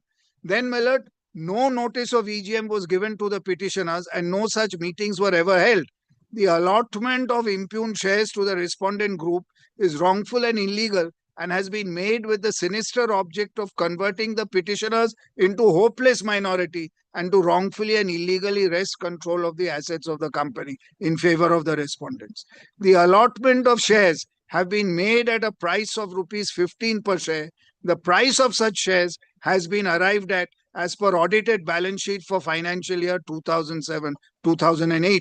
The value of the company with turnover of 46 crores, net profit of 42.5 lakhs has been arrived at rupees 46 lakhs by the respondents for their own benefit. Further, the shares have been issued at 15 per share when the profit per share is more than 13 rupees and price to earning ratio is 1.08 times. As a result of this issue, net worth of the company has increased by mere 6.8%, even though share capital has increased by 130%. Well, if it was really to benefit the company at this price, well, share capital increases by 130, but net worth is only 6%. As per board meeting dated 21st August 2009, when the impugned shares were allotted, the audited balance sheet and profit and loss account for the financial year 2008-2009 was approved by the board. As per balance sheet for the year 31st March, sales have been shown at 52.7 crores. Profit after tax has been shown at 56.25 lakh and earning per share has been shown at 18.23 per share. Thus, at the time of allotment of shares at rupees 15 per share, these shares were already earning so and so per share and the company has been valued at less than the profit for the year. Apart from this, as on 31st March 2009, total debt of the company was 2.68 crores and cash and bank balance was 3.2 and company was having net cash balance before issue of such shares, which shows that there was no need of raising further equity. Then, Millard, the respondent company has bought a BMW car worth 51 lakhs for respondent number 2 during financial year 2010 and the money raised from imputed preferential allotment of shares was 60 lakhs. Further, average net profit of the company for last 5 years up to financial year 2009 was 45.6 lakhs, or in other words, 2/3 of the cost of BMW car. This shows lack of fiduciary responsibility on the part of respondent number 2, being chairman and managing director of the company. Now, my lord, I pause here. My lord, kindly keep BMW, my lord, out for the time being, because, my lord, that will really, my lord, mainly come in apropos mismanagement, and it's a false, small sum, my lord, compared to what has happened. Now, my lord, the 2009 allotment, my lord, our case is, we were shareholders. My lord, there has to be justification as to why you are not also offering it to us. Because it's not our case, my lord, it's nobody's case that we were not willing to put in. So, my lord, this adoption of a special resolution route, my lord, has not been justified. Second, my lord, in any view of the matter, we have not even been given, my lord, notice, my lord, of the extraordinary general meeting at which, my lord, this resolution was passed. And, my lord, if one looks at the attendance, my lord, at the meeting, with our shareholding, we could have blocked it. Because what happens, my lord, if, my lord, there are shareholders, my lord, I'm giving to start with a listed company situation. My lord, everybody does not, my lord, those days, physical, my lord, attendance had to be there in most cases. Now, my lord, it's not, my lord, that everybody reacts, my lord, to a postal ballot.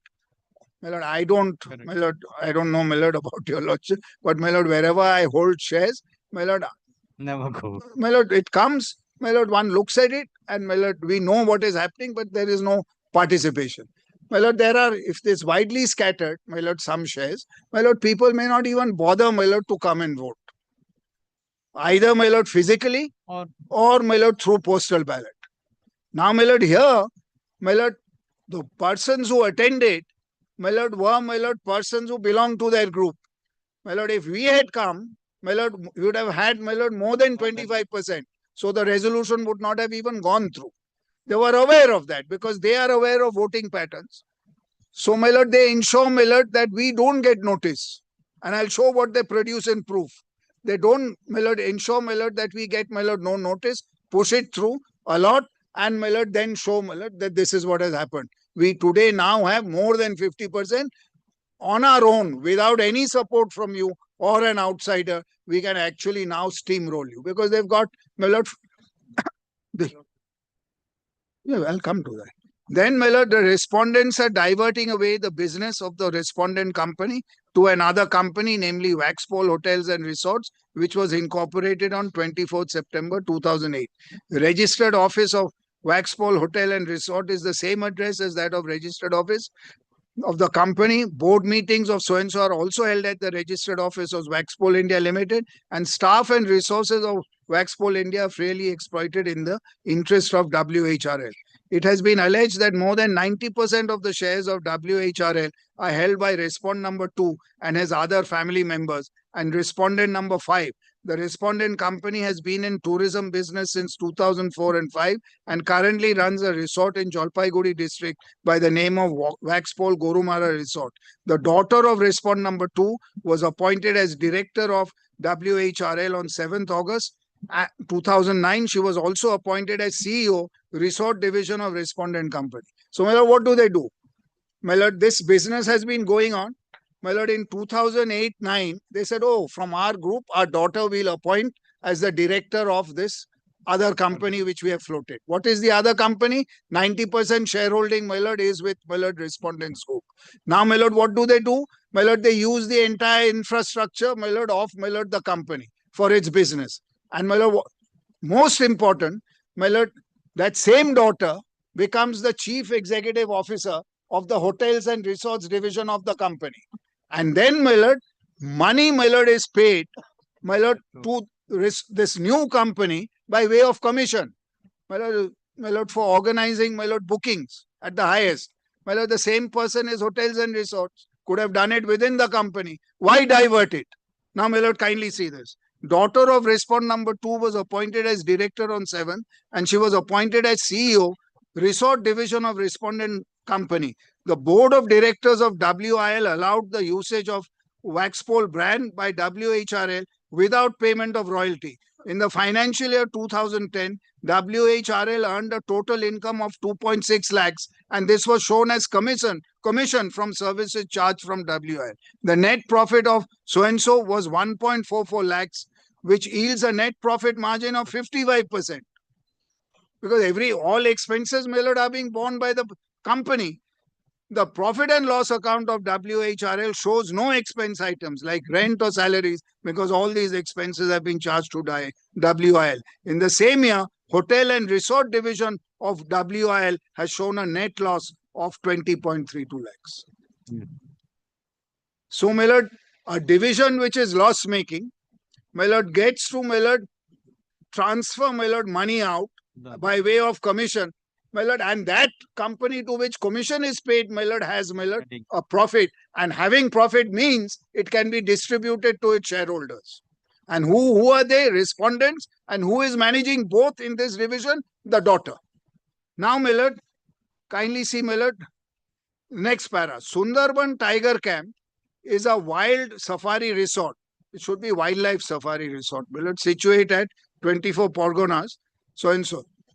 Respondent number 2 is the sole proprietor of the said resort, and equipments like vehicles, furniture and fixture, windmill, etc. have been diverted from WIL, and the employees working in STC are all in the payroll of WIL. STC operates from the registered office of WIL, and the largest customer of STC is Waxpole Industries Limited also. Respondent number 2 is diverting the business of R1 company to his own proprietorship firm, which is prejudicial. So, my lord, a proprietorship is also set up in the Sundarbans rather than doing that business in the name of the company. But all the infrastructure of the company is being used, my lord, for this purpose. The research, now kindly see the next. The research and development laboratory of the respondent company has been shown to be situated at 62 Jotindash Road, being the residence of respondent number 2. All the household expenditure of respondent number 2, like electricity, generator, telephones, repairs, entertainment, are shown for the expenses of R&D laboratory and are charged from the account of the respondent company, causing loss. So again, my lord, residential, my lord, expenses my lord, are put on to, my lord, the company saying, oh, the research division is here in my house. Then, my lord, the education of both children of respondent number 2 has been financed by the respondent company, which is apparent from the board meetings of the company itself. In fact, son of respondent number 2 is still studying in USA at the expense of the respondent company, as is evident from the notice of the board meeting dated so-and-so annex. Then related party transactions are not being fully disclosed in the annual report and filings before ROC. The value of stock in the form of finished and unfinished goods has been manipulated to bring down the actual profits.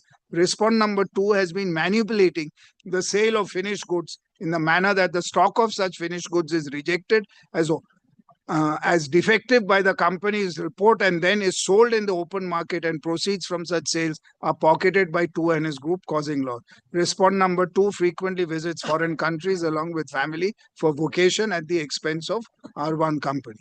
Then, my lord, comes another issue and allotment. This is, my lord, of 2011. The petitioners have referred to a notice dated 24th December 2011 received by petitioner number 1 on 14th March for convening an extraordinary general meeting on 23rd March 2011. According to the petitioners, the dispatches of the said notices were withheld to deny them reasonable opportunity for challenging the same. It is the case of the petitioners that notice proposes 4 resolutions as special businesses, none of which are beneficial to the company and, if adopted, would prejudicially affect them. The resolution proposed in the EGM convened are mentioned. Then, my lord, one is, my lord, amendment to the memorandum and articles of association. My lord, the objects, my lord, your lord, I'm not placing it in detail here. So the objects clause is in the memorandum of association. That is, my lord, what business the company can do and how it can do such business. So they introduce now, my lord, the company can enter into partnerships and joint ventures. And, my lord, that the company can acquire and hold shares in other companies having similar objects. So, my lord, this is, my lord, one, my lord, alteration. Then, my lord, comes 2, to consider and, if thought fit, to pass or without modification following resolutions. My lord, 81 1A resolutions, price, etc., my lord, is mentioned. And, my lord, the next, my lord, 3, your lordship will find next page. My lord, 2, my lord, incorporate a joint venture in Sri Lanka with suitable overseas partner, etc. Now, my lord, before my lord, I'll just read subpara 19. My lord, next page. Yes. According to the petitioners, if the aforesaid resolutions are passed, a new partner would be inducted into the company, which is in the nature of a quasi-partnership, without taking his consent, and will change the shareholding of the company for which the petitioners are not agreeable. My lord, the real challenge was, this is a destruction of, my lord, the real nature of the company. Further, the proposed resolutions are in violation of the family understanding in relation to the company and, if allowed, would cause loss to the petitioners. There is no need to form a joint venture company in Sri Lanka, as the company itself is capable enough to provide the business, and thus proposed resolutions are nothing but a device to defraud the company by siphoning away its funds. The petitioners are in a position to subscribe to any equity shares, and there is no requirement for inducting any new partner that would upset the present position of equal shareholding in the company. In addition, the explanatory statement annexed to the notice has also been challenged as being vague, because as a result of such resolution, book value of the company would get reduced by 20%, causing serious prejudice to the interests of the petitioners. Board of directors of the company have acted in breach of their fiduciary duties in recommending item 4 of the proposed resolution. Through the purported EGM, the respondent number 2 and his group are proposing to issue shares at ₹20 each to themselves, and as per explanatory statement, the relevant date taken for the purpose of arriving the price is the date of last audited balance sheet. The price is 31st March. Earning per share during the said year was 24, and therefore respondents have valued the company at 1.4 crores, whereas the profit after tax in the year was 1.7 crores for their own benefit. My lord, undervaluation as in 2009. V-Day resolutions taken in board meeting dated 21st, shares applied for against preferential offer of so-and-so for cash at premium of so-and-so were approved, and shares were allotted as applied for by the respondent group. So again, my lord, further, my lord, allotments. In this regard, it has been contended that no details regarding such preferential offer have been mentioned anywhere, and no details of particulars or justifications have been given by respondents in their reply for the requirement of funds. The petitioners filed an application being CA so-and-so praying for injunction order restraining the respondents from holding proposed EGM dated 31st May 2011 as per notice dated so-and-so, wherein it was proposed that so-and-so equity shares as bonus shares. Now what's happening? My lord, now we have, my lord, not only, my lord, 2011, after making that allotment, they say, no, now we are going to issue bonus shares. Yes. Now, my lord, in the company of the face value in the ratio of 1 new equity shares for every 5 existing shares of the company would be credited as fully paid up out of amount of free reserves and surplus. In this regard, it is contended that rationale behind issue of bonus shares as set out in the so-and-so has been that it is by way of gift to the shareholders. However, no new funds would come in as a result of issuance of bonus shares. Further, on the basis of order of Honorable High Court dated so-and-so, it has been clearly stated that no rights are to be claimed on the basis of allotment of 2011. As such, bonus issue could not have been made, and accordingly such issue if made is liable to be cancelled because it really has served no purpose towards benefit of the company. Now, my lord, I must show your lordship this High Court order, my lord, before we, my lord, go any further. My lord, we had sought an interim order with regard to the 2011 allotment and bonus. Now, kindly have a look at that order. It's 6th of April. 1 minute. My lord, it's 6th of April, my lord, 2011, which is in volume 2, page 257.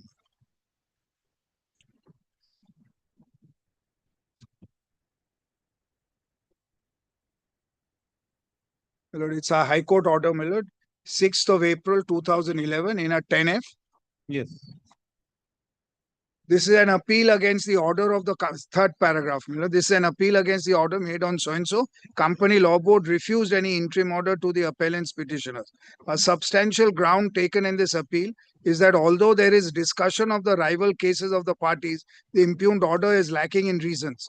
Whatever reasons have been given in the order are most insupportable. 2 fundamental grounds have been taken by the appellants. The company proposes to do some business in Sri Lanka as a joint venture business with a collaborator or partner. The decision to do such business was taken as a special resolution.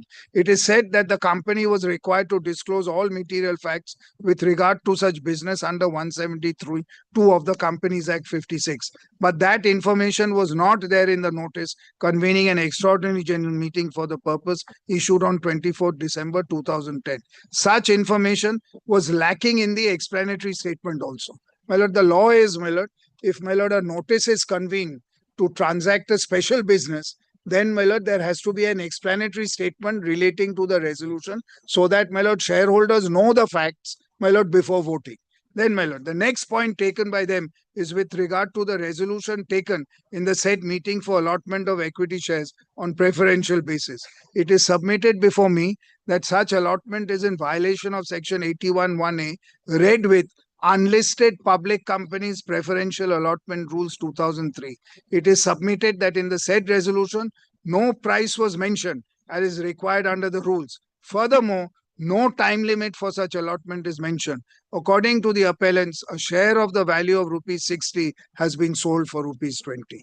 The appellants are highly aggrieved by the refusal of the Company Law Board to pass an interim order. The Company Law Board recorded the following. As to issue an allotment to the respondents themselves is concerned, since the members in the EGM must have already made allotment in favor of directors mentioned in the explanatory statement, it cannot be undone at the interim stage. Here in a petition under 397, 398 of the Companies Act, the parties have to prove not only violation of the provisions, but also the prejudice to the members by such violation. It is submitted that such order was passed on assumption. Moreover, members cannot allot shares. On the other hand, Mr. Banerjee, learned counsel for the respondent, submitted that the petitioners have not been in the forefront of the company for a very long time. They have accepted an earlier reduction of share capital. They have been enjoying the dividend paid to them. This action is just to harass the persons in control of the company. I am of the opinion that under the said act, the company was required to make a detailed disclosure about its investment in Sri Lanka. Its omission to name the collaborator or the amount of investment or projected investment in the said notice and explanatory statement amounts to non-disclosure under the Act. In my judgment, however, shareholders have approved this resolution by the required majority, but I make it clear that such investment in Sri Lanka will abide strictly by the orders to be passed in the 397 and 398 proceedings. Furthermore, I am of the opinion that there is some substance in the other argument of the appellants. There was some obligation of the company under 81(1)(a) of the Act read with the rules. I do not find any indication of the price or the date of completion of the allotment.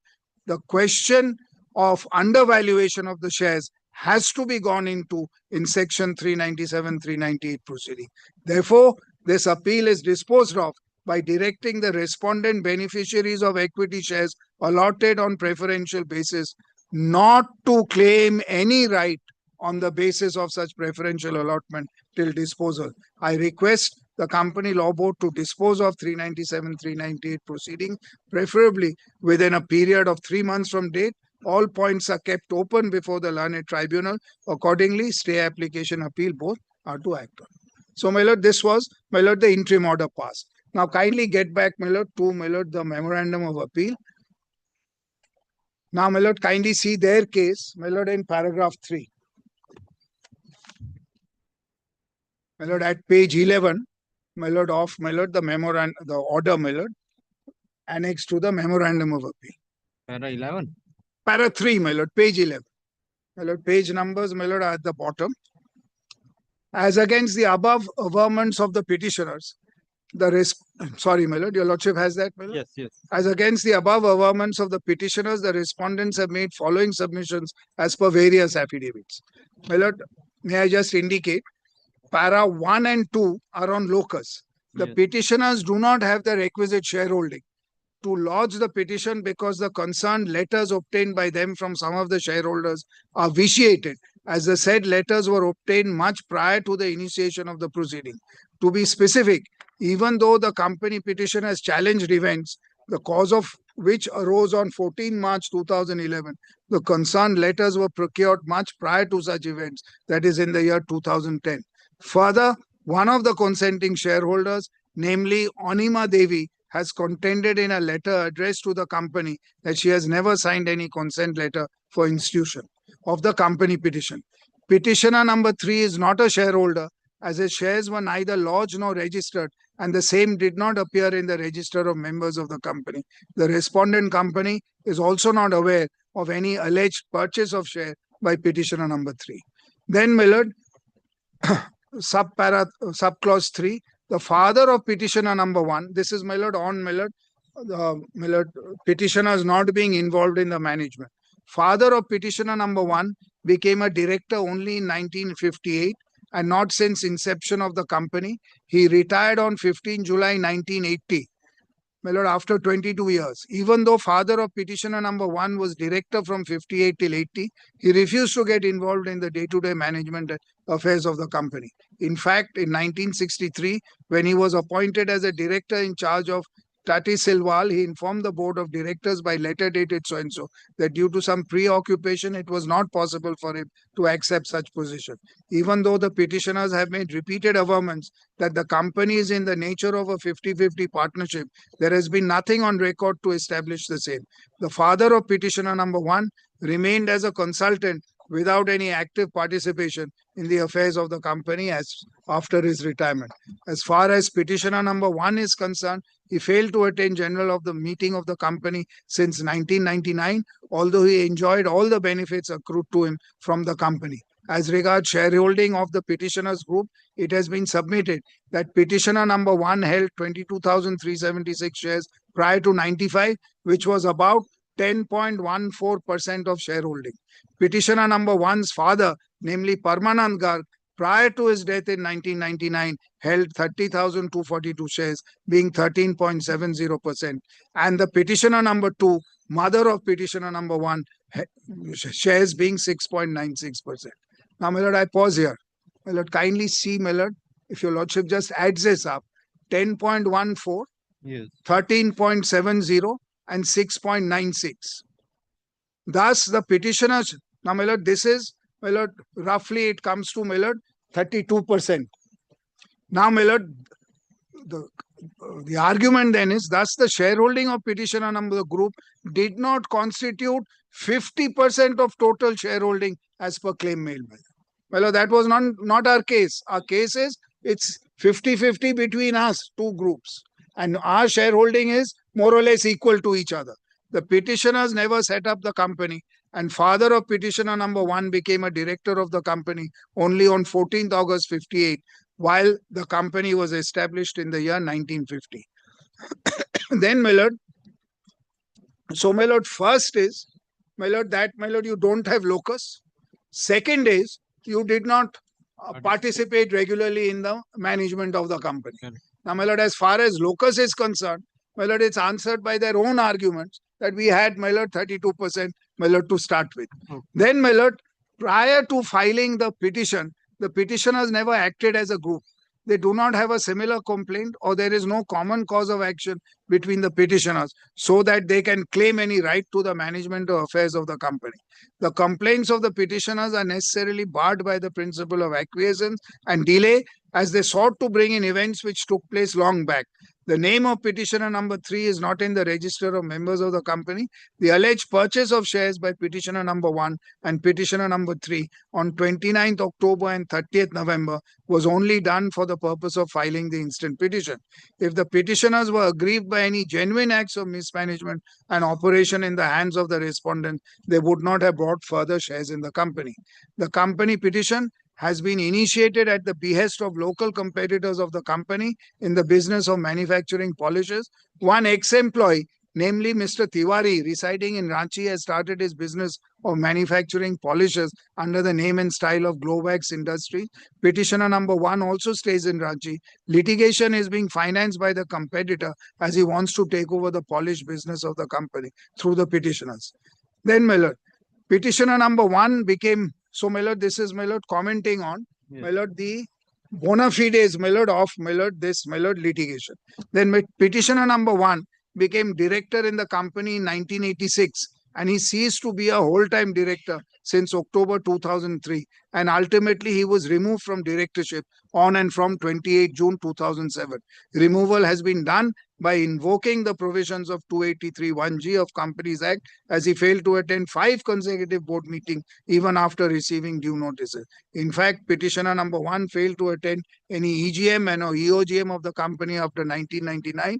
Petitioner number 1 never protested after he ceased to be a whole-time director. Further, petitioner number 1 and 2 have regularly accepted dividends from the company without any protest and without participating in the management.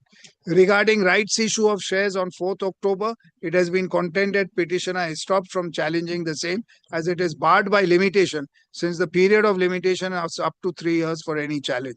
Petitioner number 1's father did not challenge the 1995 rights issue during his lifetime. Application made by petitioner number 1 was defective and was rejected by a letter of so-and-so. Petitioner number 1 as director of the company was present and participated in the board meeting dated so-and-so, wherein such rejections were made. The application in respect of some other shareholders, namely so-and-so, was also rejected and marked as petitioner number 1 being aware of the said issue and allotment of shares in 95 and not having challenged the same in any forum for last 16 years is stopped from raising any complaint with regard to it. As regards the 2009 preferential allotment, it has been contended that petitioner number 3 was not a shareholder at that time. Allotment was done in compliance of the provisions of 81(1)(a). Notice of EAGGM in the allotment of shares was also sent to the petitioner. Proof of dispatch of notice, kindly mark this, under certificate of posting, along with extract of dark register are at pages so-and-so, so-and-so. The other shareholders have confirmed receipt of such notice of EOGM. Consenting shareholders who have issued consent letters have nowhere mentioned that these shareholders have not received notice of EOGM. The letter of postal department dated so-and-so as per report of so-and-so indicating that no article was posted has been procured by petitioner, which will be evident from following facts. Letter was in reply to a letter dated so-and-so by advocates under Right to Information Act. Postal Department has confirmed by letter dated so-and-so and letter dated so-and-so that no record is maintained in post offices under certificate of posting. Therefore, petitioners could not have obtained any letters from Dharmatala post office that no articles were posted. Letter dated so-and-so was obtained by petitioners privately, whereas information by respondent was obtained under RTI. Then, my lord, therefore, the presumption is that notices have been received by petitioners. It has been contended further that non-receipt of notice by any member shall not invalidate the proceeding at the meeting as per so-and-so, and that company have complied with provisions of so-and-so. The petitioners have taken wrongful advantage of printing error in the printed annual report of the company, where there is an accidental omission to show the board meeting of 21st August when allotment was done. The fact that if it was an accidental printing mistake will be evident from compliance certificate, which was filed with the ROC on so-and-so much prior to filing of the instant petition. Respondent number 2 and respondent group was always in majority, and therefore petitioner number 1 and 2 did not suffer any prejudice by reason of further allotment of shares. And further, since petitioners had 22, they did not have negative control to stop a presidential resolution from being passed. Shares were issued at a premium of 5 per share on the basis of valuation of shares by statutory auditor. The petitioners have obtained a valuation report disclosed there to show valuation at so-and-so. The valuation report is dated so-and-so, which is after filing of the petition.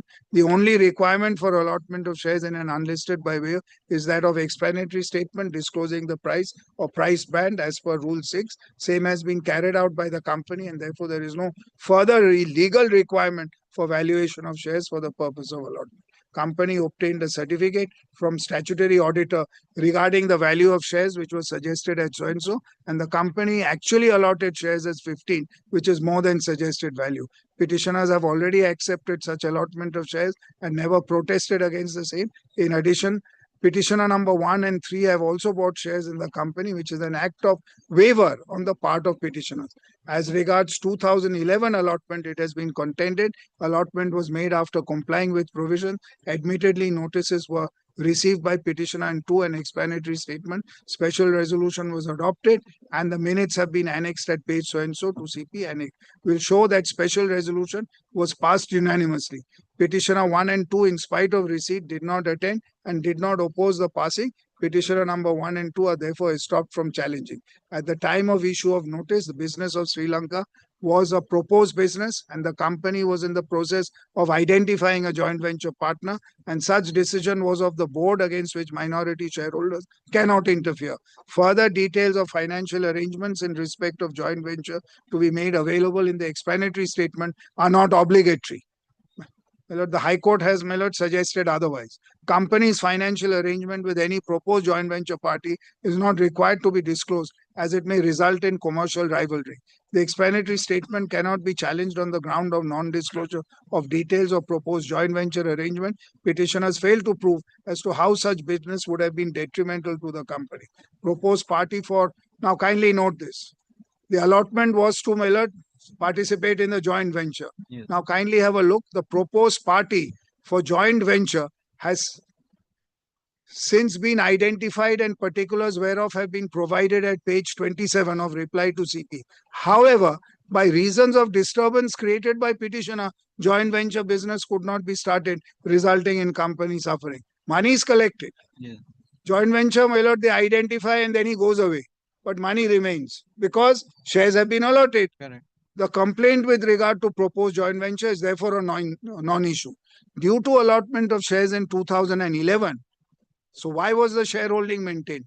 Promoter group that was holding 79.61 shares got increased to 84.10, which is in usual course and does not affect any recognized right of petitioners as shareholders. Petitioners 1 and 2 prior to allotment held 9.59, which was slightly reduced to 7.84.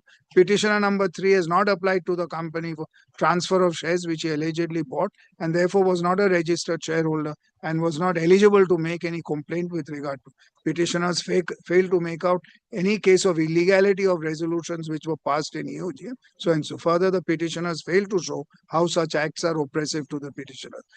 Then, my lord, on mismanagement, it has been alleged by the petitioners that one BMW car was bought by the company for 51 lakhs, whereas average profit of the company is 34.6. It has been contended by respondents BMW car has been purchased by obtaining, so my lord, liability is created from HDFC Bank, and it was a second-hand car and purchased for a price of 34 lakhs on a down payment of only 7.15. It was required for the purpose of business of the company, and necessary explanation has been filed at so and so, etc. Then, my lord, it has been alleged by petitioner that Waxpole Hotels and Resorts Limited is using the infrastructure of the company and business of the company has been diverted. In this regard, it is submitted allegation is baseless as WHRL is marketing the company's resort located at Jalpaiguri, in respect of which WHRL is earning a commission. In course of such marketing, the property of the question does not arise of any diversion of business, etc., because it has no hotel or resort of its own and there is no conflict of interest. As against allegation of petitioners regarding proprietary business of so-and-so and Sundarban, this content does not belong to respondent company and does not make any concern for the petitioners. Then on the issue of bonus shares, it has been contended that such shares were issued by the company to celebrate its platinum jubilee, and the same was stated in the explanatory statement accompanying notice dated so-and-so in respect of convening. There cannot be any complaint with regard to issue of bonus because even the petitioners themselves received the same. Based on the above, respondents have prayed for dismissal. Then, my lord, paragraph 4, my lord, 5 lines from the start. Before adjudicating on the merits of the case, I would like to mention that vide order dated so-and-so of this bench, interim reliefs prayed for were declined. Said order was taken in appeal, which was disposed of vide so-and-so, directing the question. Further, it has been directed respondent beneficiary shall not. Then, my lord, kindly, my lord, come to now para 5. My lord, para 5 to, my lord, paragraph, my lord, my lord, paragraph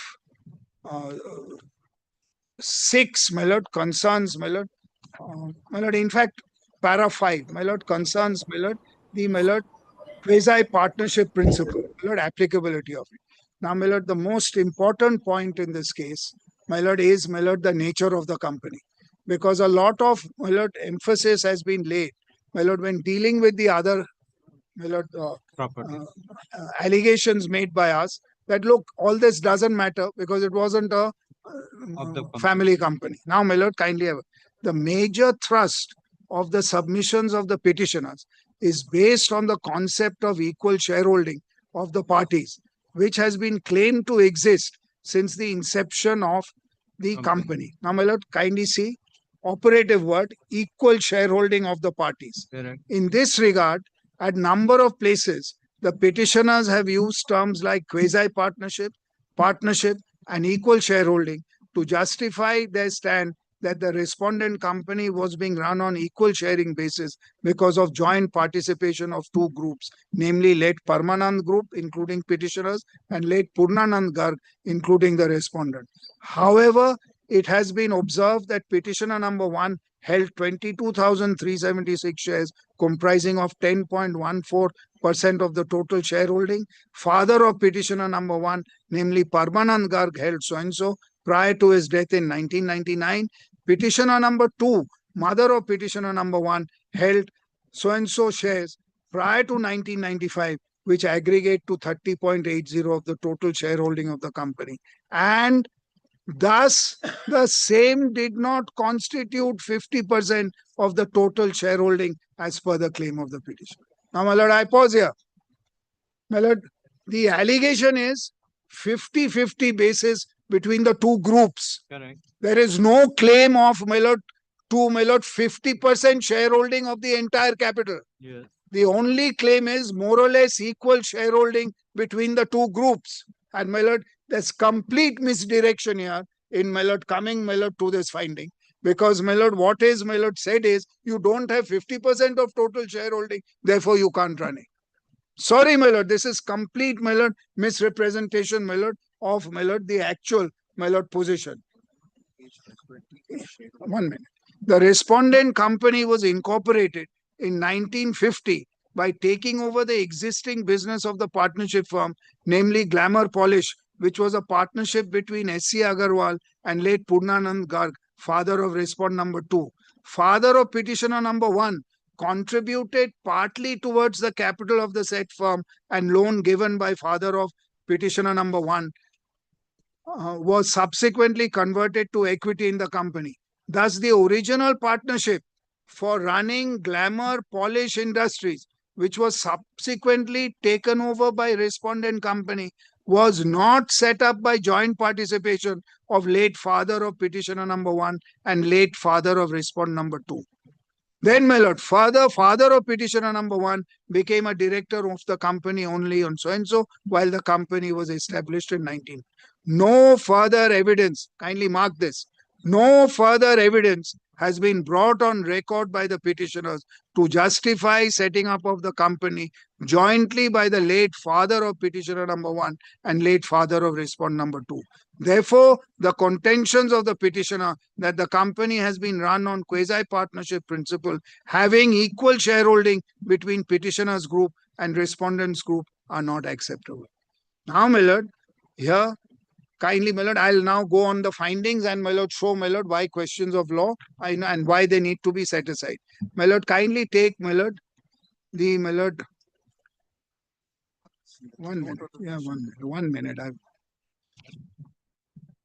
My lord, they've said no further evidence, my lord, on this. Now, my lord, kindly come to, my lord, volume 1.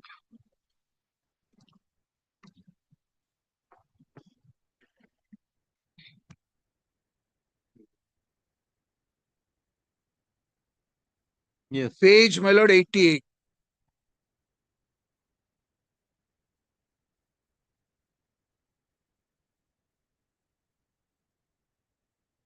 Yes. Now, my lord, I want to show your lordship, my lord, paragraph 2. Yes. Show me the memorandum also. My lord, facts of the case, kindly take para 2. The company was originally incorporated as public company, limited by shares, by 2 brothers, namely father of petitioner number 1, late Parmanand Garg, and father of respondent number 2, late Purnanand Garg. Late Parmanand Garg and so were the original promoters of the company and signatories to the memorandum of association. Now, my lord, kindly take 157, my lord, volume 1.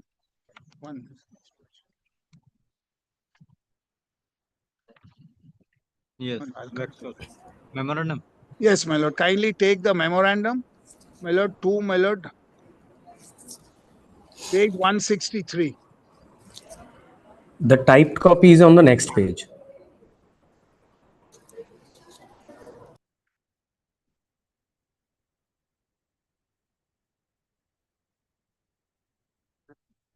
Yes. 1 minute. My lord, kindly see 163. Yes. My lord, H.C. Agarwal Once here. is the brother-in-law. P.N. Garg, my lord, these are, my lord, subscribers to the memorandum. My lord, respondent number 2's father. Then, my lord, other, my lord, persons. Now, kindly come to, my lord, the articles of association. My lord, it starts at page 164. At page 200, my lord. What? 219, my lord. Not 200, 219, my lord.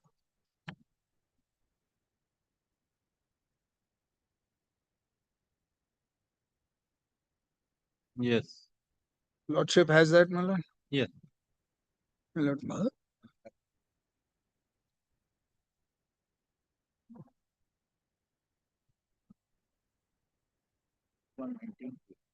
My lord, kindly have a look at 2119A, my lord. It's Yes, typed copy. yes. My lord, here, my lord, both the Gargs are there. Your lordship has that, my lord? Yes. So, my lord, we are involved, my lord, in the formation, my lord, of the company. Now, my lord, kindly see the evidence, my lord, which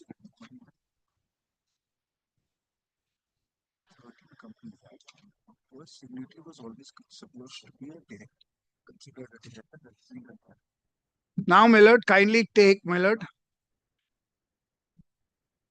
the father of the petitioner number 1. I'm sorry, my lord. I should have started earlier, my lord. Your lordship, seen, my lord,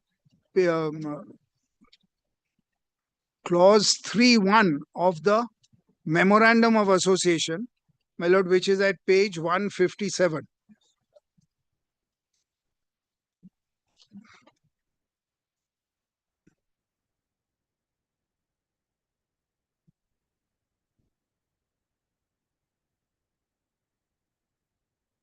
My lord, kindly take, my lord. Next page, typed copy. My lord, next page is the typed copy, my lord, whichever 157A is the typed copy. My lord, I still prefer reading, my lord, from, my lord, the actual print copy because I never trust, my lord, the typed copy. The objects for which the company is established are, and it is expressly declared that the several subclauses of this clause and all the powers thereof are to be cumulative, and in no case is the generality of any subclause to be narrowed or restricted by any particularity of any other, nor is any general so-and-so of expression of any rule of constructing aegistem generis. Now kindly see 1. This is the main object. The first operation to acquire from Glamour Polish Industries, that's GPI, their running business of manufacture of auto polishes, brake fluid, and other polishes together with factory machinery, tools, equipment, furniture, etc., book debts and other so-and-so of goodwill, special processes, so-and-so, and carry into effect an agreement with or without modification referred to in clause 3 of the company's articles of association. Yeah. Now, my lord, this, my lord, business, my lord, kindly have a look at page 504, my lord, volume 2.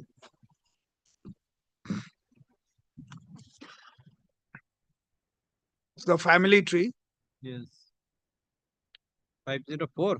Yes, my lord. Volume 2. Yes.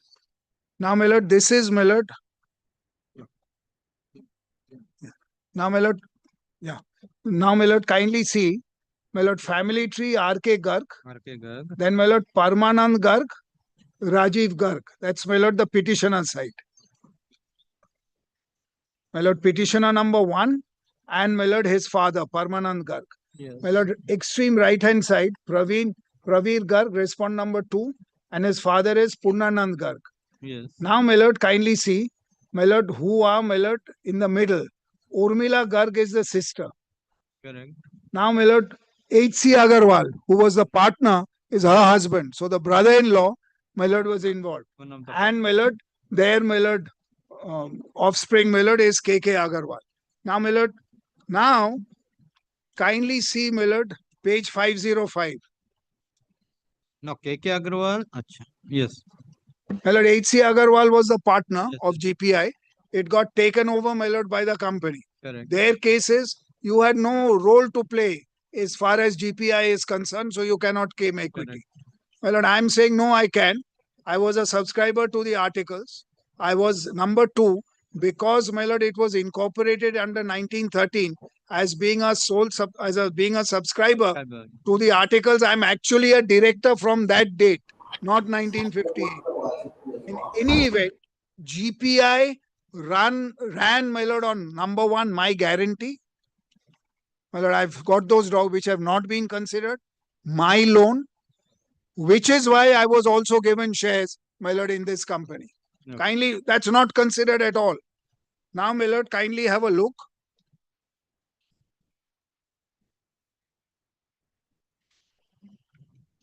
My lord, first I'm dealing with, my lord, my participation, my father's participation in GPI. Because everything comes from there. My lord, we were 19 years old, 18 years old when our fathers decided to form the company. Yes. Now, my lord, kindly have a look.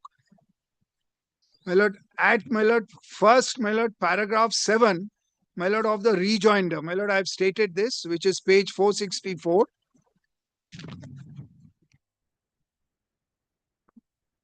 Of volume 2. 464. My lord. And this is completely ignored. Completely, my lord, in arriving at. My lord, kindly take paragraph 7. Yes. My lord, 4 lines, my lord, from the start. I say that Harish Chandra Agarwal is the son-in-law of R.K. Garg. Therefore, Mr. Harish Chandra Agarwal is the brother-in-law of both the father of respondent number 2 as well as the father of the petitioner number 1. Copy of family chart, which I showed your lordship. Yes. The father of petitioner number 1 had given loan to the partnership firm Glamour Polish Industries. Moreover, the manufacturing facility of Glamour Polish Industries in 16/1 Lakeview Road, Kolkata, was jointly held by the two brothers Purnanand and Parmanand Garg. In effect, the father of petitioner number 1 was also participating in the partnership business. The fact that my father was substantially interested in Glamour Polish is evident from the income tax certificate filed by Parmanand Garg in 1950, a copy of which is annexed with the letter B, when the company was taking over the business of partnership firm Glamour Polish Industries. Equity shares of the company were issued and allotted to father of petitioner number 1. The issue and allotment was nearly a 50-50 basis between father of respondent number 2 and father of petitioner number 1. It is inconceivable that without any direct participation in the business, both of the partnership firm and that of the company, father of petitioner number 1 would be issued and allotted capital, and that too on a 50-50 basis with that of the father of respondent number 2 when the business of the partnership firm Glamour Polish was taken over. Both Glamour Polish and company are family businesses. Partners or the shareholding had been arranged in a manner to suit the convenience of family members. At all material time, business was concerned and should be considered as a 50-50 partnership between Purnanand Garg and Parmanand Garg, father of so-and-so, and father. Allegations to the contrary, etc. Yes. My lord, your lordship wish to, my lord, it's 3:30. My lord. Today. Yes, so, my lord, I can stop today, my lord. I believe, my lord, there are. Okay.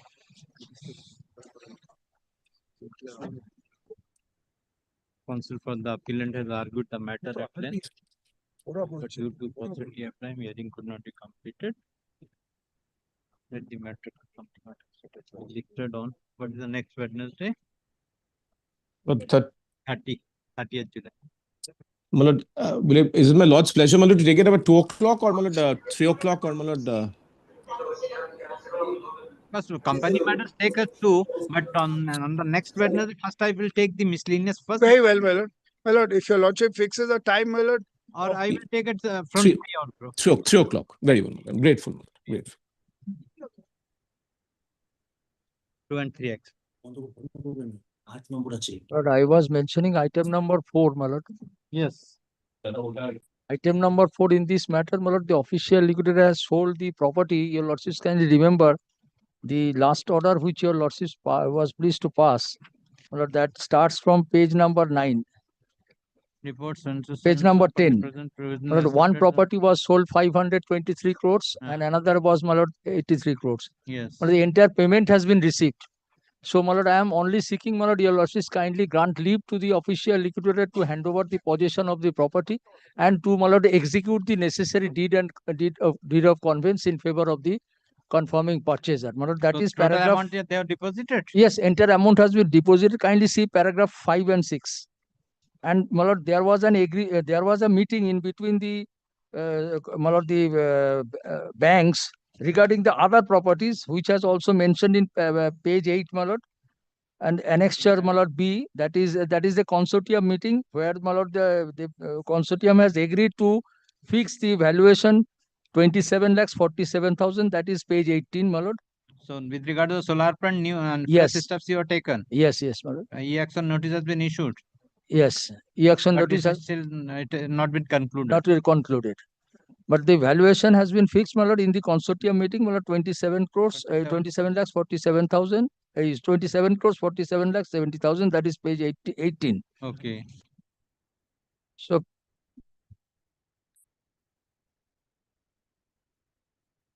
Lord, I am seeking, but if your lordship kindly go through the paragraph 5 and 6, page 9, my lord.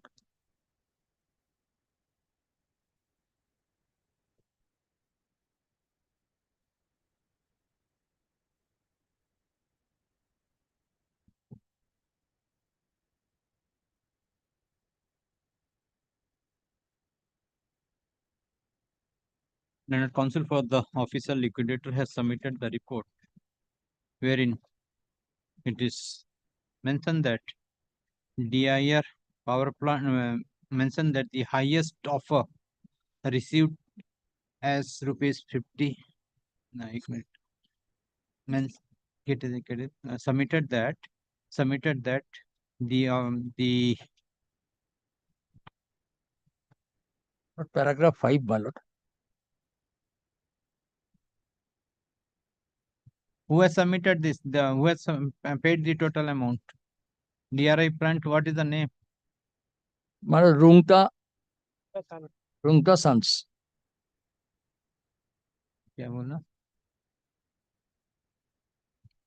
Mention that with regard to DRI plant, PS Karsavan village, Totavaldi, Sri Lekha, Jharkhand. The total amount has been received. Total amount of rupees 523, 24, 00, 000 has been deposited with the bank on 4th of July 2025 by Rungta Sons Private Limited. Full stop. It is also and another, my it lord, is also before mentioned that with yes. regard to the landed property at village Anjora, PO and PS Rajangaon district, Chhattisgarh, the Miss MS Yes. Nisha Jaiswal has deposited the total sale price of rupees 82,02, 000 in with the bank on 11th of July 2025. It is further stated that as regard the solar plant village, press steps for e-auction has to be made through the Railtel Corporation of India, considering the reserve price of 27, 47, 70, 000. Consider the report submitted by the official liquidator, the official liquidator is granted leave to give possession of the property being DRI power plant yes. to Sri Rungta Sons Private Limited and the landed property at village Hanjora to Miss Nisha Jaiswal, and also given liberty to take necessary steps for registration of conveyance deed in favor of the said purchasers within a period of 8 weeks, my lord. 8 weeks, within a period of 8 weeks from the date of receipt of this order.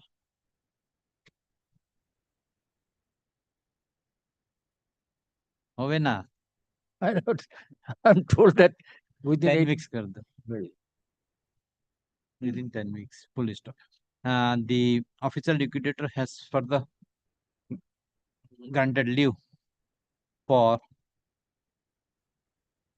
e-auction of the solar plant through the designated e-auctioneer Railtel Corporation of India by fixing the reserve price of rupees 27, 47, 70, 000, and after the publication of the sale notice, by publication of the sale notice widely circulated in the Rajasthan.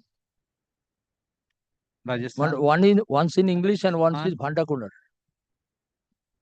In Rajasthan as well as in the West Bengal, in English and in the daily newspaper. The official liquidator is granted leave to complete the entire formalities within a period of 8 weeks.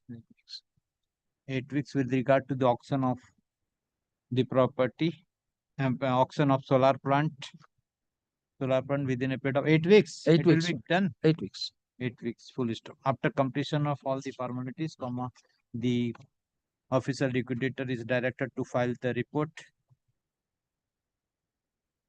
by 11th, after the period of 11 week. I am giving file the report. आज का है एक है ना 4 4 8 4 12. Then after puja vacation, file the report. 1 week after puja vacation. Then 5th is again holiday. 29th October. 29th. I'm deep. May I, my lord, kind to mention report be kept with the record. Item number 9 of your lordship list. Kindly don't take me amiss. It's an Autobot Dotto matter. This is the last order. Mentioning upon notice. Kindly see paragraph 7. Yes, you are not. We have not. No, I'm carrying the compilation. Today I'm supposed to. Very well. Let him give, Milad. Kindly. Next week it will be. No, let him give today in my lord's presence. Yes. So if you give me, Kindly record. I will take. Don't worry. Kindly record that, Milad. Otherwise, Milad, it's difficult. Oh, see. Yes. May I just file? Not an issue. Milad, nowadays we are not afraid of these things. And I can serve my learned friend. Yes. Please now the new notification you have gone through, not more than 150 pages. Yes, my lord, I have done it in that. More than 150 pages. Not more than. No. My lord, may fix it any time. Milad, it would not have come, Milad. Otherwise, Milad, I would not have mentioned. Milad, it has now, because of the mentioning, it has come. 9, na? Item number 9. Item number 9. My lord, may fix it any day. Applicant, you are for the applicant. Applicant, I am for the respondent. It's between the applicant and the R2, Milad. Applicant has filed the compilation of document containing how many volumes? My lord, 12. Containing 12 volumes. After serving the copy to the counsel for the respondent, let the same be kept with the record. Please the matter on 30th. 30th. Oh, grateful. Yes. Nirmallo Dasgupta. I'm praying for 2 weeks' time. For what? Where is the order? Where is the order? 11 June order. So what do you want? I'm praying for 2 weeks' time. To For? visit before the department, Lordship Assistant Register is here. There is some mistake in the cost title, Lordship. For that purpose, issuance of 2 weeks.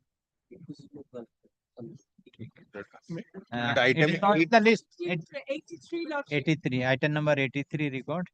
Counsel for the applicant Official liquidator. / official liquidator. Prays for extension of time to file fresh requisites in the department. In view of the submission made by the counsel for the applicant / official liquidator, time to file the press requisites is extended for a further period of 2 weeks from date. Since the official liquidator is already represented, items number 79 and 80, I believe my learned colleague is also there. Lordship, this is for dispensation of personal appearance. Both the directors are present, Lordship. This is the last order on 16th July. Lordship, both the directors are personally present in court today. Next time you do one thing, whenever you take this resolution, except for court number 38.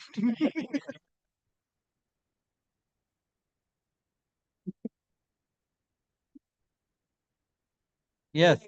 They did not file statement of abuse matter. Yes, Mr. Long time. Lordship, if I may just indicate, They have perhaps come today, Lordship. I will just say the statement of affairs was filed on 31st March 2022. Perhaps it's because of lack of instructions that the warrant was again issued. Where it is filed? Lordship, it's been filed with the official liquidator. This is the official letter where the official liquidators received that. Okay, you do one thing. You give the copy of the same along with this. I am fixing on next 6th of August.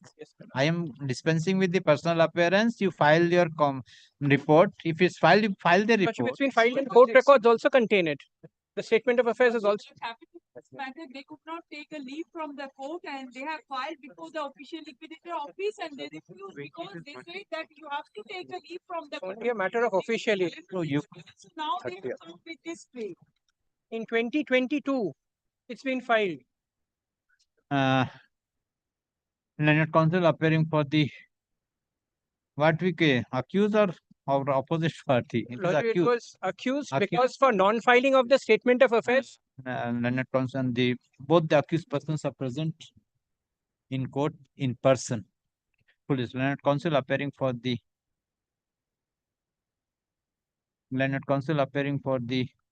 accused persons submit that on 30th March 2022, the accused persons have filed their statement.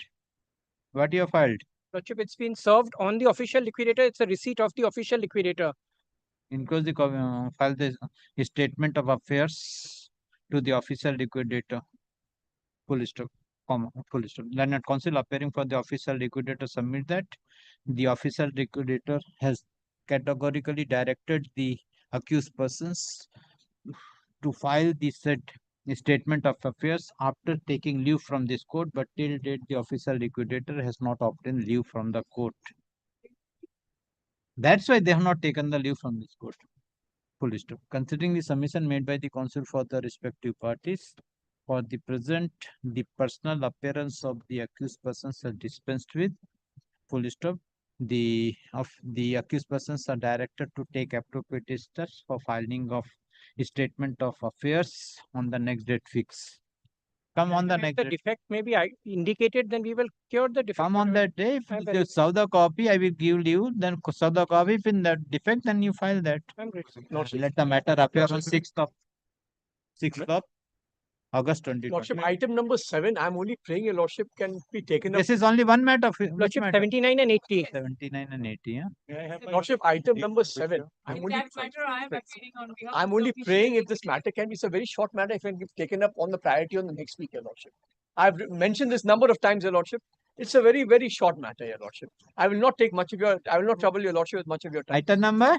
Item number 7, your Lordship. 7, it is there now. Lordship, kindly Now have it. next week it will be taken first. This matters will be taken One first. more, Lordship. There was a voluntary liquidation which was filed in 2000. There was an order passed in 2007.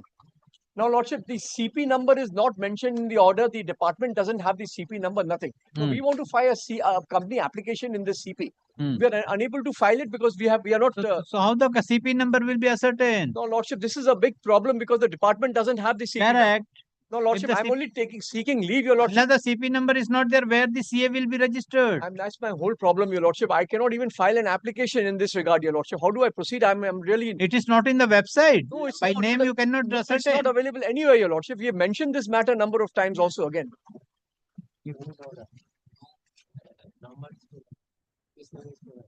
So what can be done? What can...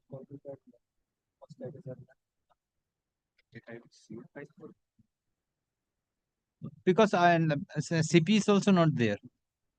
You have a copy of the CP. We don't have it, unfortunately, your Lordship. If you're not having this copy of CP, how the CA will be taken into Lordship, maybe the consideration? liquidator doesn't have a copy because we've been also writing letters to the official liquidator to provide us a copy of the CP. Now, I'm only praying, your Lordship, if there could be some leave granted in this. No, leave can be granted in CP, but the CP number is not there. So how do we go about it, your Lordship? Yes, We you are kind of not lost- having. Lordship, I have to check it. You from check the it. Official liquidator's office whether they have. I have checked it number of times. I've written letters to them. I personally visited the official liquidator's office. Unfortunately, it is not being located, your Lordship. Okay, you give a fresh request to the official liquidator, and if it is not, then come on the next week. I'll give the first. May I have my lord leave to mention a matter for extension? Lord, The I am- order is expiring Just today. any company matters? Company matter, my lord. It is not company matter. No, Keep with you. Yes.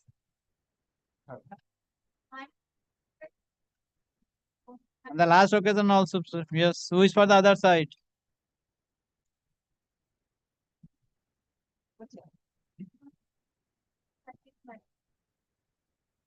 Who is?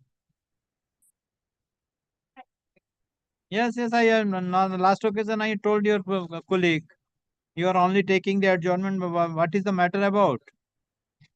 একটা কাম করো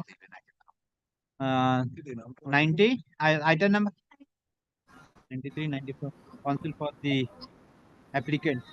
Your Lordship, in item number 93, Lordship. Yes, 93 94 95. And for in 93 and 94, I'm appearing for the. Your Lordship, in 93 and 94, I'm appearing for the respondent, Your Lordship. Yes. Counsel for the applicant, press for extension of the interim order, and press for action, and when you want also press for fixing a specific date for hearing of the application. Considering submission made by the counsel for the applicant, interim order is extended till 13th of August 2025 or until further order. Let this matter be placed on 13th of August 2025 at the top. Within 10 matters. Within 10 matters. My lord, company matter, my lord, item number 8. My lord, we had mentioned the matter last week, my lord, the assets, my lord, of the company is looking to be, my lord, has been taken away in violation of court order. My lord, their status quo would have been required. My lord had said to wait till today. My lord, today also the matter was not called on. If it may be taken out, my lord, out of turn from the company matter list. Taken because miscellaneous I will take on that day till 3 p.m. I will take all the matter. On the 30th, my lord. On 30th. It will come as it is, it will come on 30th. On top it will come, then hearing will come subsequent. My lord, I'm great. I have, my lord, mention a matter for extension. The interim order I granted for the defendant in the matter. It expired today, my lord. I'll not oppose this. Only fair is that there's another application, IHGA 4 of 2025. May that also be listed, my lord, along with this. That's our application. IHGA 4. What is the J1 interim and J4? The J4 is a permission for holding a special general meeting. Acha, that one. The Dallas I think Mr. Thakkar was Settle the issue. Why you are not settling? up to them, my lord. My client is always ready to clearly up to us. But I think otherwise. Yeah, it is not listed, na? No, unlisted. Because But it is a specially fixed matter. it was marked as part hard by my lord. Specially fixed, my lord. Yeah, GA number J1 of 2023, CS 173 of 2023. Counsel for the plaintiff press for extension of interim order. Interim order. Counsel for the defendant submitted. The defendants have also filed an application being GA4. But this is only part. GA4 will not be taken here. I'll indicate why. That cannot. Unless there is a assign. You get it assigned from the court. From the Chief Justice.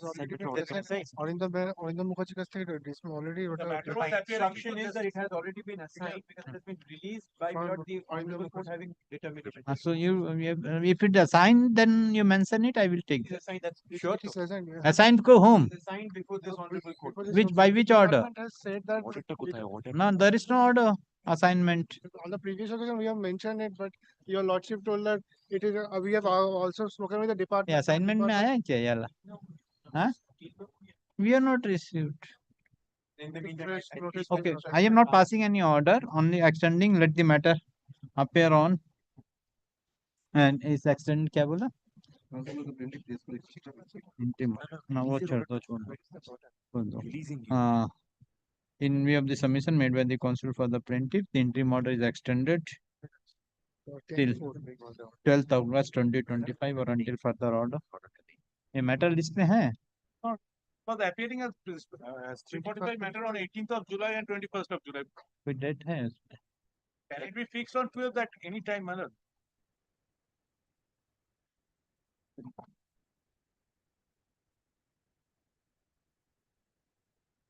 Huh? It's extended till 14th August 2025 or until further order, whichever is let the matter appear on 14th August at 11:30. In the meantime, my lord, we'll take these steps. Take that I will. And I'll mention it once, my lord, I have to. I'm very deep.